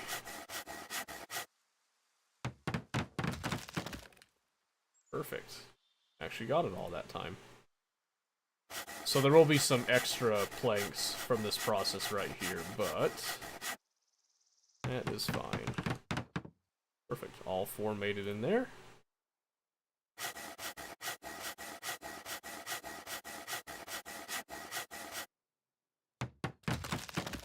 Excellent. I'll just put these on my person here. And let's just go ahead and upgrade this from the twig.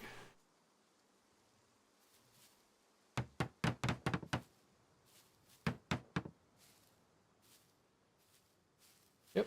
Okay, so we just need 6 logs and then 9 logs total, if it'll let us. If we have that many. I know we did a few trips.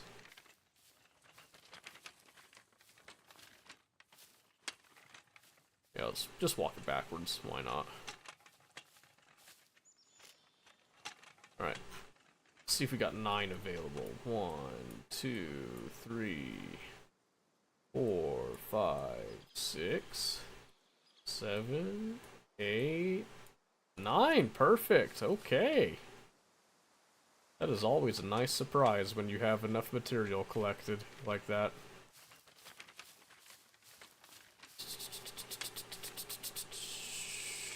Yes, let's bring it all the way back here. This is going to be a little bit narrow.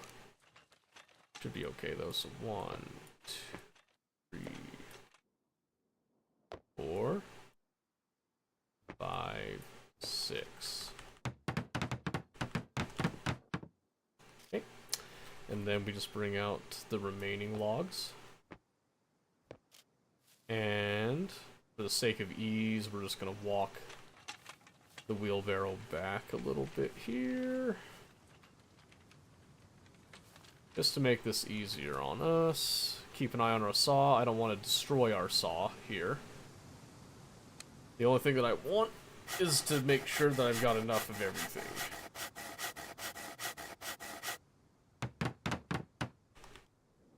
One plank must have gone inside. Happens. Could be outside too, but...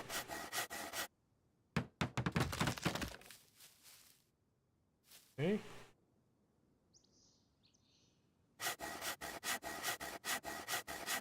Yeah, they're inside.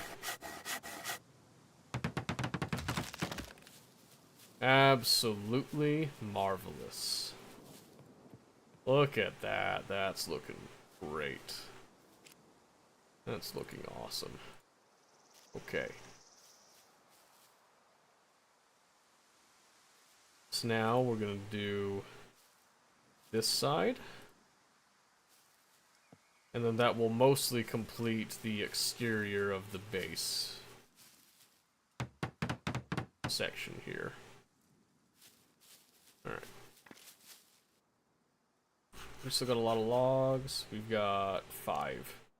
We'll hold off on the wheelbarrow. We're gonna have to go take it out anyway, so 2, 3, 4, 5. Okay. Do 1. And then let's take this log right here. And we're gonna get at least that section complete. And hopefully it I hope it covers up the shelf. It did not. Oh man. Man, that looks so bad. I'm so sad.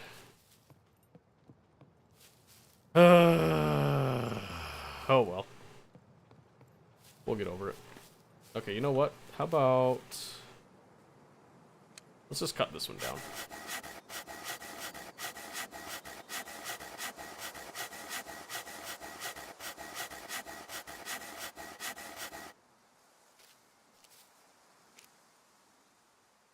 One, 2, 3, 4.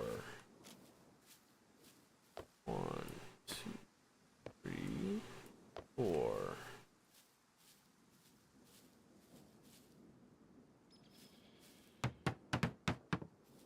Okay, and then same basic mentality where we just come over here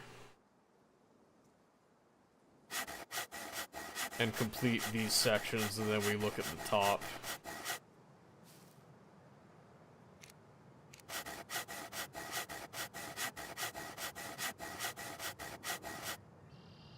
Then just inch it over here.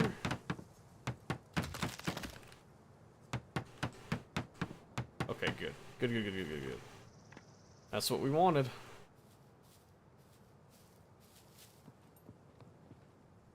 That is looking marvelous. Okay. Let's just take the axe out again. I don't think we need all that many branches, I'll be honest with you, so I might just be nixing the branches. because we've already got quite a few of them. Let's see where we're at with this.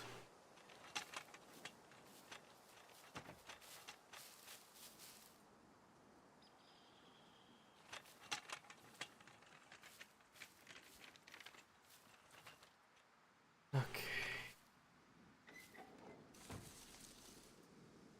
Oh, I didn't mean to search for rocks. Okay.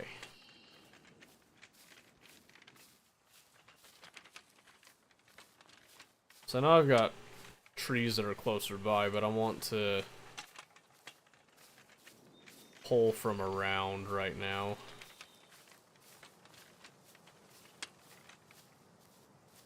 This'll work.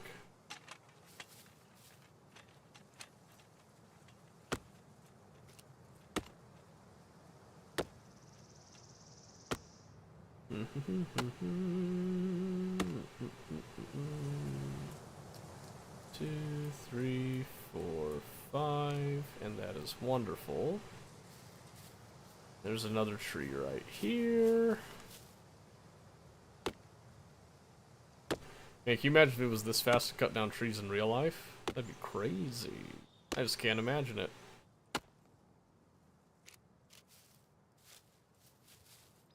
Alright.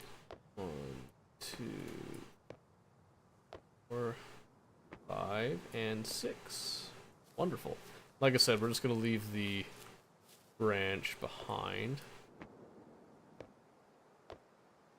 5, 6. And 1, 2, 3, 4, and then you just come with us in here.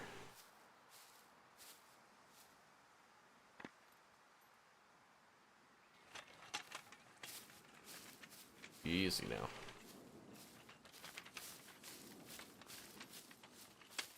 Oh, there's 2 logs right there. I didn't see those. Alright, maybe we'll clear out some of the trees in front. We'll pick those up with it.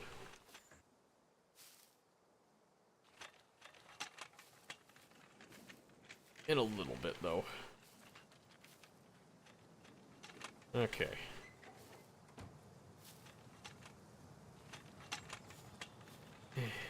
Walk it on over here.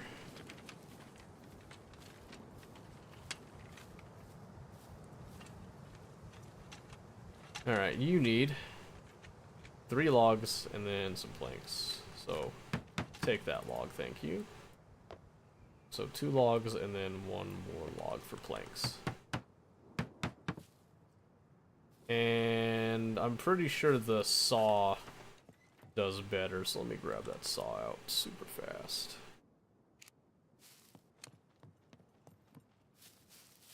Pretty sure you get a better yield with this.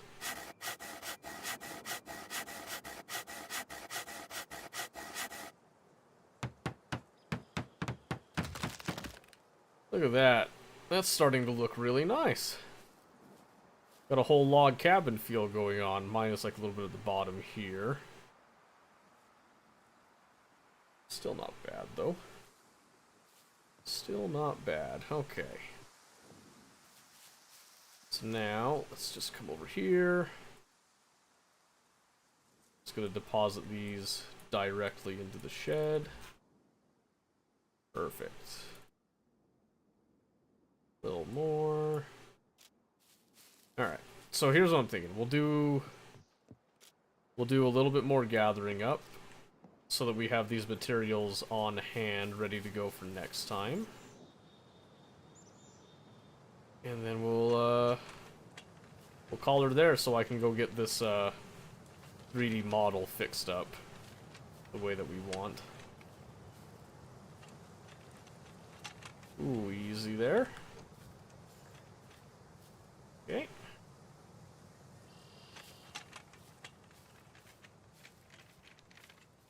Huh?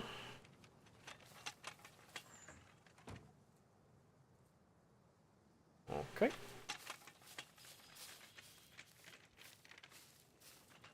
So just come over here. Got knocked out of that. That's fine.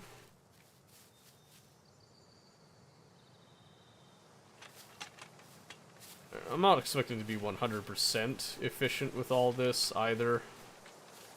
My brain just doesn't like waste necessarily.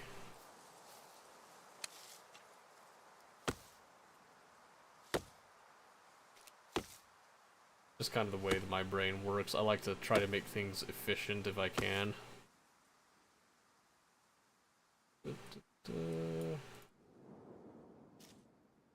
Okay, let's see, there's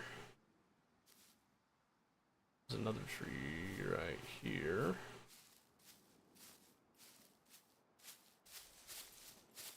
Let's just do this.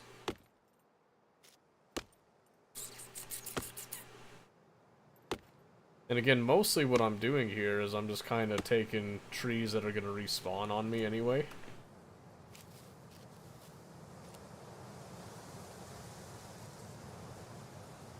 Just going to do this. Take this in hands, and I only have to do 3. Walking up here. Towards the wheelbarrow that we have.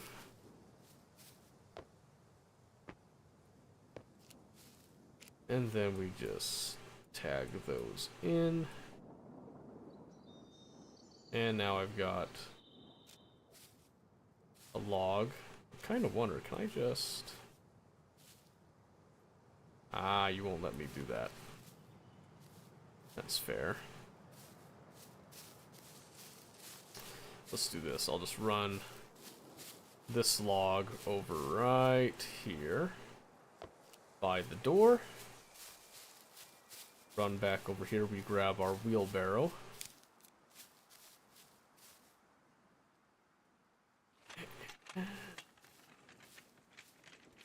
Run it on over here.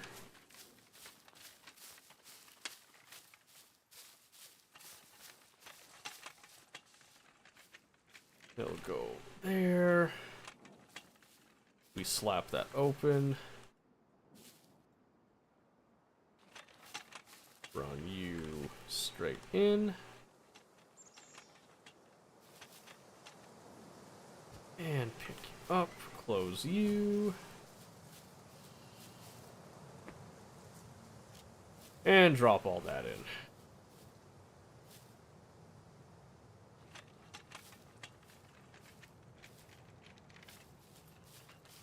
And then walk this on over.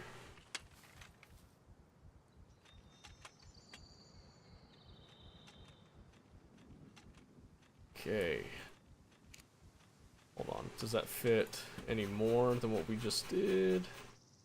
A few more. We could probably do one more. One more. I just like having everything stored up and ready to go for next time that I'm on. Just makes things a little easier next time in general. And again, I'm not really clearing out what's right here because I have the wheelbarrow and the ability to travel pretty consistently with this, so we go a little deeper in for our stuff. Because the trees do help to give it some cover. I'm not necessarily worried about being found out now that we have a decent wall set up and all that, but... There we go, here's a good spot. Right... We can go right here, yeah.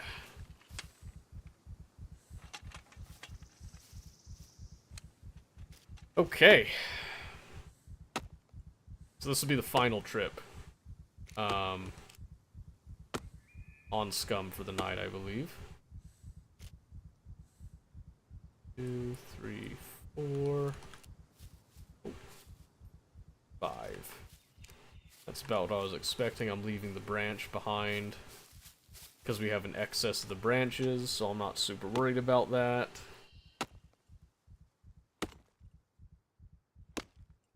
And we're expecting another 5 out of this one, which then tops off the wheelbarrow. 2, 3... Oh my goodness, okay. Alrighty then. Okay, and then like I said, we'll just go top this off in the shed. Or storage, or whatever you want to call it. I'm just going to call it a shed. It's essentially a shed.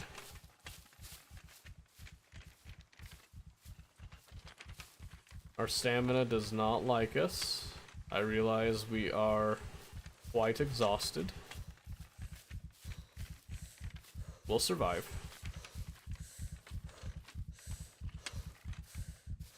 We'll survive.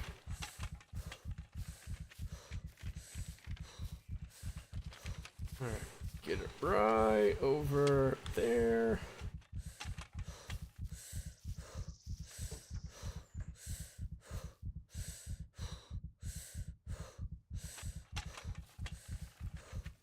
And just walk her in. Probably not safe to have that door open, but hey, you know what? What's life without a little bit of risk, huh? Okay. And then we just park here.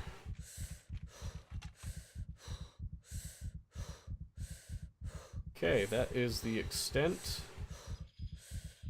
But that'll hold. We've got our wheelbarrow with some more stuff there. We are definitely exhausted now.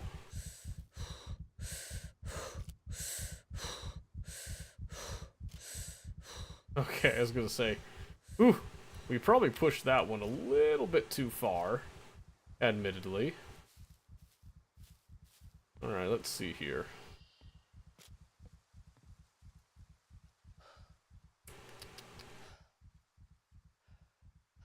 Let's drink up some of this orange juice. And then we'll get some of this soda too. Because this will grant us some calories and some hydration at the same time, which is good. And then let's repair some of our junk. Primarily our clothing here. Let's use some of the stuff that we haven't used up fully. Oh wait, that's all just thread. Those aren't the sewing kits. Let's see. So that's a partial, so we'll use those first. Alright, so let's go ahead and repair the shoes. And they did survive. That's impressive. Okay.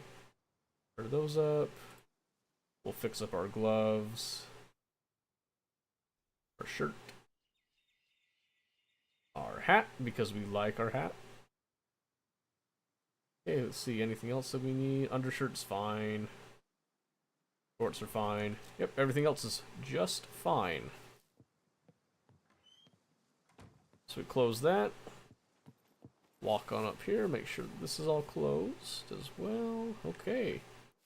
And then, keeping with a slight bit of immersion, we're actually going to just put our stuff away in here. So that, and then our quiver all go in here. Woo-wee! And then our bow. And that, okay. Look at that. I feel a little weird. That, let's just put the pants on. Okay. Alright, there we go. Then it's not all just sitting on us. We can actually look like we're sitting comfortably and all that. And in fact, since this is kind of sitting at the base here, we're going to set this to a private accessibility. That is a personal footlocker is the plan there. So there we go. Okay. Got quite a bit done, which is very nice. Everything's starting to come along very well. We'll just have to look at a couple of other things the next time that we're on. But yeah, we're gonna go ahead and log out there. That'll help with our exhaustion bit, and then we'll be in a better position on Wednesday when we play Scum to do that. While we're logging out, let's have a look at the time. It is 10:40. We usually stay up later playing. Let me see. We're probably gonna have to call it here. Just because I do have a couple things that I need to do, and it's better if I just focus on them. But Wednesday will probably be back to a more regular length of time, is what I'm assuming, at least. We'll see, though. Still got a lot of stuff to do, and I got some things to work on that are probably just going to be boring, so we'll call it here. So yeah, guys, let's see. Get a little bit of that outro spiel. Okay. Yeah, that should be it. So yeah, really appreciate you guys being around and supporting as always. Sorry that we're cutting it a little earlier tonight. But yeah, like I said, there's just a couple things that we need to do. And I'm going to use the bonus time that I'm cutting off of stream trimming tonight for that. So, bye nerd, thank you. Thank you for saying goodbye. It's always very nice to hear. Always very nice to hear. And yeah, I'm pretty tired too, so as soon as I get done with my stuff, I'm probably just going to drop off like a rock, so. Why is this not closing?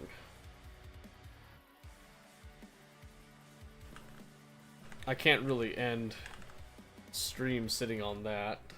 Give me a second. There we go. That's better. Okay, yeah, so like I said, we'll be back on Wednesday. Might be doing some more Scum then. Maybe we'll switch it up a little bit on Wednesday. I'm not entirely sure. There's probably going to be Scum at some point in the night, because there's just a lot to do. A lot that I want to do, at least, to feel accomplished, but we'll see. We'll see how it looks. So yeah, we'll catch you guys on Wednesday. Have a good night.